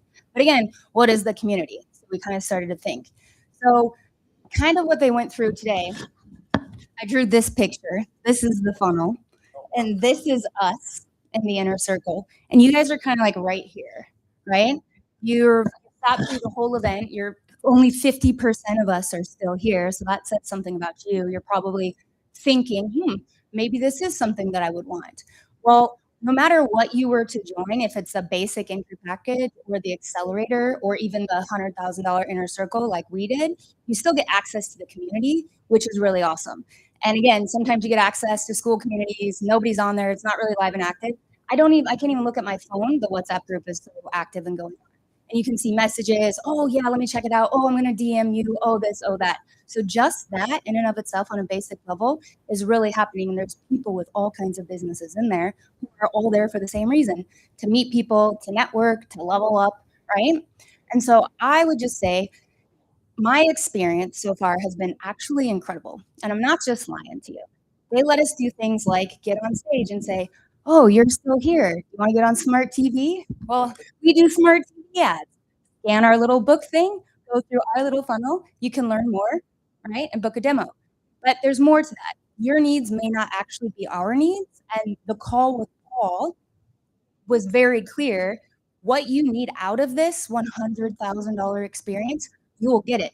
They'll tailor it to you just like they tailored it to us. And now myself, my business partner, who just got to Boston, we're traveling with them all over the United States all year because that was our deal. So our deal may not be your deal. You'd have to think about what you would want, how far you want to elevate and where you want to go, and then see if it's right for you. Even at the basic, even at the accelerator program, we get to go to Orlando and create events together and see that whole process all the way through. That's a deliverable. If you bought that on another $25,000 mastermind, which I have done, right? I did not get through that online community. Nobody was ever live. I lived in the Middle East for 6 years in Qatar. Nobody was ever on that community when I was, but that's not actually what's happening in this community. I know this because my phone never stops going off. So that's pretty much all I have to say. Thank you. Thank you for delivering on everything that you've said so far, and we'll see you around. Thank you so much. Appreciate that. Appreciate that. She's going to be there for dinner tonight, by the way. For those select few individuals who are going to join us for dinner, she's going to join us for dinner, and you can talk to her more as well. We want to get to know you guys. This is our courting phase, right, for us. All right, so I'm going to bring up Chad. Chad, come on up. You guys enjoy that? And he's going to finish us up and tell us about the mixer and what we're going to do next. Chad? We have some food on its way here. Something we've learned about Boise is Ubers are never fast here. Not at all. And DoorDash isn't either, but it's supposed to be here at 5:18, which is in 12 minutes. So all of our food will arrive in 12 minutes. We'd love to invite all of you guys to come to it and just hang out with us. It's going to be delivered in the lobby, and we can just hang out and just get to know each other for an hour, however long you guys want to stick around. We'll feed you a little bit, and that we'll have some fun. We'll have some fun with that. If you're coming to the dinner with us tonight, please let us know. We have reservations already made at Pig Latin, and so we have plenty of room for you guys if you guys would like to come. Apply. Okay. So hey, I'd like to the pastor and me would like to do a blessing over you if that's okay. As we're done today. Is that okay with you? Is it not too weird? Okay, so go ahead and stand up if you don't mind. If you're anything like the people in the Old Testament, there's a lot of days where you have chaos. And what's fascinating is in the Old Testament, when you look back at what was happening with the children of Israel, always at war, it seemed like there was this one person that they would go to, and it was High Priest Aaron. It was like the voice of calm and everything like that. And in the midst of chaos, in the midst of war, in the midst of the turbulence, frustration, High Priest Aaron spoke these words of wisdom, and I want to speak these over you as just a blessing. He said, "May the Lord bless you. May the Lord keep you. May He make His face to shine upon you and give you peace." And that's our prayer for you. And so as you exit today, we just want you to be blessed as you go. Just know that you're being thought about, prayed for. So let's go and enjoy ourselves at our mixer tonight. And thank you guys so much for coming.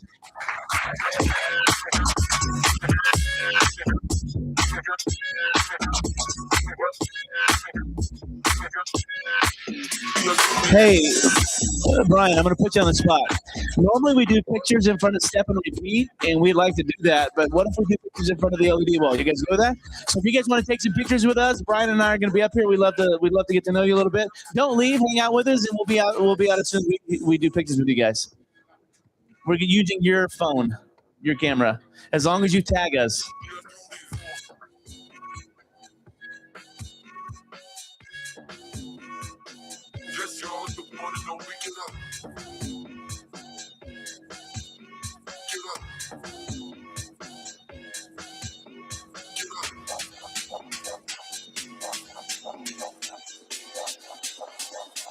And I clean the dirt for he hold me, what up?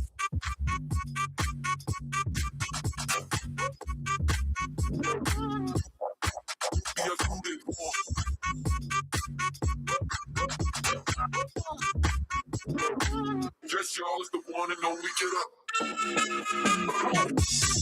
up.